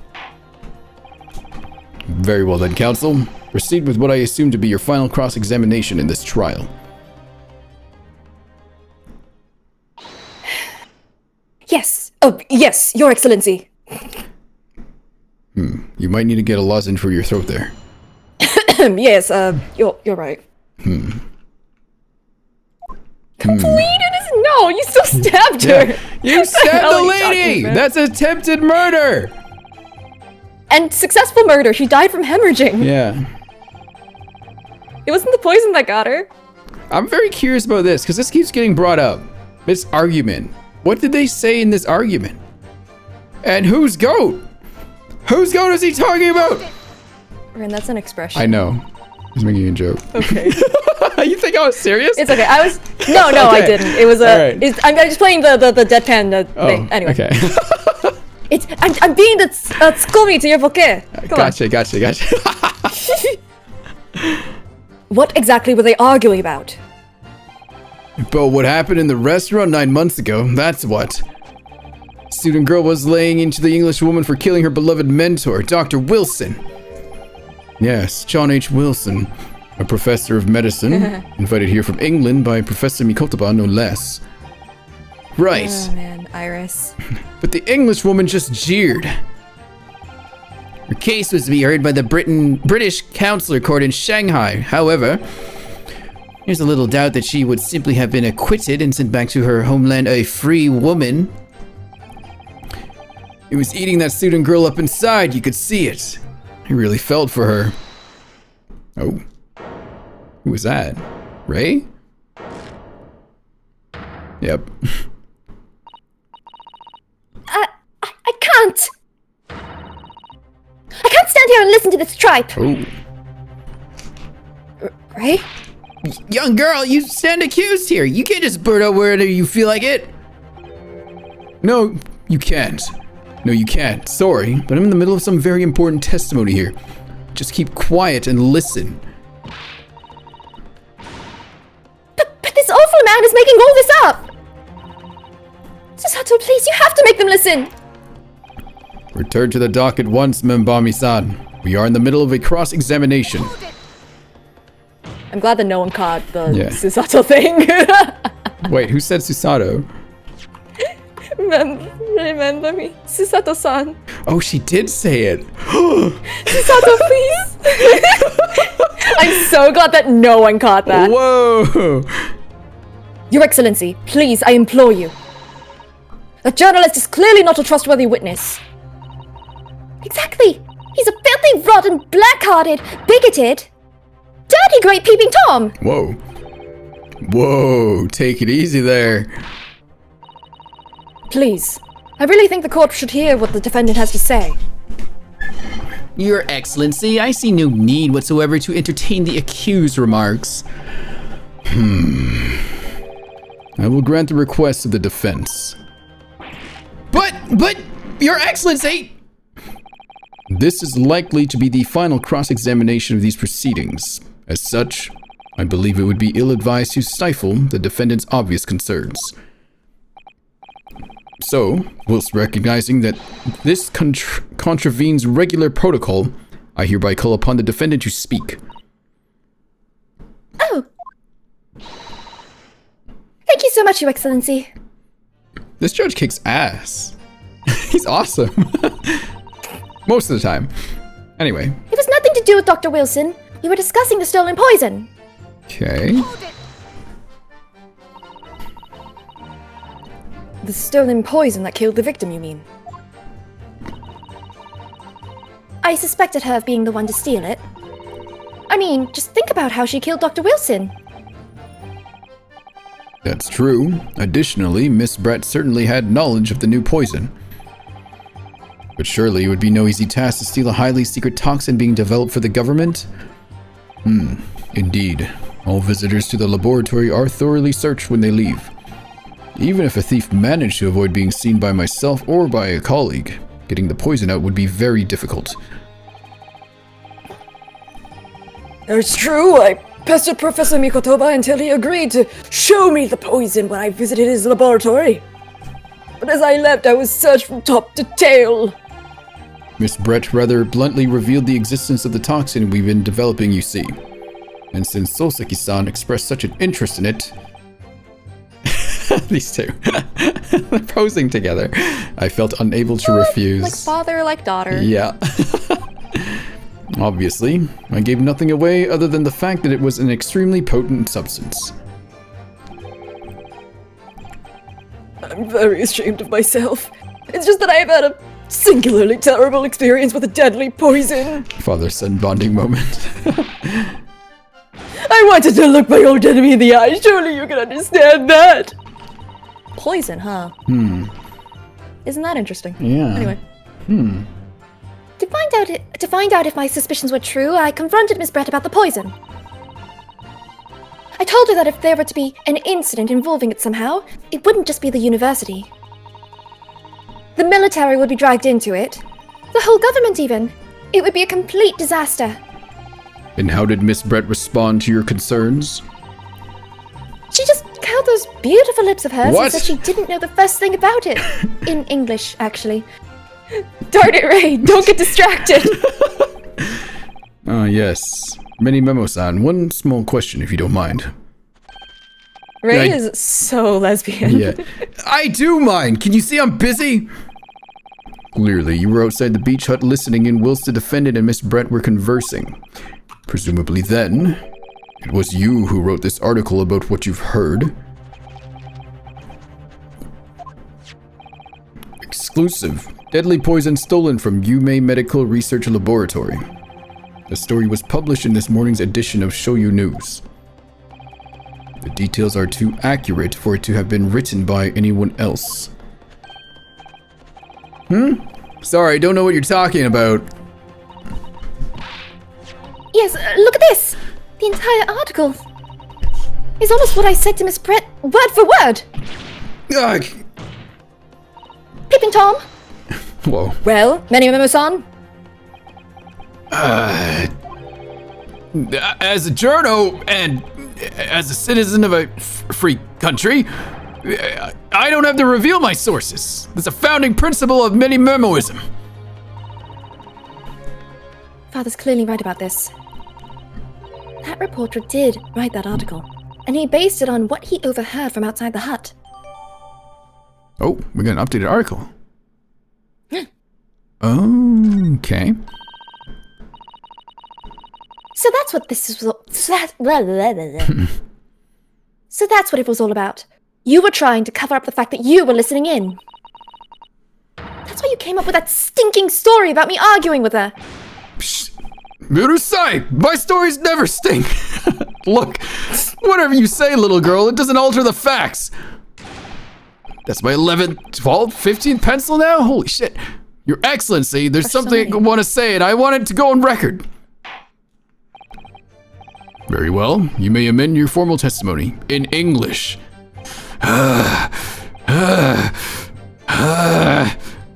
Why is he getting all worked up? Tamare! The point is, oh, this is new. The point is, if you poison someone, there'd be no reason to then go and stab the person as well. Okay, hang on. What did we get here? Where is it? That's the beach hut. No! That one. Oh, it's updated. Sorry. It's, I guess it's just this that I Gleaned by see. eavesdropping. Is there any other... Okay, so this still says the article. They just updated the point about... He gleaned by eavesdropping. Okay. I don't think that really can be evidence yet. I guess if we just press this one then, huh? Okay. Perhaps you doubted the efficacy of the poison and sought to make sure your victim would die.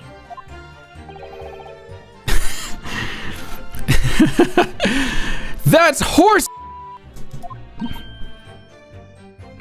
What? How did you do that with your mouth? That'd be like pouring pepper on your Chinese ramen before you even tasted it. Completely reckless. Although, it might surprise you to learn that I am a bit of a impetuous pepper pourer, as it happens. Once the victim had taken the poison, she would have been only minutes away from death. And yet this man then proceeded to stab her in the back as well. There has to have been a good reason for that. If it was the reporter who gave the poison to Miss Brett, then clearly, he must have done it prior to Ray entering the hut. Yes, that's undeniable. It's gotta be the pen. It's gotta be the pen. But between him leaving the hut and the victim being stabbed, there was one very crucial change in the situation. Sorry, what change? The reporter overheard the conversation between Ray and the English woman. Yes, that's it. That's when Minimomo-san first found out the exact nature of the poison he'd used. That could be the key here. If the victim had unwittingly taken the poison already, the reporter would have had no reason to stab her. On the face of it, that logic sounds entirely reasonable. But there's no question that this man was responsible for Miss Brett's murder. If we could think of a plausible explanation as to why he might have stabbed her even after the poisoning, I feel sure that everything would drop into place. That's why we should be looking for. Yes, I agree. It's what we And should in look order for. to do that, I must try to glean more information. Oh, we're back here. Okay. Well, I guess the statement was still new. Maybe it goes on there? Hang on. What were the symptoms again? Would prove fatal in minutes. Okay. Occurs in minutes, starting with impaired breathing and ending with acute contraction of the pupils prior to death, which would be suggestive of this toxin. It's apparently entirely new. Blah blah blah blah blah blah. Is it because it takes minutes and he wanted her to die now? He was just impatient? I don't know.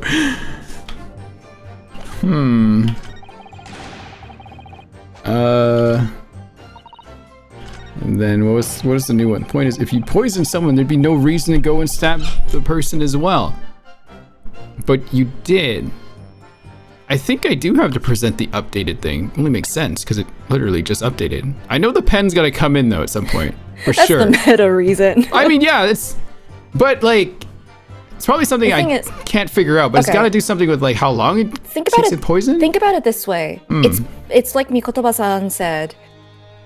It's because of the conversation that he overheard that he decided to change up what he was doing. I still don't quite get it. So basically, he learned some things about this poison, then realized that it was better to stab and make it seem like she died due to a stabbing. He was hiding that there was. He was trying to hide that there was he's trying to poison. hide that there. Oh, okay. So because of the Because, symptoms, A, right. So he wanted to It's a make very sure. identifiable poison. Yeah. Very, very closely monitored, relegated to one specific location. Right. Okay. So he had to do that in order to cover up that she commissioned got by the poisoned. military. Right. Gotcha. Okay, that makes sense now. Okay, I think it is system. Okay, cool. Well, I can think of one reason. What? What? But before I explain, I'd like you to confirm something for the court. Did you glean all the information for this newspaper article from what you overheard outside the hut?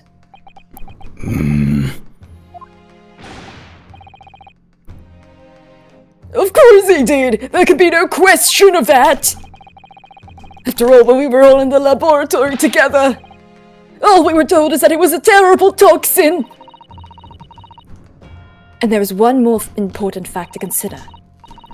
According to the witness, Memba Misan's verbal attack against the victim began as soon as she entered the hut.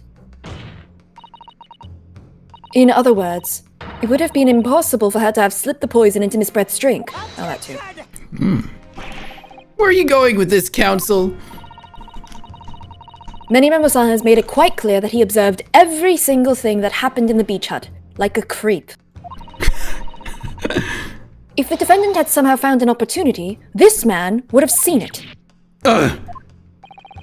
Which means that Miss Brett couldn't have imbibed the poison whilst the defendant was present. In fact, it must have been administered to her before Membani-san entered the hut.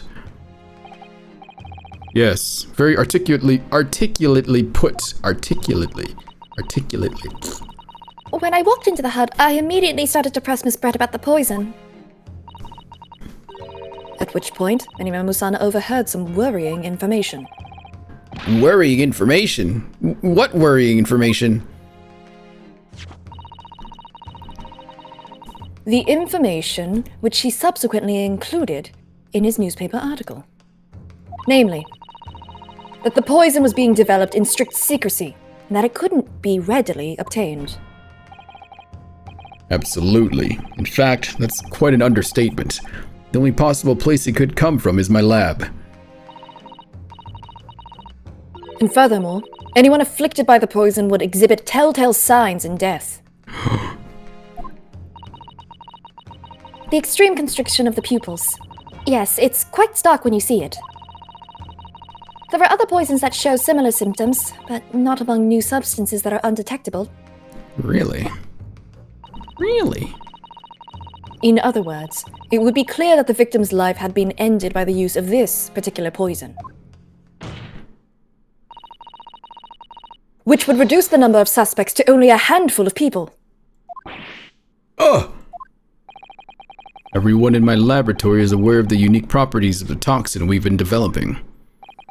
None of them would be foolish enough to attempt to use it for some nefarious deed.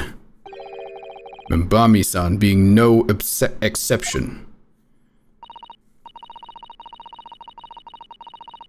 Therefore, we can conclude that whoever administered this unique poison to the victim was a layperson, unaware of its telltale properties.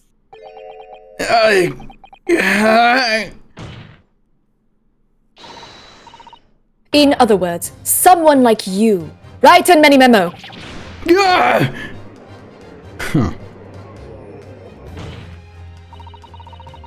It was you who stole the poison from the laboratory that day. And it was you who administered it to the unwitting victim. But you quickly realized that was a terrible mistake. Because the poison caused such unusual symptoms and was so traceable.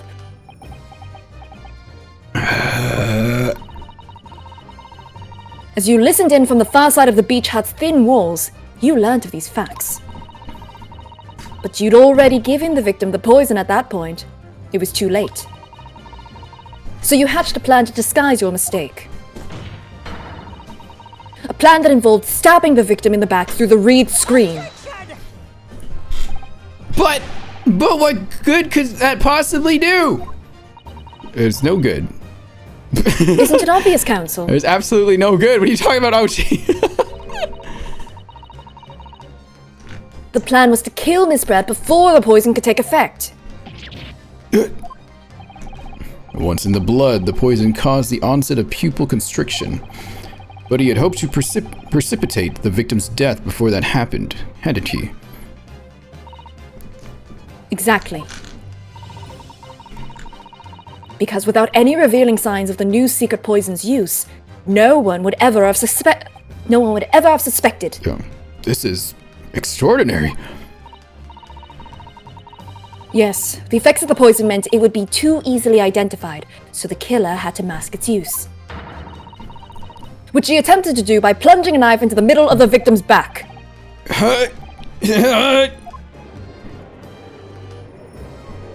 But how? Order! Order! Order! The argument presented is sound. The court is satisfied that it warrants consideration. Does the prosecution have a counter-argument it wishes to put forward? Well, there are a number of... yes! I counter completely! The prosecution's evasive response clearly shows that in much the same way as he nurtures the remnants of his top knot, he's clinging to lost hope. Whoa. Okay, personal attacks there. He's been calling her a yokel this whole time. Hope! Professionalism. She's just giving as giving as good as she's receiving. Hold it!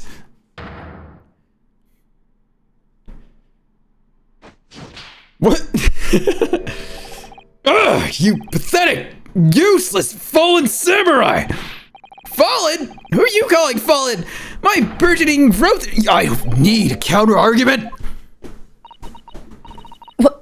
What are you talking about? He kind of looks like Sholmes, but with darker hair now.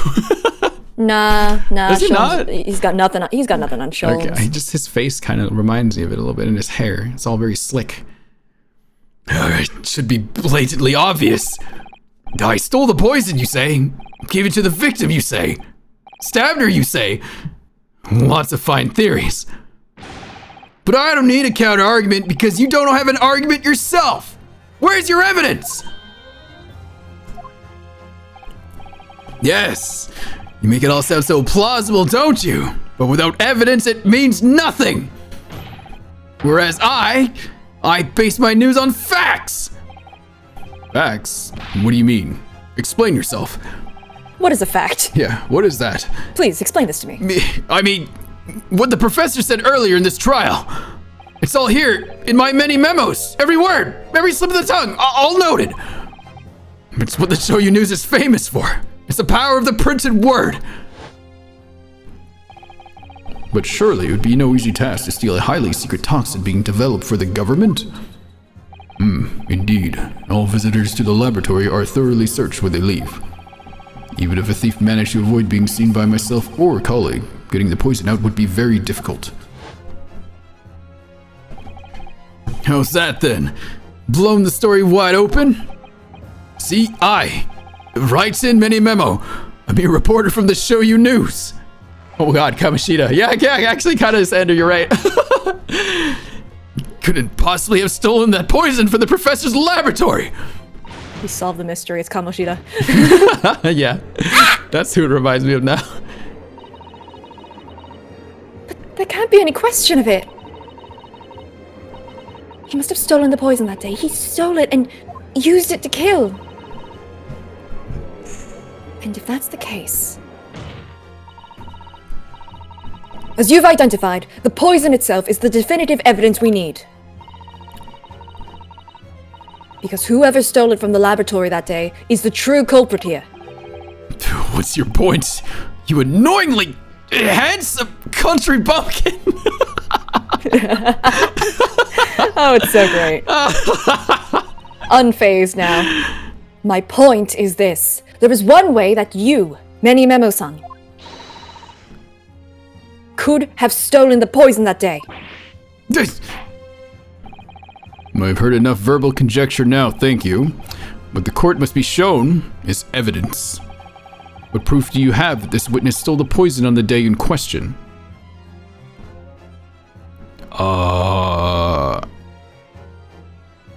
What proof do you have that this witness stole the poison on the day in question? So he was with Soseki and Mikotoba, right? Mm-hmm. Yes, he was the reporter. Okay, so he took his pen and he probably swiped it through the pen. Which is why there's blue ink on his hand. He had drained it, put poison in it. That's what I'm thinking. Like, literally nothing else here seems to make any sense to why. Then submit that.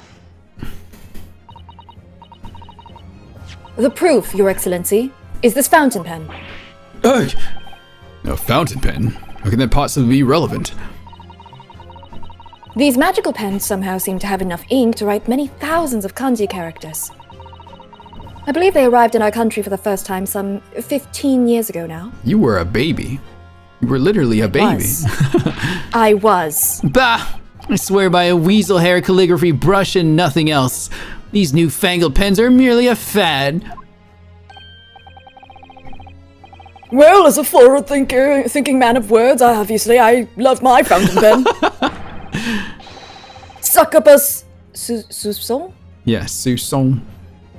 I'm thinking. Succubus soupçon of sumptuous ink, and one's work is awash with words in the blink of an eye. I only think Why am I some- holding my head like this? He's a JoJo, that's why.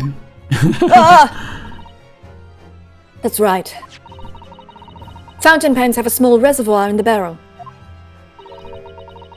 into which ink is sucked up through the nib of the pen in order to write with later. There's all this talking of sucking up ink have. Ah! And just as it's possible to suck ink up into the reservoir, it's also possible to eject it through the nib again, of course. My word. Can this really be? Well, many Memo-san.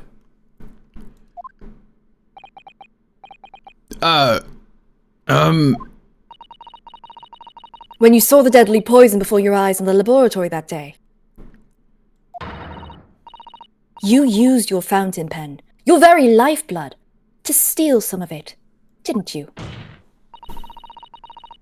By siphoning the poison up through the nib and into the pen's reservoir. I'm taking a wild guess. He's gonna be like, prove it! And be like, we got a reagent we could detect it with. Right? Where are we giving it I mean, otherwise? you have the reagent. Yeah. Ah! Objection! More absurdity! That never happened! True. We've heard that there were procedures in place to prevent thefts like this from the laboratory.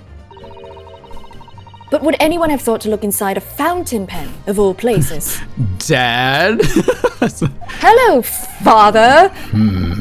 No. I'm a little ashamed to say that Should be ashamed. that for fear of offending our guests, such a detailed search would not have been conducted. Well, this is quite startling, I must say. I remind the court that this pen was found in the clutches of the victim when she died. In other words, it was dropped at the scene by Many Memo-san.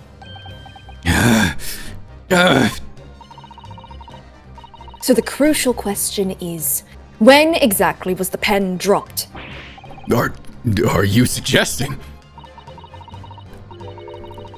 The natural conclusion is that in your haste to act, whilst the victim was distracted for a moment, you dropped the pen after you emptied the poison from it into her glass. Objection! There could be any number of alternative explanations. For example, the witness could have been using his pen to write down details of his conversation with the victim. And when shocked by one of her outrageous answers, the pen fell from his quivering hand. Objection! No, that can't be. If it was, how do you explain why the pen was devoid of ink? What? As you can see for yourself, if you examine the evidence, there would appear to be no ink present in the reservoir. What newspaper reporter goes to interview someone with nothing in his pen? No, the pen was dropped after the poison that filled its reservoir had been emptied into the victim's glass. Well, that was stupid for him to leave the evidence there. Look at him, he's freaking out. Witness, what do you have to say in your defense?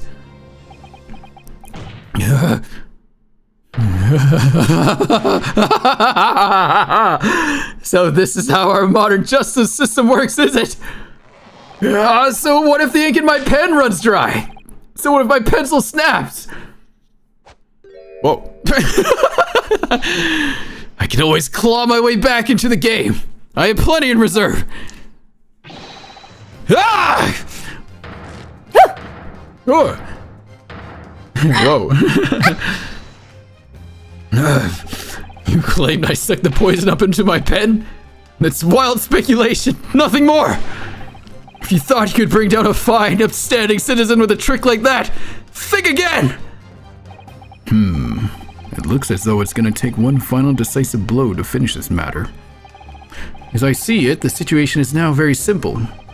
It rests upon whether or not this witness did indeed steal the poison on the day in question.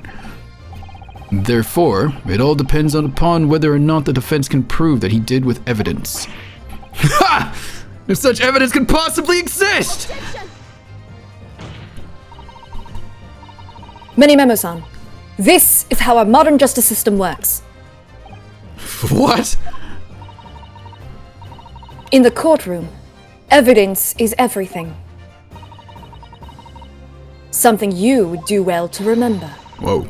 Because we are well past the point of speculation at this stage, I assure you. Very well then. I call upon the defense to present the aforementioned evidence.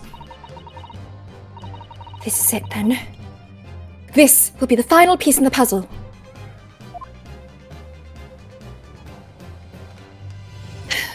Okay.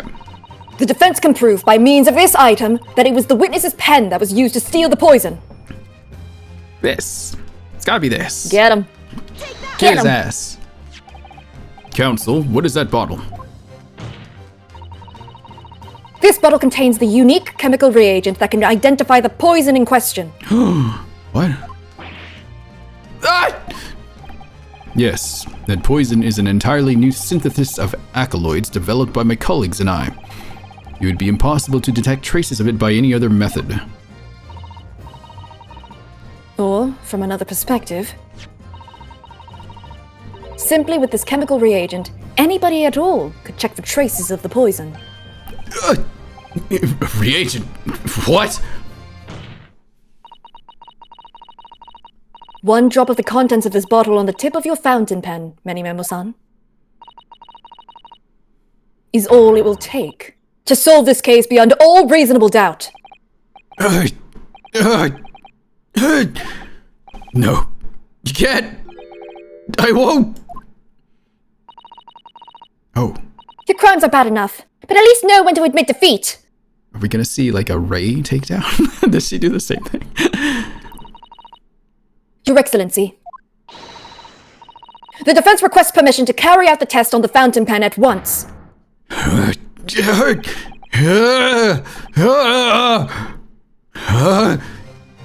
Whoa! This isn't my fault! The Imperium drove me to this! Tried to hold the head highs of civilization by bounded heads every form, blah! Took my arms to the form of this mighty pit, all in the name of justice and righteousness, many more! Oh! Ah! Susato, with me! Don't say Susato! On there! It's fine. It's so great, I love this! Did I do it right? That was a Susato takedown, wasn't it? Maybe don't say her name. I think we're beyond the point of caring. Yeah. Not quite. That was Yeah. a Ryutaro takedown. There we go. Almost spilled the beans like 3 times. Nobody cares at this point. Is that assault or is that defense? Is that defending against from an assaulter? I think that's self-defense at that point. All right, gotcha. Oh, hang on, my headset's almost dying. 1 second. I gotta place it Oh down. no! I can't believe that Memo got to your headset. Or wait, I can't hear anything, but Oh no! hang on. He got I her! did push it past break time quite a bit. Should we take a quick break? That's fair. This is about the end. Okay, let's just do a quick. But like, you know they all yap at the end yeah, anyway, let's but like... take a quick break because I was holding my. Yes, I'll be right back. Oh man. I love their dual takedown, it's very fun.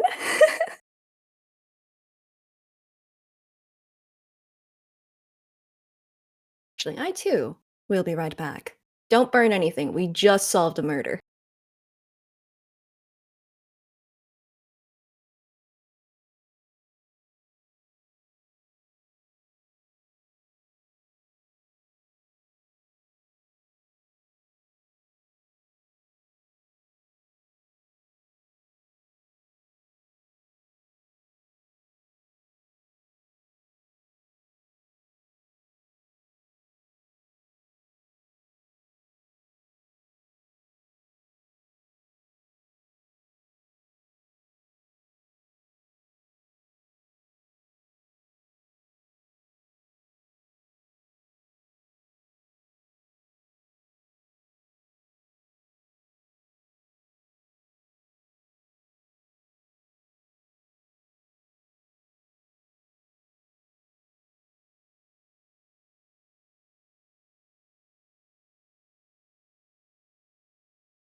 I'm back. A Ryutaro takedown? No. A Susato takedown. No, a Seisato takedown. A Seisato. Oh. Oh, did Julia run off somewhere else? Oh, they're probably to the bathroom too then. Oh, man. Seisato, yes. Oh, gosh. That was intense. The Raiten mini memo. I was trying to find a way to do like the Raiden Shogun joke. The Raiten Shogun, but I couldn't do it. Lesbian takedown. Fair. True. Very much true as well. Oh. Alright, hang on. I gotta check something here. While we wait. The Raiten Showdown. Good job. Yo. Hey. Hello. Oh my god, that tweet is still firing off. Anyway, sorry. Ray and Susato really have the best dates. They're good. God bless. Okay. You know? Just tossing a guy flat on his ass. They not just flat, they had an arced throw, like really high. Like a good 10 feet in the air kind of throw. Damn. Oh my god, excuse me. That's the power of lesbians. God bless. All right, whenever you're ready. All right. The instant the first drop of the reagent touched the nib of the fountain pen, it was clear to everyone present.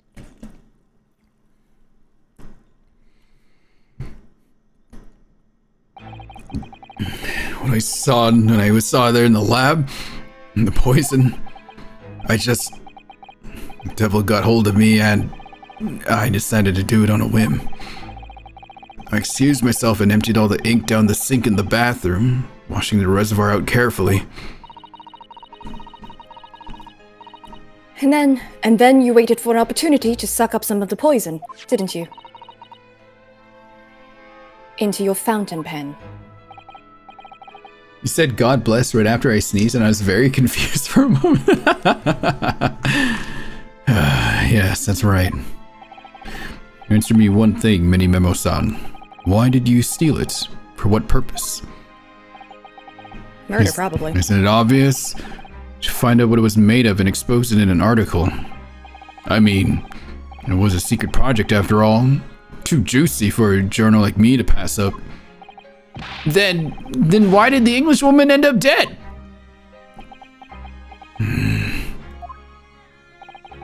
I went into that hut intending to quiz her on her situation, that's all. As a reporter. A known killer, enjoying full freedom, evading justice by leaving the country. I told her what I thought about it. And she just laughed in my face! Oh, what's this? A Far Eastern caveman purporting to practice journalism. Wow. Really, you must learn the difference between reporting and listening at doorways, you ignorant plebeian. What did you call me? This country, with its pretensions to a justice system, to a free press, it's really very depressing. You see our superior ways in the West, yet you lack the mental capacity to emulate them. Oh god. Get out of here, you oaf! Get out and crawl back into the cave you came from. Yeah, she's very stabbable. Holy crap.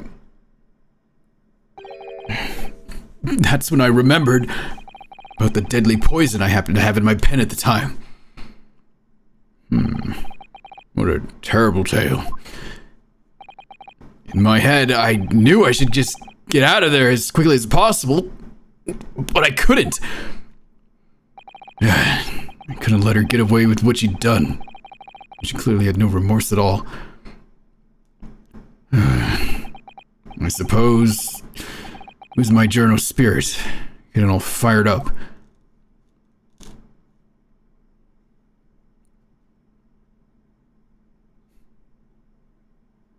Uh-oh.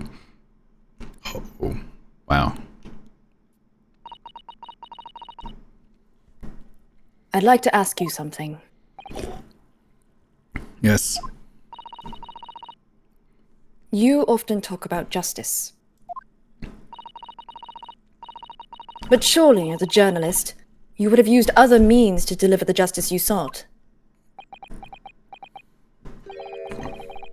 There's no justice in the press. Sorry? After that trial 9 months ago, I kept digging and digging to find out what happened in that courtroom. And finally, I discovered the truth. It was a cover-up. That's what it was! A cover-up? What do you mean?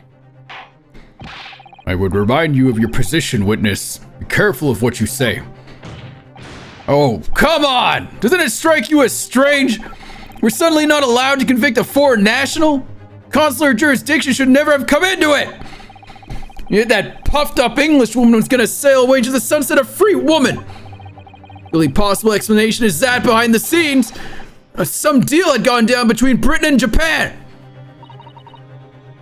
What sort of deal? I'd done my research, took up all the dirt. It's all ready to be published. Do you know what happened? The editor just tore up the article! And came under pressure from the government, you mean? If our government is gonna let criminals walk free, they're gonna crush the free press. Then what choice do I have but to see that justice is done myself? Let's not forget, Memo-san, that you committed murder yourself, and you tried to lay the blame at the defendant's door. I'm sorry, but you're no better than Giselle Brett. What? The truth is, you have no right to talk about justice at all. Say that to Fulbright, he would crumble. I suppose. Damn. Took the wind out of his sails. Sure did. It would appear that we have reached a conclusion in this trial at last. Counsel for the defense, Ryutaro Naruhodo. Oh! Hello, Ryutaro yes. Naruhodo. Yes, sorry, Your Excellency, just musing in a manly way here. Why do you...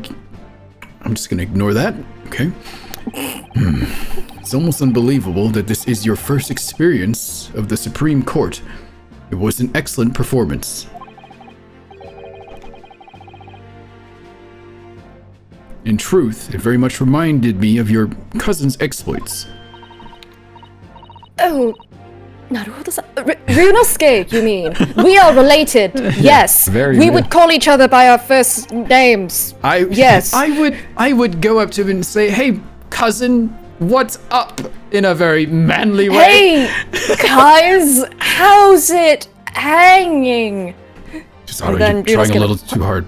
Sato, shut up. Ryunosuke just like, what on earth are My you dear, doing? you're trying way too hard to act like a man now. It's looking really bad. Just realized a pair of bookends in this game? What? I can I'm excuse assuming murder. it's the level of foreshadowing, because everything is foreshadowing. I can excuse worry, murder, that's not a but I spoiler. draw the line at framing someone for murder. Yeah. I draw the line at framing my girlfriend for murder. Hey, Ryukun, how's it hanging? How's it hanging, cuz? Who are you? I've never seen you before. You look like a friend of mine, actually. The way he handled the I was trial... about to defend him. The way he handled the trial 9 months ago, and the way you handled this one, gives me hope that we are genuinely entering a new era of justice in this land. That's very flattering, Your Excellency. Hearing the defense you put forward today made me feel most keenly that the future of our justice system will be forged by you and your contemporaries. Thank you. So, Prosecutor Aochi, you have any final thoughts? Oh, what? All of you. What is he doing? That's not what I think it is it?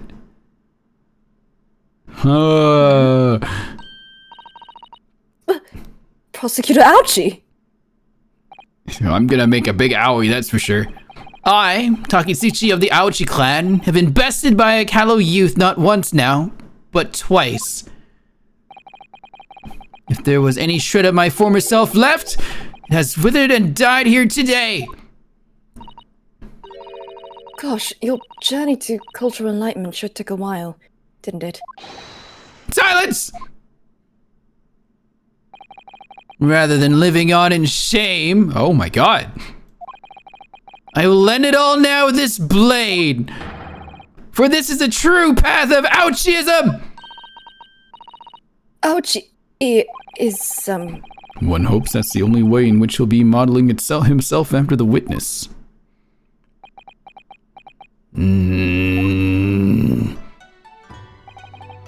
Sprig of my top knot. The time is right for farewell. Oh, Hope is lost forever. Takisuchi. You do not deserve Cosmo's theme. is this his theme?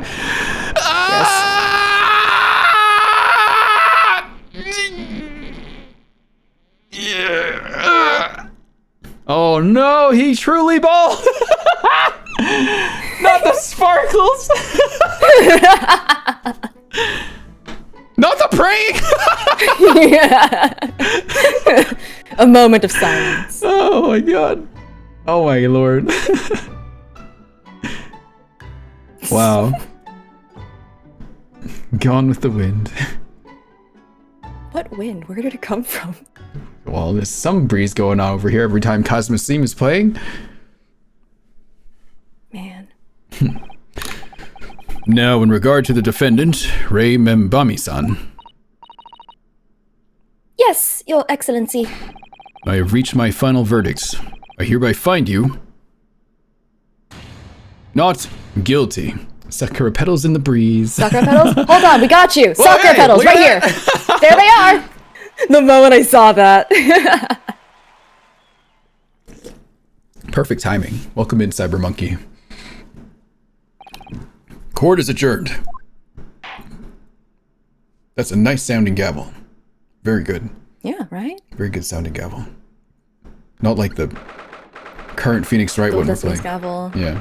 Dual Destiny's Gavel is not as good, you're right. It's lacking. It's lacking a good sharpness to it. It's over. My heart is still pounding in my chest, though. It's all I can do, just to stay standing.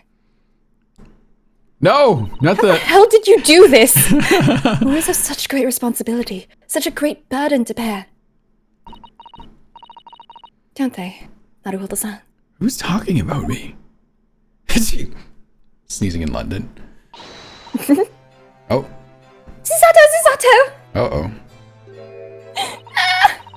Thank you! Thank you so much! You were so dashing in there!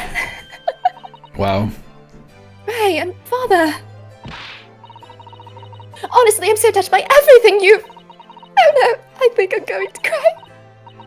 It wasn't easy, but together we made it. I was on the verge of tears at the end, too. The only reason I'm still here is because of you. Oh, no, I can't take all the credit. It took courage to tell the truth in there. You did wonderfully, Ray. So I would have to say that the congratulations belong to you. Susato! Don't be so standoffish! Sorry? We're friends, equals! Lovers? Partners, and the trial's over! So, no more of this formal superhumanity nonsense! It's time to celebrate with swagger, to throw caution to the wind! Whoa, okay. Caution to the... What? I'm the great defense lawyer, Ryotaro Naruhodo, and I'm taking you out to a milk bar tomorrow! What? Or something. Right, I see. I'll, think about it, Ray. Just ask me out. At any rate, we really knocked the wind out of that horrid man. It felt so good. Yes, it was satisfying. It really was. Isn't there anybody else we could throw together? I hope you're not looking at me, Ray.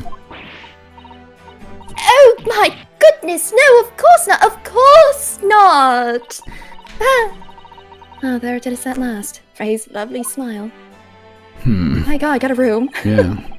You fought for your friend to the very last. As your father, I'm extremely proud of you. Defense attorney, Ryutaro Naruhodo. Thank you, but I couldn't have done it without your help. Anyway, it's time to bid farewell to Ryutaro, I think. I shall miss him in a way, but it's back to Susato Mikotoba now. What, that's it? Wow. So I'll never see him again. What the fuck? Oh, what a terrible shame! Who's that? Soseki? I think it's Many Memo, actually. Memo? Or might be Soseki. Might be Soseki. I'll take him. What? Oh, they're both of them. Yeah, there we go. Oh, yeah, there we go. You want him again? I can take him, I guess. It's fine. You can take him. Okay. I've got Ray and Susato. What is happening? Soseki-san and Inspector Hosonaga. I do hope you've been keeping well. Wait, did they find out? Did they just hear? Oh yeah, they did. I think they walked in on her saying, "I will be Susato Mikotoba." Is that really you? Yes, I had to change my appearance for, well, obvious reasons, I hope. But it's me. Susato Mikotoba. Oh, don't. So dashing, so divine. No. Devilishly dashing, yes, and devilishly divine. Just look at you. I had no idea, Mrs. Sato-san Esquires, that you were a locum student Naruhodo-san Esquire's cousin. Astonishingly astounding ace attorney. No more ace. Lesbian attorney. Yeah. Oh, Soseki-san. So confused.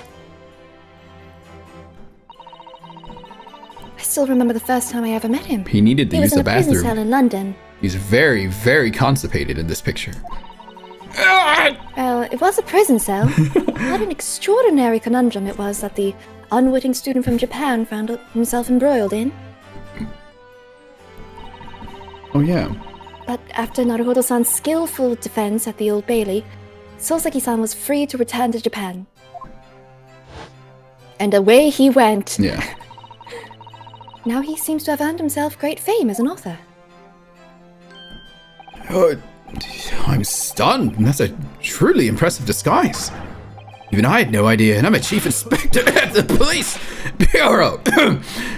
Oh, who came up with Murderous Mr. Turtle, no less? I'm not sure you should be admitting to that, Inspector. Amazing. You're a woman of many faces, I see. Just two, really. And this was a once-in-a-lifetime event. I hope.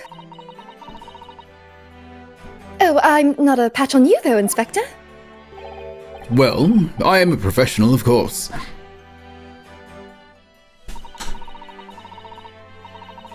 Do worry about Inspector Hosonaga sometimes, I really do.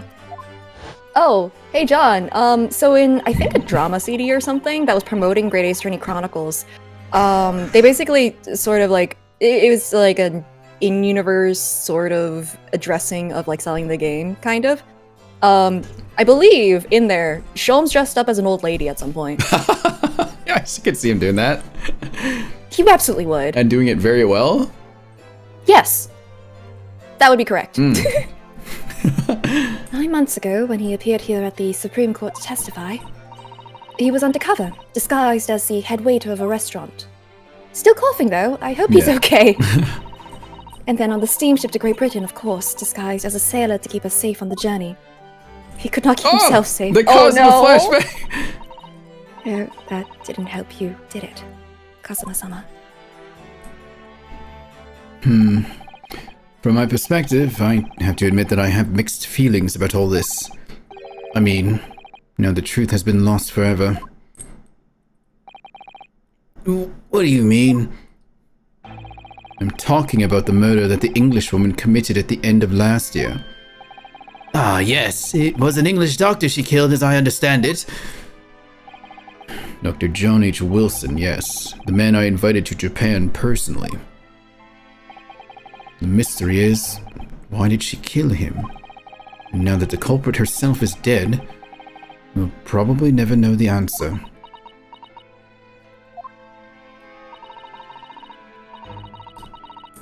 On the voyage to Great Britain, we had a most unexpected encounter.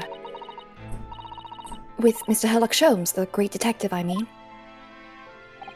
Yes, I remember Mr. Sholmes well, of course. Ah, my arch nemesis. How lightly you utter his That guy. name.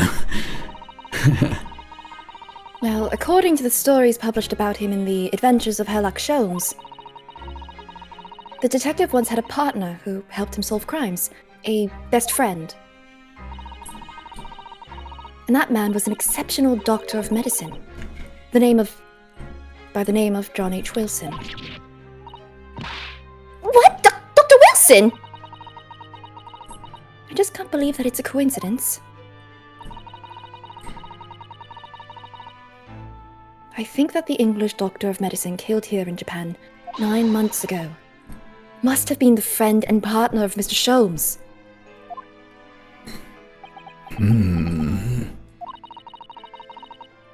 That's really true.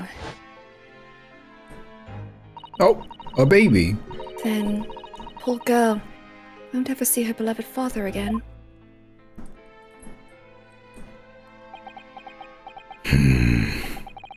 As you know, I traveled to Great Britain once myself to study. It was around the time you were born. Yes, grandmother told me about it. On returning to Japan, I took up my professorship at the Imperial Yume University. But I also served another role, as an advisor to the government on diplomatic affairs. Yes, I was aware of that as well. In that case, I'm sure you understand that there are some confidential matters I cannot divulge to you. Could you just tell me one thing? Why did you summon me back to Japan? It's been 2 months now since I returned. When I left England, it was because an urgent telegram had arrived from Japan. It said that you'd collapsed with a high fever and you were growing weaker by the day. What? Where did that news come from? That's what I'd like to know. Because after that long sea voyage, I found you in fine health, Father. Was there something in Great Britain that you perceived might inconvenience me in some way, or harm me? That's really the only explanation I can think of. Dear me. You reserve your most cutting glares for your father, Susato.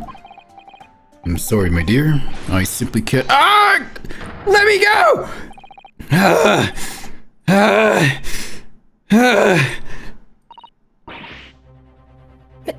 Many Memo-san? So, one throw wasn't enough for you! I got one last thing to say before they take me away. Professor! Me? Well, I know the truth. I know you had a hand in what went on. And that visiting student's fate! Visiting student? Giselle Brett, you mean? No, not her! The student of law who left for Great Britain 8 months ago! What, student of law? He must mean... Kazuma-sama! What are you talking about? What does any of this have to do with Kazuma-sama? Nobody here in Japan knows anything about it! They don't know that guy never made it to England, and he died on that steamship, and that he'll never... Ah! Whoa. Oh my god!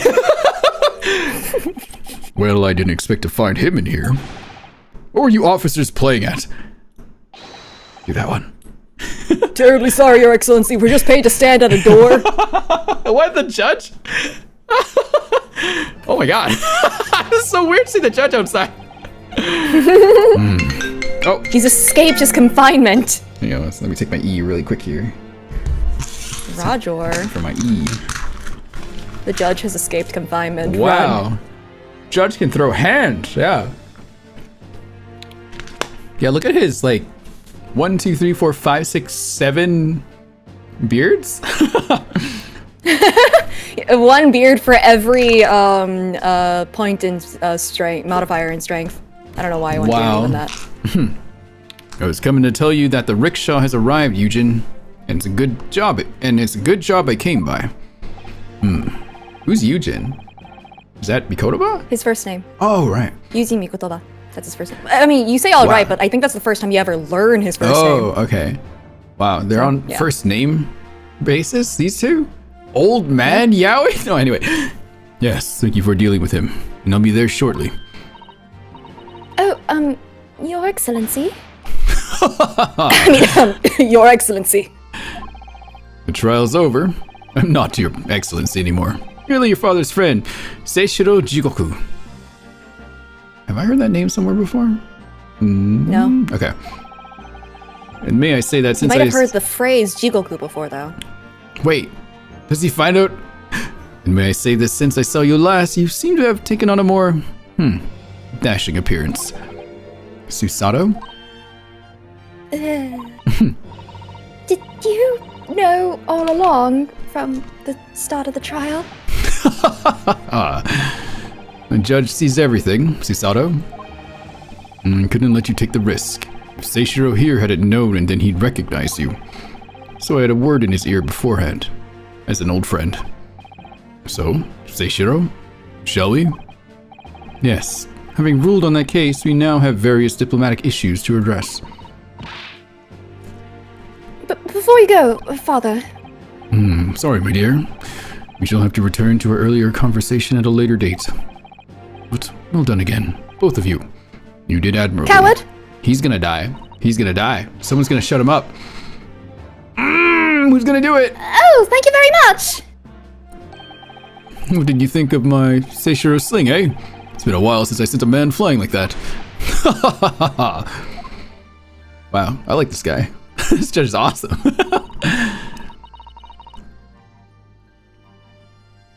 Susato. Oh, sorry about that. They left the screen and then so did my brain. Whatever could Father be hiding from me?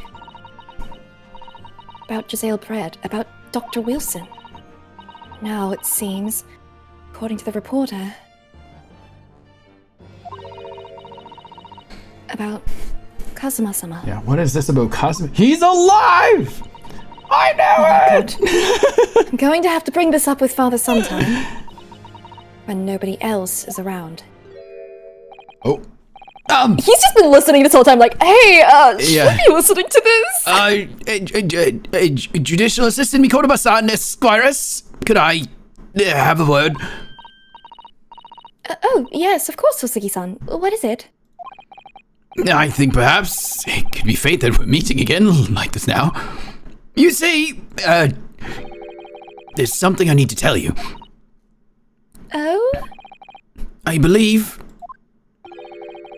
that it may be related to the reason why your father summoned you back from England. You should probably take this somewhere else before the judge comes back and throws you. This I have to hear. Please, Suzuki-san, tell me at once. I will! As you know, my time in England was terrible. Cursed, I have no doubt. Such awful things I was embroiled in. Thank goodness locum student Naruhodo-san Esquire stepped in. After he secured my freedom, I couldn't wait to get on a ship back here to my homeland. Having arrived in Japan, I submitted a report about my experiences to the Ministry of Foreign Affairs. The next thing I knew, I had a visitor. It was your father, Professor Mikotoba. He wanted to ask me all sorts of things about my report. My father? He seemed to be especially taken with a particular part of the report. Anyway, he left eventually, having thoroughly quizzed me. But it was the very next day that he sent the telegram to you asking you to return to Japan. What was it then? The particular part my father was interested in? I don't really know exactly. But do you remember them? Those two terrible cases I was you caught up in? Of course, I could never forget. Your father seemed to concern himself very mainly with the second case. The second one? You mean the one Mr. Sholmes forbade any of us to talk about in public? Looking around. Which is why the only case involving you that any member of the public is aware of is the first. Well, I don't care. I don't have to listen to what that dastardly detective says. Anyway, the point is, it seems that the case somehow holds the key to all these curious unanswered questions. That horrific, hideous, heinous case. The case of the haunted lodgings. Hello, Sibiru, Laut, and Malacha. It's YouTube chat. Hello. Hello. Don't worry, I have it open this time.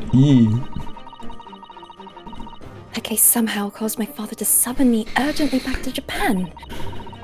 I thought that whole business was over. But it seems I was wrong. Did we do this case in part 1?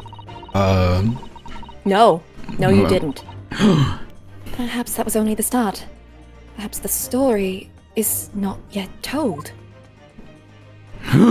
So I think it was kind of hinting at it, like, oh, I was arrested twice, and then, the poison, which was never involved in that case that you did. So, Oh, we're back here. the mystery of that English woman's death is solved, thank goodness. That's right. Sato does have a British Having accent. studied this briefly now, I think I can comprehend a little better. They're all You British. must be feeling as you fight for people's This game is freedom great Ace before Attorney. you arrived in Naruhodo-san. Great Ace Attorney.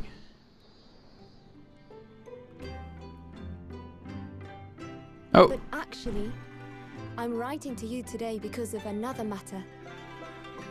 I met Soseki-san and we talked about that second case he was involved in. Father has said nothing to me, but I feel certain of it. That case holds the key to some great unsolved mystery. My notes on the case should still be in the office, tucked away at the back of the shelves on the left. oh, Perhaps you might like to look over them again. okay. Today, for the first time this year, it feels as though summer has arrived. The sky is a brilliant blue. It makes me long to see you again. Yours, Susato. You mean Ryutaro? You know Ryutaro. whose grave that is? Isn't that Kazuma's? Yeah. Yeah. Yeah. But he's alive! Right? Okay. Oh, you got an achievement. Yay! Shall we take a little peek at chapter 2? If you would like. I would love to. That way it'll get me to come back. Otherwise I will drag my heels on starting again. We wouldn't want that. No, we wouldn't. Okay. The memories of the clouded Kokoro. Alright. John, keep huffing your copium. I will, thank you very much.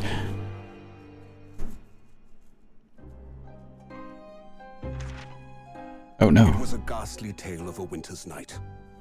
One of an invisible killer and a crime perpetrated on the pavement along Briar Road. It's Briar Road again. As the victim lay at death's door, the mystery of just who had stabbed the young lady from behind had been resolved.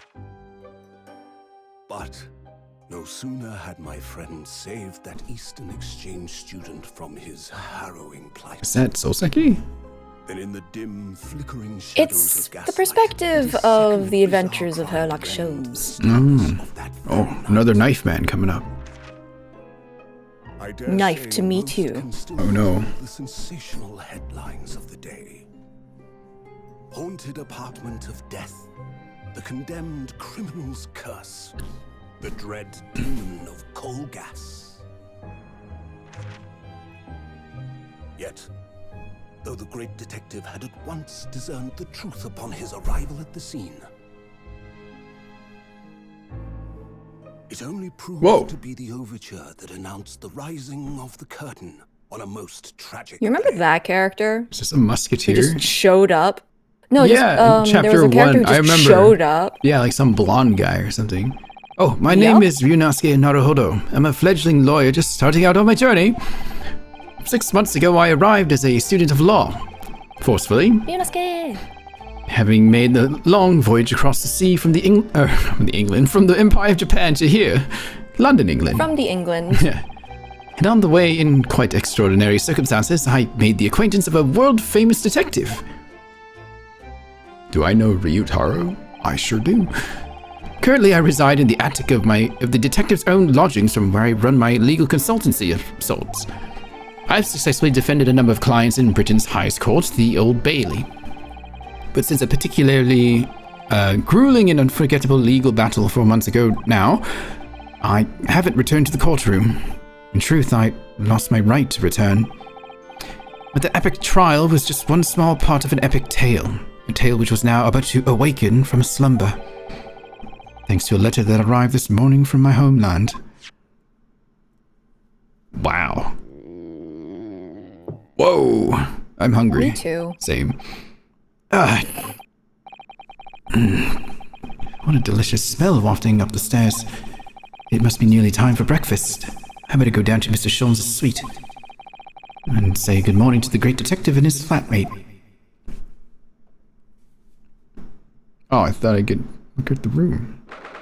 Never mind. Wow, it's August. Sholmes' suite. Oh! Bruno, good. I was just about to call up to you. The bacon's ready. Good morning, Iris. Smells delicious as usual. Before we eat, though, I have some news. I had a surprise this morning. Shh! Not another word, Mr. Naruhodo! Oh, Jesus. This could be just the abstruse thing for my pre-breakfast stagnation-repelling mental stimulation, my dear fellow. Morning to you too, Mr. Sholmes.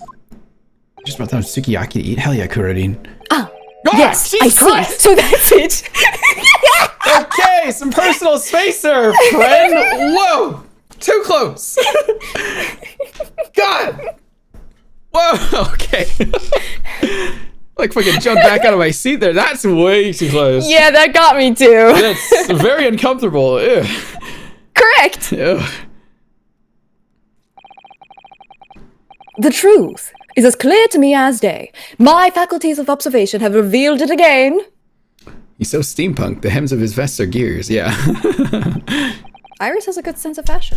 What are you talking about? You, Mr. Naruhodo, you have, this very morning, met with a surprise. I was just about to get to that. Well, is that not the case? Really, my dear fellow, it barely warrants explanation. Firstly, your hair is particularly unkempt, somewhat reminiscent of a bird's nest. Secondly, you have neglected to fasten the third button of your jacket. Clearly, when considered together, these two facts point to you having been flustered this morning. Can I talk now? But of course, though I don't look for admiration, you understand? My hair always looks like this. I've been this way since I first met you. Oh, it has. And the button was ripped off last night, if you remember, by you. Harry pulled your button off.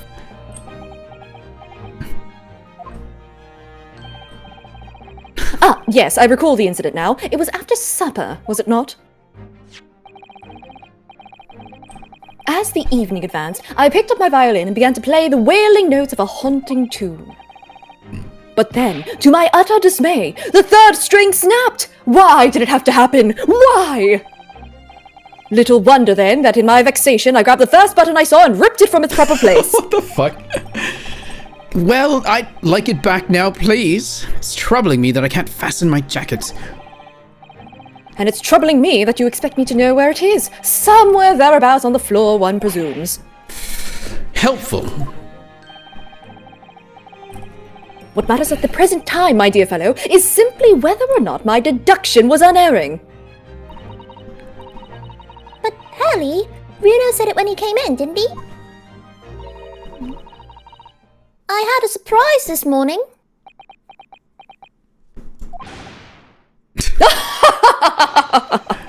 Well, that really is a surprise. Oh, yes, this man is the pride of the British Empire. The famous consulting detective, Mr. Sherlock Holmes. There can't be a single person in the world who doesn't know his name. All right then, enough of this silly conversation. Come and eat this bacon before it goes cold. And I have a new herbal tea for you to try too. My latest special blend. Hi, Rin. I'm so glad you're playing Peak Games. I love this game. Hell yeah. It is so good. You should watch Say's channel every Monday, Wednesday, and Friday. I'm over with them doing... What are we doing again? Dual Destinies. It's Yes. Dual Destinies. Forgot the name already. Ran. What? I forgot. And here we have Iris Wilson, Mr. Sholmes' lodger and companion. A truly exceptional young girl who's the author of a highly successful serialization here in London. Yes, The Adventures of Sherlock Holmes is published in Randst magazine. Randst. So, Mr. Naruhodo, won't you put us out of our misery? What surprised you this fine morning? Oh, well, I've received a letter from Japan. Oh, from Susie, you mean? Was it really? That's right, and she has some rather startling news, in fact. Ah, intriguing indeed. You must tell us all about it over breakfast. Oh yes, what fun! Okay. Is there something I should be looking at before I proceed here, Say? Always examine. Always I'll examine do it for just fun flavor for text. you. Okay. Just do it every time you have the opportunity to. You miss out on a lot of fun dialogue. I see. Otherwise. That machine really is imposing, isn't it? I can never remember its name. Harley calls it his great analytoscope. It can analyze anything at all. That doesn't really help me. What does analyzing something even mean? An extremely astute question, Mr. Naruhodo. Sorry. Well, as Iris said, my machine here spits out analysis results of anything with which you care to present it. Says on flavored text with the withdrawal from Dual Destinies. Have mercy. Yeah, I gotta get my fix somewhere. Wow. Oh, it's the pink one with the goggles. Yeah, it's Iris. Wait, he's Mr. Naruhodo? Oh my god, I love this. Yeah. Rinosuke is Naruhodo. Yeah. But how to interpret those results, that's the key. And I confess, I have no idea. Clearly, I'm going to have to construct a great analytoscope to solve the problem. That might not help. Now I've seen all the characters that are beans. Yes, Iris is a little bean. A little intelligent yeah, she's just, bean. you know, a doctor, a famous author, I love that you guys are doing at the the British age of 10. I love that you guys are doing the British accent too. Help! I've only been Legally doing have to. British accent for like 7 months since I started streaming with Say. I can't. Hello. Hello. Oh, beans. As in those plush. Oh, okay. Oh! Yeah! Yeah, that's true. I need more of them. Yeah. Books, papers, scientific implements. These shelves are stuffed to the gunnels. Yes, Phoenix's surname is Naruhodo in the JP version. Yeah. He is directly related to Ryunosuke. Miss Sato wouldn't be able to help herself if she were here. She can't stand mess. Susie might not be able to stand mess, but she wouldn't dare touch those shelves. Oh, why not? Everything's in intricate balance. Harley spends ages on it. It's a shame someone didn't buy all the beans when they were in Japan. Oh yeah, you still have your beans with you? The two Of course little I beans? do. Are they on your... They're right here. Yes. They're in front of you? They're chilling on top of my. They're on my interface. What about the... You're just chilling. What about the Minecraft Sean's is here shelves? too. Okay. Yes, he's also here. He's judging me. Excellent. If you were to touch even one thing, the whole lot would come tumbling down. Susie noticed it was a very delicate arrangement right from the outset. So thank you, Kinyo. You make it sound like a meeting of great minds. Hey. But the truth is, Mr. Sholmes just needs to tidy up. Yeah. The heck. Tidy up, man. Oh, I don't think you can at this point. You gotta. Yes, Mr. Sholmes, I faithful think the lost cause. musical companion. Wasn't this violin made by somebody famous? Yes, it's a Stradivarius. Whoa, expensive. Though, Yeah, literally. Yeah. though I'm afraid you'd have to save up for 100 years before you could afford one, Runo. More. It would be more. More. But didn't you buy it for a song, Mr. Sholmes? I found it at a pawnbrokery among the forfeited articles. It clearly said Stradivarius on the label. What? The ignorant broker had no idea of its true value, you see, so I paid a mere 55 shillings for it. Yes, I have something of a turn for shopping. Herlock Sholmes, bargain hunter. But is it really a Stradivarius then? But of course, my dear fellow, it said so on the label. I think perhaps the ignorant broker had something of a turn for selling. You'd be able to hear it. A Stradivarius sounds very different. Is it a Stradivarius? Like a real... I don't know. You don't hear him play the violin. I thought we did. We hear it once in a while. No, we didn't. Oh, yes. The one time that you do hear it was the bad one, and it was the viola. Right. Ah, yes, a huge metal chest with the lace cloth laid on it being used as a table for tea and coffee. It's very sturdy, that's for sure, and firmly locked shut. That chest contains my father's detailed records of Hurley's many cases. Yes, so I've been led to believe. Though personally, I've never actually seen inside. Oh. And that's the way it will stay. Those papers are a secret between Daddy and me. Daddy! She's 10. I know. Trucy If you was go also opening it uninvited, Trucy was like 16 or Was she something. 16? I thought she was like 12. Oh. No! Okay. I mean, wearing pink Trucy was smaller. Oh, okay. But she was like 8 or something. Right. if you go opening it uninvited, you might find yourself being bitten. What, is there a beast inside there or something?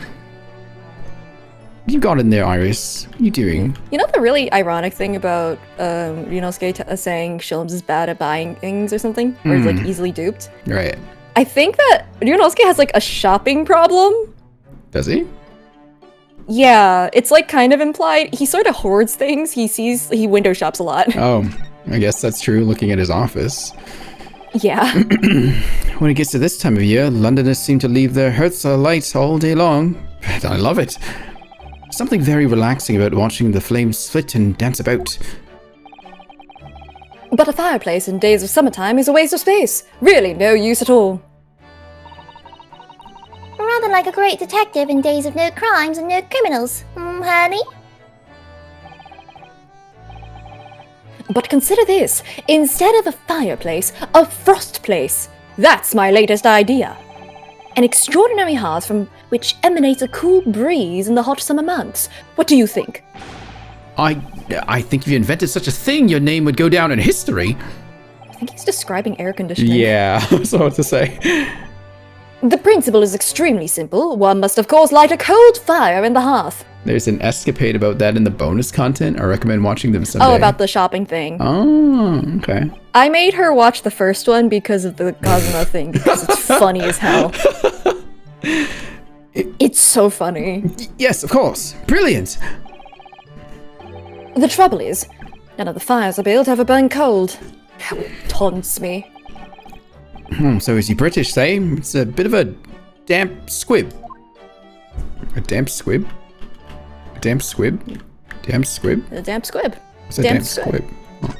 It's a damp squib. He's I'm not British, I don't know. Anyone British in chat?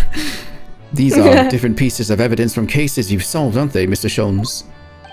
If anyone's British in chat, I'm sorry. You know what we should do next time? Say we stream very early so it hits the Britain crowd at the proper time. And then they have to be subject Why must you torment them? Anyway. Not quite, Mr. Naruhodo, not quite. These trinkets... Oh, the video froze. Oh. Oh, there we go. Are a selection from cases I've solved with particular aplomb. They are souvenirs of my success. Memories, Mr. Naruhodo. Memories. Oh. Really? So tell me about the case in which the bust of Napoleon featured. I forget. Memories, he says. Wonderful, Mr. Sholmes. Wonderful. Firework that's too wet to light. Oh, that's what a damp squib is. Ah. A damp squib. Yay, we're learning how to be real British. Yay. I look forward to finding out what aroma your tea will have, Iris, every single day. Oh, well, I infuse a different concoction of herbs from the garden every time, so it's never the same twice. When you call it a concoction, it sounds more like a science experiment than something for tea time.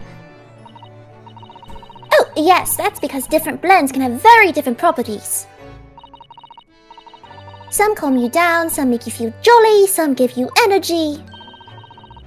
Today's particular blend is something quite special, so you're really in for a treat.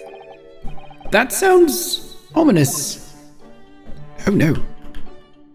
Why is It the gives you terrible stomach pains. Oh god. Ah, yes, this is where you note down ideas, isn't it, Iris? What's in the melting pot today? The blue carbuncle? Final Fantasy XIV joke. Yes, it's from a case of theft that Hurley solved ages ago, the theft of a precious stone. A carbuncle is another name for a garnet, you see, especially if it's cut with a rounded top. Oh, really? And this garnet was blue, was it? Well, that's the thing. They're usually red. No blue garnets have ever been discovered. Oh, So who knows what the stolen gemstone actually was? That's the real mystery of the case. a proper Herlock Sholmes conundrum, huh? Yeah, anytime I see the word carbuncle, I think Final Fantasy. Final Fantasy. I've never seen that word anywhere else. I mean, the carbuncles are named after, like, gems. So, you know, ruby, but, like, carbuncle, topaz, emerald. Anything I've ever seen with the word carbuncle has always ever been Final Fantasy. A reference you just to gotta dabble in critically gemstones more. acclaimed MMORPG Final Fantasy XIV? Yes. What? There's so many different bottles up there on that charming little set of white shelves. Oh, do be careful, Runo. You mustn't try the contents of any of those bottles, even if you're hungry. I wouldn't do something stupid like that. Not a child, you know. Well, I wish I could say the same for Hermie. The other day he polished off a full bottle of one of my alkaloids. He what? He said he was hungry. I'll be extra careful. Wow. Why are you writing UCOB? What's UCOB? Ultimate Coil of Bahamut. Oh. I can type with my eyes shut, you know. I can believe it. When a deadline's approaching, you sound like a Gatling gun. Oh, it's a gift. That reminds me of the dream I had the other day. It was such a funny one. It woke me, actually. I was typing for a whole hour in the pitch black, but I didn't make a single mistake. That's incredible. But then, when I got light, I found that there wasn't any paper in the machine. Now I wonder if I'd actually been typing at all. I think you might have just fallen asleep on the job. There's the gif. Do you see that? Yeah. That's just the whole fight, isn't it? It's the whole fight. Oh my god. That's just the whole fight. Yeah, in one little gif. That's hilarious. There's one of Ubuntu, of course there is. Alright, that was all of them there. I think it is. Alright, Herlock. Wait, before we do that. Of course, of course. Mr. Sholmes, about this. Shh! Not another word! Ah, yes, I see. This would be a collar for a breed of miniature canine with a particularly long neck, and for winter use. Actually, it's the armband I always wear that symbolizes my role as a defense lawyer. Precisely, which leads us but to one conclusion. Your arm is, in fact, the particularly long neck of a miniature canine. I'm starting to wish I'd never shown this to him now. Man's barking mad. Bark. Bark, bark. Wait, what if he looks at it himself? You must have some kind of text for that, no? Where's the words? Oh, Iris is in here. Oh, is this a Japanese kanji script embroidered here? That's right, the name of the armband owner. Oh, so that's how you write Naruhodo, is it? Actually, no, it's my best friend's name, not mine. It's pronounced Kazuma Asolgi. I actually believe this armband in some way embodies his spirit, you see. So you have to write all those lines just for one person's name? Kanji is funny, isn't it? That's right. Never mind my feelings about my best friend. The feelings. They're unnecessary feelings, you could say. Let me read that line with more longing. Unnecessary feelings. That's right. Never mind my feelings about my best friend. It's lines I really want to talk about. Aww. Oh, he's so gay! Anyway. Yes. Oh, so you have scale balances in Japan too, do you? Well, yes, but nothing like the old Bailey's huge example. The thing about those scales is, they're only ever in balance right at the start of a trial, aren't they? Otherwise, they always seem to be hanging one way or another. I noticed that exact same thing. Wow. He's longing for his friend. Oh! Sorry. This is a letter that arrived from Japan this morning by international post. Oh, how lovely! Look at Susie's beautiful writing. I wish I could read it. And how is your judicial assistant faring, may I ask? She's very well, thank you. In fact, according to what she's written, she actually appeared as a lawyer at the Japanese Supreme Court and won a case. Oh, really? Oh, isn't she wonderful? A cut above your good self, my dear fellow. I've won cases too, you know. Apparently, Mr. Natsume appeared in the trial as a witness. Natsume. No, I don't recall that name. Of course you do. You helped the man twice. You know, in those two cases that took place on Briar Road 6 months ago.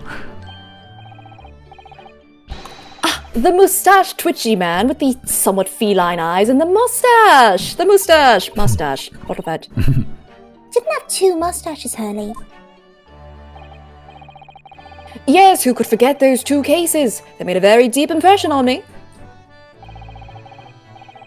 Although I must confess, the details are a little hazy now. A very deep impression they made on you, clearly. Well, so sarcastic. He's been living with Sholmes for like a year or something. Yeah. Anyone would become sarcastic as a defense mechanism. So, what was this startling news penned by Mrs. Sato? Do you remember the case of the haunted lodgings, Mr. Sholmes? Yes, it's very interesting, you know. I don't feel entirely uncertain that a case of that nature did not occur. He's totally forgotten then. Anyway, her letter. Miss Isato asked that we read over her case notes again and investigate further. Though it took place half a year ago. For what purpose? Because of something that Mr. Natsume said to her, apparently. He suggested that the real reason why she was called back to Japan so suddenly might have something to do with that case of the haunted lodgings. Oh? On Mr. Natsume's return to Japan, Mr. Sato's father questioned him about the case, she says. And something Mr. Natsume said appeared to trouble Professor Mikotoba, prompting him to send that telegram. Oh, that case, yes! It was very strange, wasn't it? Yes. And I had compiled the whole story into a nice neat manuscript ready for publication too. But then Hurley here was all funny about it, remember? He was very mean. That story must not be published, you said. Very mysteriously as well. Really? I said that. Are you sure? Do you perhaps know something about it as well, Mr. Sholmes? About why Miss Sato was suddenly told 4 months ago that she had to return to Japan? I bet he did know. He met with her secretly one time. What was it about? It's been... What? You remember that? What? We know what that was about. I forgot. She met with him to tell him about the cat flap that she had made Oh, right. That's right. as a secret weapon. So, he was not conspiring with her at that Let's time. call no. back my daughter, Ryunosuke, and say and die, though. Wow. Oh shoot, you have a point. It's been 4 months now since we waved Susie off at Dover. It was such a shock, wasn't it? The way she just suddenly announced that she had to go back to Japan. Indeed it was, due to a telegram she received from her homeland, I believe. That's right. Telling her to return urgently. Yes, because her father had passed away. No. He just said he was suffering from a high fever, the cause of which was unknown. He's not dead. But according to this letter, that news about her father's fever was just a ruse. A ruse? So, Susie's daddy had lied to her, so that she'd make the voyage back home. Why would he do that? I have to admit I have absolutely no idea. What she believes is almost certainly related to the case of the haunted lodgings. Summoning her back to Japan so suddenly like that. I wonder what Mr. Sato's father is hiding. Ellie, do you know what it's all about? Oh, back in the coat. Well, who can say? What? But what you said. Please, I have engagements, my dear fellows. My calendar is quite surprisingly full today. And a stringent analysis of the matter would be excessive, I feel, even if I were quite at leisure. So, man the fort in my absence, won't you, Baris? I will, Hurley, don't worry. See you later. Okay. He scuttled off rather quickly there. I think perhaps Professor Mikotoba isn't the only person hiding something here. Soseki-san was involved in 2 cases, but only one of them was forbidden from being published. By, of all people, Mr. Sholmes. Aha! I found them at last. Iris? Are they... The notes about the case? That's right. Susie and I compiled them together.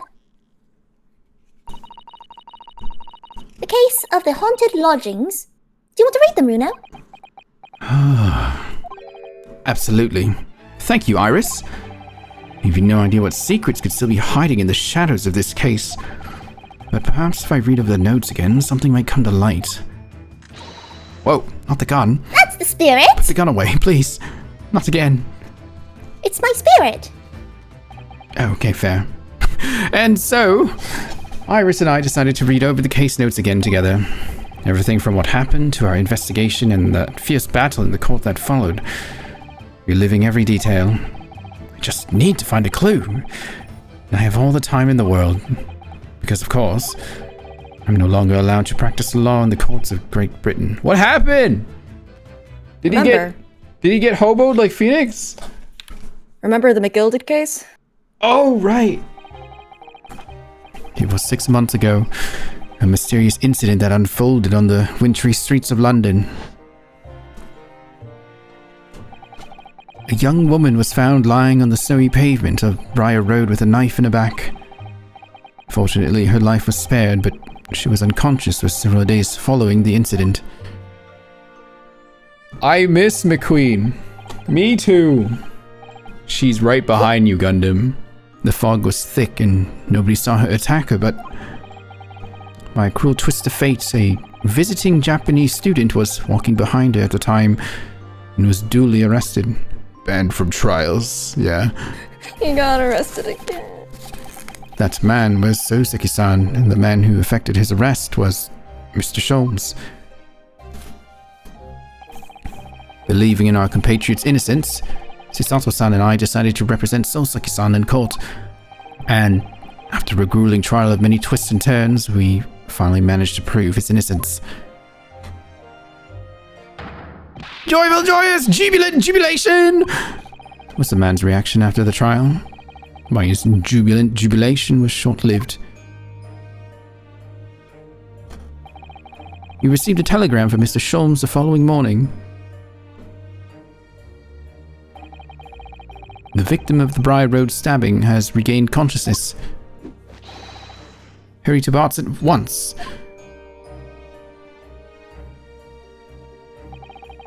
So Chisato-san and I summoned a hansom and headed immediately to the hospital. I'm guessing that's like a carriage? A hansom? Okay. With horses? Oh my god, what is that gold fat thing? Wait, there's a rat in here! Whoa! What? It is. It's rotundant. It's like the Michelin Man. Also, You can't just say that. we went way beyond the break. Should this be a good place to stop, or should I poke a little bit further ahead? Yeah, you're gonna start bumping into like the actual case. Okay, let's save here then. Okay, well, that was fun. I want to play more. Upon mysteries. I do want to play more, but I should stop here. Because otherwise, yeah. Oh, Say probably has to get dinner too anyway, so. Food is important. Yes. Okay, well, thank you for watching, everyone, and thank you, Say, again, for graciously... Dragging you into this hell. I will say something very nice, but just playing along and voicing along. Thank you. Dragging you into this hell. Okay, sure. Oh, okay. Am I wrong? That's not hell, it's fun. Really? It's right, it's fun, right, It's Chad? fun hell. It's fun. Very fun. Very fun, yes. Is Say auntie now? That's what Mia has been saying. I guess.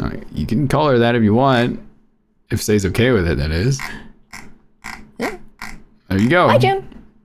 Oh, hey, June. Hell is fun. You're right. Yeah. Yeah. Listen, if hell has gay attorneys, I'm down. In hell? Down in hell? No way. Yeah. Whoa. Is none of my friends streaming today? Fine then. I won't rate. Wait, no, there's one person streaming today. I will go rate my one friend. They're playing the Zanless. Zanless Zone Zero. Okay, I'm gonna end the YouTube stream first. So goodbye, YouTube. Bye bye. Since, you know, I have multi-stream going on. Bleh. I will be streaming tomorrow, by the way, chat. I'll be on tomorrow again. I'm crazy, I know. It'll be Genshin tomorrow, though. We'll take care of that last quest. Get it out of the way. All right. Okay, YouTube's done. Bye, Twitter. You're next. Bye-bye. I just imagine. I don't know why I imagine a gun every time that you're just aiming at every single chat. Yeah, they're all done now. It's just the iris gun. Ugh. Gay attorneys in hell, sign me up! All right, we're gonna go raid Ace. A friend of mine, another voice actor friend. Ace A and Say. Ace A. So many Turney? Say everywhere. Yes, sort of. Right. Anyway, thanks for watching, everyone. It was great. Ha ha ha ha. Thank you again, Say. Thanks for joining. Take care, everybody. Of course. All right. Well, goodbye, chat. I'll see you tomorrow. And if not tomorrow, I'll see you on Monday, I guess, at Say's channel, where we do Dual Destinies. Yes? Yeah, we're going to be doing Dual Destinies. We're in space? Yep. Well, we're not in space, but we're trying to solve space. There is a weird fat horsey Seahorse? Yeah, but it's like a hologram or something. Thank goodness. Okay. Maybe it is real. Who knows? All right, bye, chat. Not. Bye-bye. Bye. Bye-bye.